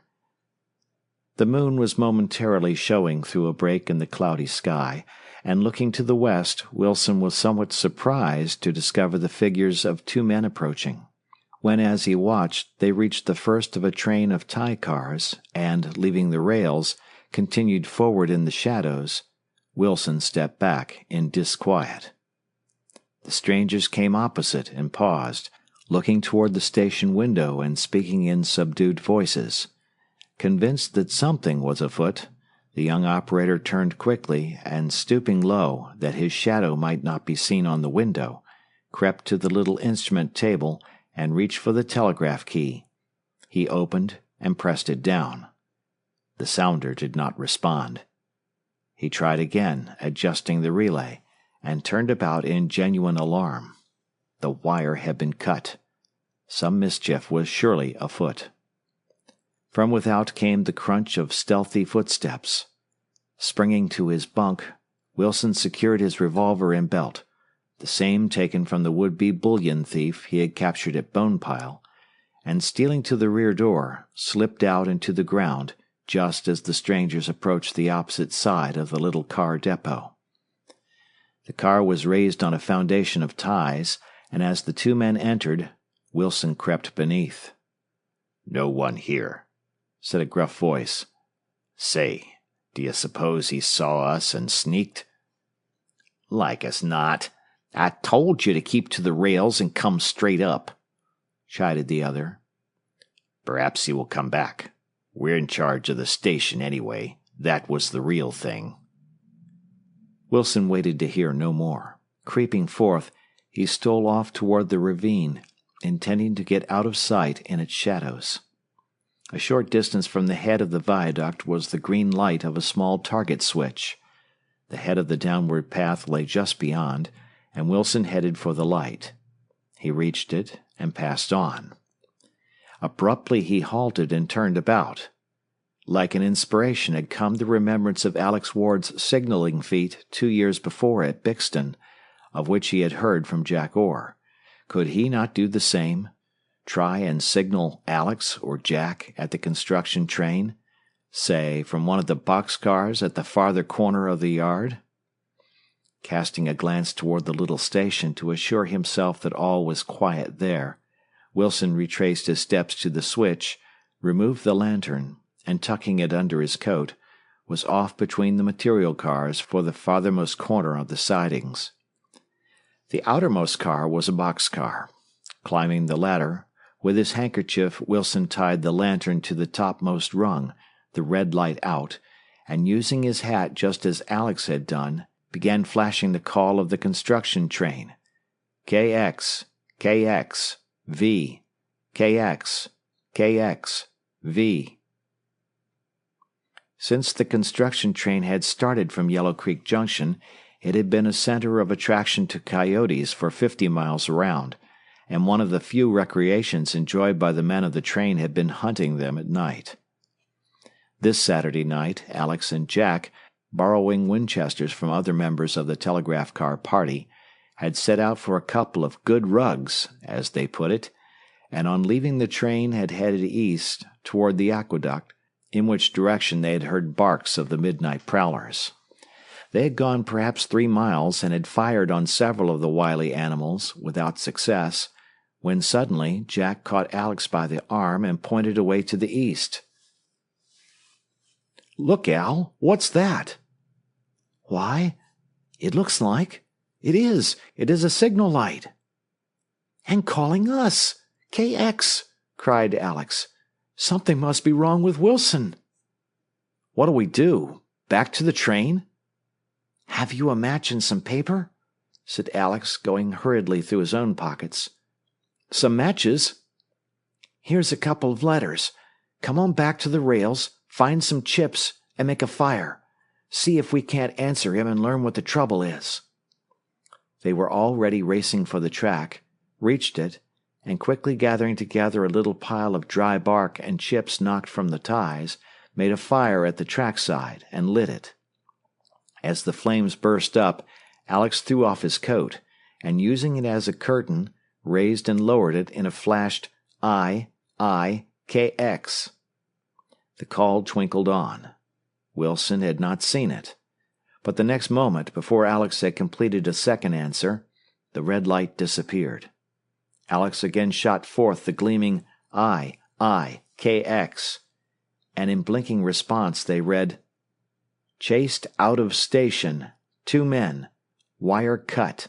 Something wrong. Help. V." "Okay, but we are 3 miles from the train. Hunting. Will we come or go back for help?" signaled Alex. There was a pause, and the red light blinked. "Come, quick." "Okay, coming." Only pausing to stamp out the fire, the 2 boys were away at a run, heading directly for the light, which at intervals Wilson continued to show as a guide. Their open-air experience of a month had put the 2 boys in the best of condition, and keeping on at a smart pace, within half an hour the light showed just ahead, and a few minutes after, Wilson ran forward to greet them. "I don't know what's in the air, but certainly something," he announced. "As you fellows are armed, too, suppose we go back and get the 2 men in the station car and see if we can't make 'em tell," he suggested. "Lead ahead," agreed the others. Stealthily they made their way amid the intervening cars and emerged opposite the little depot. In the window was the shadow of a man smoking. They stole across to the door, and Wilson, leading, cautiously glanced within. He turned and held up one finger. Revolver in hand, he tiptoed up the steps, and with a cry sprang inside and toward the man in the chair. The intruder was so taken by surprise that he tumbled over backward. In a jiffy the 3 boys were upon him and had pinned him to the floor, and while Alex closely clutched his mouth to prevent him calling out, the others speedily bound his hands and feet with some convenient pieces of wire. Satisfied that their prisoner was firmly secured, and having removed his pistol and cartridge belt, the boys replaced him in the chair, and Wilson, pointing his revolver at the man's head, demanded, "Where is your pard? And what are you and he up to?" There was a look of amusement in the man's face as Alex removed his hand, and he replied, "Nothing doing, boys. You'll have to guess." "I'll give you to 3 to tell," said Wilson, assuming a fierce expression and beginning to count. The prisoner laughed outright. "You gentlemen kids wouldn't shoot a fly," he declared coolly. Wilson colored with mortification, for of course he had no intention of shooting. Even Alex and Jack were forced to smile at the turn of the situation. Wilson had his revenge, however. "Gag him then, Al," he suggested, "and we will stow him away beneath the car." The man's mouth opened for a shout. In a flash Alex had slapped a handkerchief between his teeth, and despite the man's struggles stuffed it well in. Then, taking from his neck a long-colored neckerchief, he bound it twice about the man's face. "Now out with him this side," said Wilson, opening the rear door. "Wouldn't it be better to take him over under one of the cars on the sidings?" Jack suggested. "His pard might return and he kick or make some kind of a noise underneath." "That's so." Dragging their prisoner forth, they glanced up and down to see that no one was in sight, and with Jack at his feet and Alex and Wilson at his arms, they hastened across the rails, passed between 2 freight cars, and in the deep shadow beyond, placed him on the ground and bound him firmly to a rail. "Be sure you don't talk now," said Wilson derisively as they turned away. "What next?" Jack asked. "It's pretty sure to be some mischief about the bridge. Let's have a look around there," suggested Alex. Approaching the brink of the ravine at a point some distance from the viaduct, the boys glanced below. From the 3 broke a simultaneous low cry of understanding and indignation. In the light of several lanterns, a party of seemingly 15 or 20 men were piling brush about the base of one of the central wooden piers. "The K&Z people again, sure as you're born," exclaimed Alex hotly. "And after their solemn agreement." "If they succeed in burning it, they will hold back our supplies 2 or 3 weeks and reach the pass ahead of us dead certain," added Jack through his teeth. "We've got to stop them, boys." "Isn't there a handcar or a velocipede here, Wills?" Alex inquired. "No, not even a push car, and it'd take one of us an hour and a half to reach the construction train." "But that's certainly the only thing to be done," Jack pointed out. "Perhaps 2 of us, with the rifles, could hold them." A flicker of light broke out below, which was not a lantern, and approached the dimly disclosed brush pile. Quick as a flash, Jack's rifle went to his shoulder, and there was a reverberating crash. The light disappeared, and there came up a chorus of surprised shouts and the clatter of running feet. "Now we are in for it. I think we'd better stick it out together," said Alex quietly. "Perhaps the firing will be heard at the train." The others agreed, and at Wilson's suggestion they made their way a few feet down the slope to a ledge from which the whole structure of the bridge could dimly be seen. "How are you fellows off for ammunition?" whispered Wilson. "I have 4 more rounds in the rifle and 30 in my belt," said Jack. "5 in the gun and 27 in the belt," Alex announced. Wilson had been examining the revolver and belt they had taken from the prisoner, and which he had brought with him. 14 in the 2 pistols and nearly 60 in the 2 belts, he said. "We ought to be able to put up all kinds of a fight," Alex declared confidently. "That is, unless they—" He broke off, and all leaned forward, peering down into the gloom and listening. From a little to the left rose the clatter of a pebble. Wilson stretched himself on his face and bent over, one of his pistols extended. Barely breathing, they waited, and again came a faint clatter as of loosened earth nearer. "Don't let him get too close," Alex whispered. There came the sound of something snapping, a smothered exclamation, and instantly Wilson fired. There was a shrill cry and the crash of something rolling downward. At the same moment from below came a crashing volley of shots, and bullets snarled upwards by them like a swarm of bees. The boys shrank back flat, then leaned over and returned 2 quick volleys. Another cry indicated that one of their bullets had found a mark, and following a scattering return volley from the darkness, there were sounds of a hurried scuttling for cover. "Anyone touched?" Jack asked. "I think I lost a little hair," said Wilson quietly. "Me too," said Alex. "But a miss is as good as a mile, you know, and we have the advantage so far." "Shh," warned Jack. In the silence came the sound of running footsteps farther up the gully, followed by a continuous rattle of falling stones. "They're making a rush up another path. Quick, and stop them!" exclaimed Wilson, starting to his feet. "Hold on," Alex interrupted, as they reached the crest of the slope. "Perhaps it's a ruse to get us away, so they can start the fire. You 2 run and chase them down, and I'll stay and watch here. If you need help, shout." Wilson and Jack sprang away along the brink of the ravine.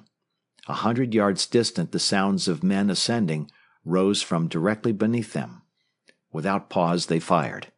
Cries of rage followed, and as the boys dropped to the ground, a dozen bullets whined over them. Promptly, Wilson replied with the entire 7 shots from one of his pistols. There was a crash as of someone falling, then a general scrambling as the entire party apparently tumbled precipitately down the steep slope. Rising to their feet, the boys fired several more shots and hastened back toward Alex. As they neared him, the crash of his rifle told he had guessed rightly that another attempt would be made to light the fire. "Quick!" he said, slamming the loading mechanism. "They're sticking to it!" Wilson and Jack saw several twinkling flames, and the roar of Alex's next shot was followed by the crash of their own weapons. A cry of agony followed, and one of the lights disappeared. Another faltered and also went out. Alex once more brought up his rifle, took careful aim. The jet of flame leaped from the muzzle, and with a shout the boys saw the last spot of light describe an arc in the air and go out. An angry howl followed, then a continuous volley from several different points. The spirit of fight had taken full possession of the three lads on the brink of the ravine, however, and lying close, they gave back shot for shot, quickly but steadily. Finally, a lull came, and Alex rose exultingly on an elbow and shouted below, "Come on, you cowards, come!" From behind one of the bridge pillars leaped a flame, and with a sharp intake of breath, Alex slipped sideways. But as Wilson and Jack sprang to his side, he again rose. "It's nothing," he declared, "just a graze inside the arm." The quiet continuing, the others insisted on removing Alex's coat, and feeling, found the shirt sleeve wet. "Tie a handkerchief round it," Alex directed. "There, that's all right." "That's what I get for allowing myself to be carried away, isn't it?" he added as Wilson and Jack helped him into his coat. "I didn't realize how—" All three snatched up their weapons and spun about. A tall, stooped figure was standing within a few feet of them. "Surrender!" cried Wilson. "Quick, or I'll—" "It's me, Little Hawk," said a quiet voice. "Why shoot?" With a common cry of joy, the boys sprang forward and quickly explained the situation. The Indian grunted. "Not K&Z man," he said. "Bad cowboy, miner, gambler, from Yellow Creek. Make 'em big bet K&Z win. Come burn bridge, make 'em win. Little Hawk hear 'em talk, come follow. Hear 'em fight, come quick. Think 'em big fight. Only 3 boy fight, eh?" he added in surprise. Alex had been considering. "Look here, Little Hawk," he suggested. "You ride back to the construction train and give the alarm, will you? I think we have these fellows scared now, and can hold them till help comes, and none of us could ride that pony of yours." "I find 'em 'nother hoss, cowboy hoss," said the Indian, pointing the way he had come. "You go, take 'em, Little Hawk stay fight." Alex thought a minute. "No, I'd rather stick and see the thing through now," he declared. "Me too," said Jack promptly. "Same here," Wilson agreed. "It's up to you then, Little Hawk." "Say, hold on," Alex interrupted as the Indian turned away. "Boys, how about Little Hawk taking our prisoner back with him on the other horse? The folks at the train might get some information out of him." "Could you take him, Little Hawk?" he asked. The redskin grunted assent. "Tie him to saddle," he said. "I'll go and show him where the rascal is," volunteered Wilson. A few minutes later, with the boy's prisoner trailing behind, securely bound to the saddle of the wandering horse he had picked up, the Indian was off across the plain to the west at the top of his mottled pony's speed. When Wilson returned to Alex and Jack, he found them busy constructing a miniature blockhouse of ties they had thrown from a neighboring car. "That's the idea," he said, joining them. "We could hold out in that all night easily." "No, leave that opening, Wils," Jack interposed as Wilson began closing a gap at one of the corners. "That's to command the bridge. We're going to fire through, not over." The boys had just completed their little fort when from the top of the gully, immediately opposite, came a spit of flame, followed by the plaintive hum of a pistol bullet above them. Promptly they dropped below the ties, and Alex, who had that side, aimed toward the spot at which he had seen the flash, and as it spat out again, crashed back with his Winchester. From several points along the opposite level, a ragged fire followed, and continued intermittently. Then, finally, as the boys had half expected, there came a smattering volley from amid the cars on the sidings behind them. The body of their assailants had reached the surface on their side. Now it was that the three began to experience their first real anxiety. For despite their show of confidence to one another, each secretly knew that if a determined rush was made from near at hand, there was scarcely an even chance of their standing it off. As a provision against this eventuality, Wilson did very little firing during the almost steady exchange of shots that followed, keeping the chambers of his 2 revolvers always full. To the same end, Alex and Jack used their magazine rifles as single shots, holding the magazines fully charged in reserve. "I think I'm getting one of them now and then," Alex was saying about half an hour after the disappearance of the Indian. "Or else—" He broke off to fire again. "Unless their ammunition is giving out over there." Suddenly, Jack snapped open his magazine. "Here they come," he whispered. Alex scrambled about beside him. Wilson thrust the pistol barrels through the loophole. From the dark line of the cars rose a shouted command. There came a ripping volley of a dozen Colts, and a dim group of figures rushed toward them. "Now steady," warned Alex, "and shoot low. Fire!" Crash! Went the Winchesters. Crack, crack, crack! The pistols. Two of the leading runners went to their hands and knees. The others rushed on, shouting and spitting flames. Keeping well under cover, the boys fired as quickly as they could work their weapons. Wilson felt a stinging snip at his right ear and a warm stream trickling down his neck. He emptied the first pistol and began with the second. Crash! Crash! Roared the Winchesters. The attackers held on. They had made half the distance. In spite of themselves, the boys began firing nervously. Closer, the running figures came. Jack snapped back his reloading mechanism and pulled the trigger. There was no report. His cry of consternation was echoed by Alex. They had fired their last shots.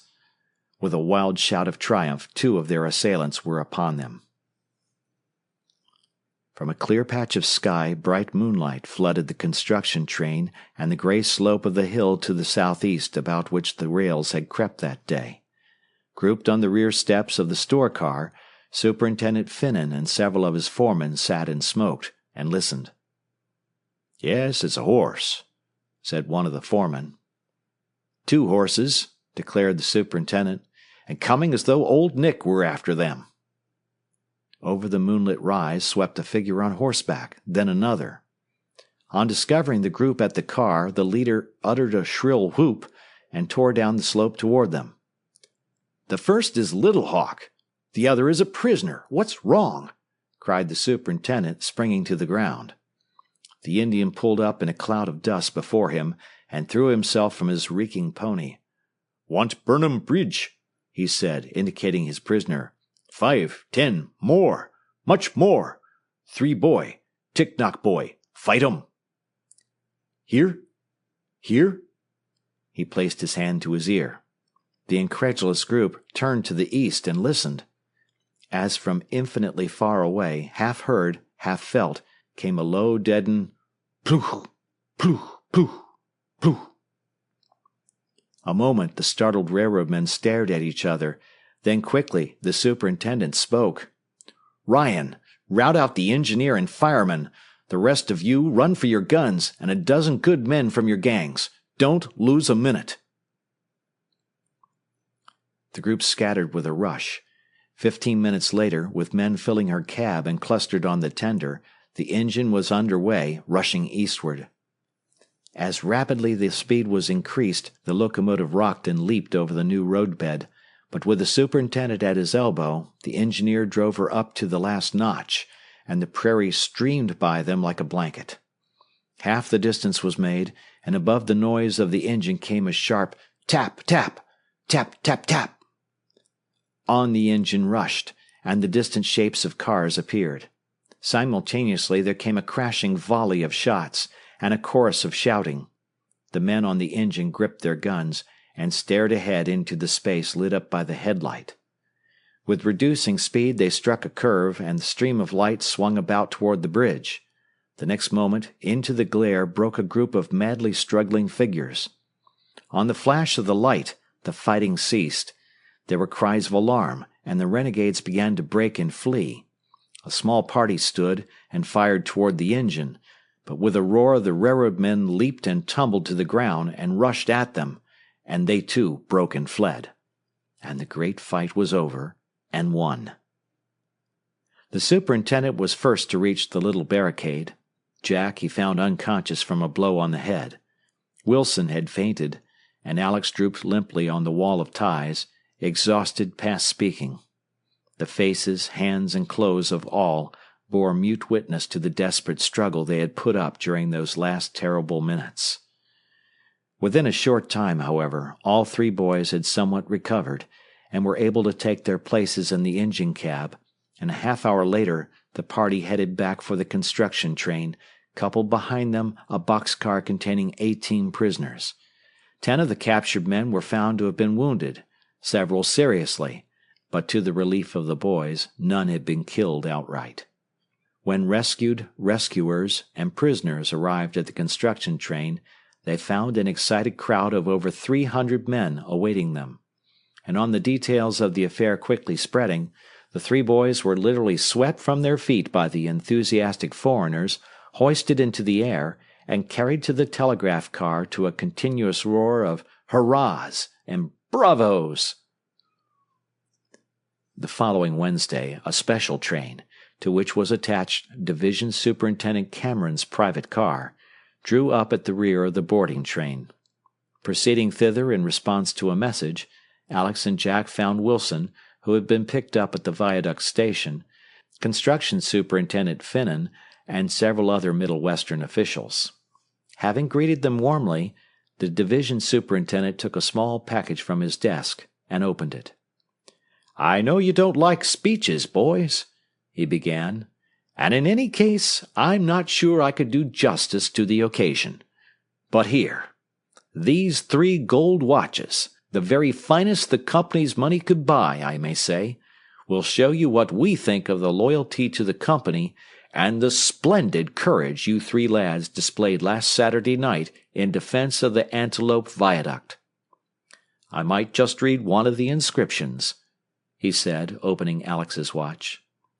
"To Alex Ward, from the Middle Western Railroad, in recognition of the heroic part he played in the defense of the Antelope Viaduct, November 2nd, 1876, and in thus ensuring the victory of the Middle Western in its memorable race with the K&Z for the Yellow Creek Pass." "For that is precisely what it meant," declared the superintendent. "The pass is ours now, beyond any chance. And finally," he concluded, as Alex, Jack, and Wilson, scarcely knowing what to say, took the 3 beautiful watches, "I would just like to remark that if you 3 boys do not some day stand where I stand, or higher, I'll be both greatly surprised and disappointed." That this prediction was justified, you can today learn from any directory of railroad officials, for there, in the pages devoted to the Middle Western, you will find the name of Alexander Ward, Superintendent, Western Division; John Orr, Superintendent, Central Division; and as General Superintendent of Telegraphs, Wilson A. Jennings. End of the book, The Young Railroaders.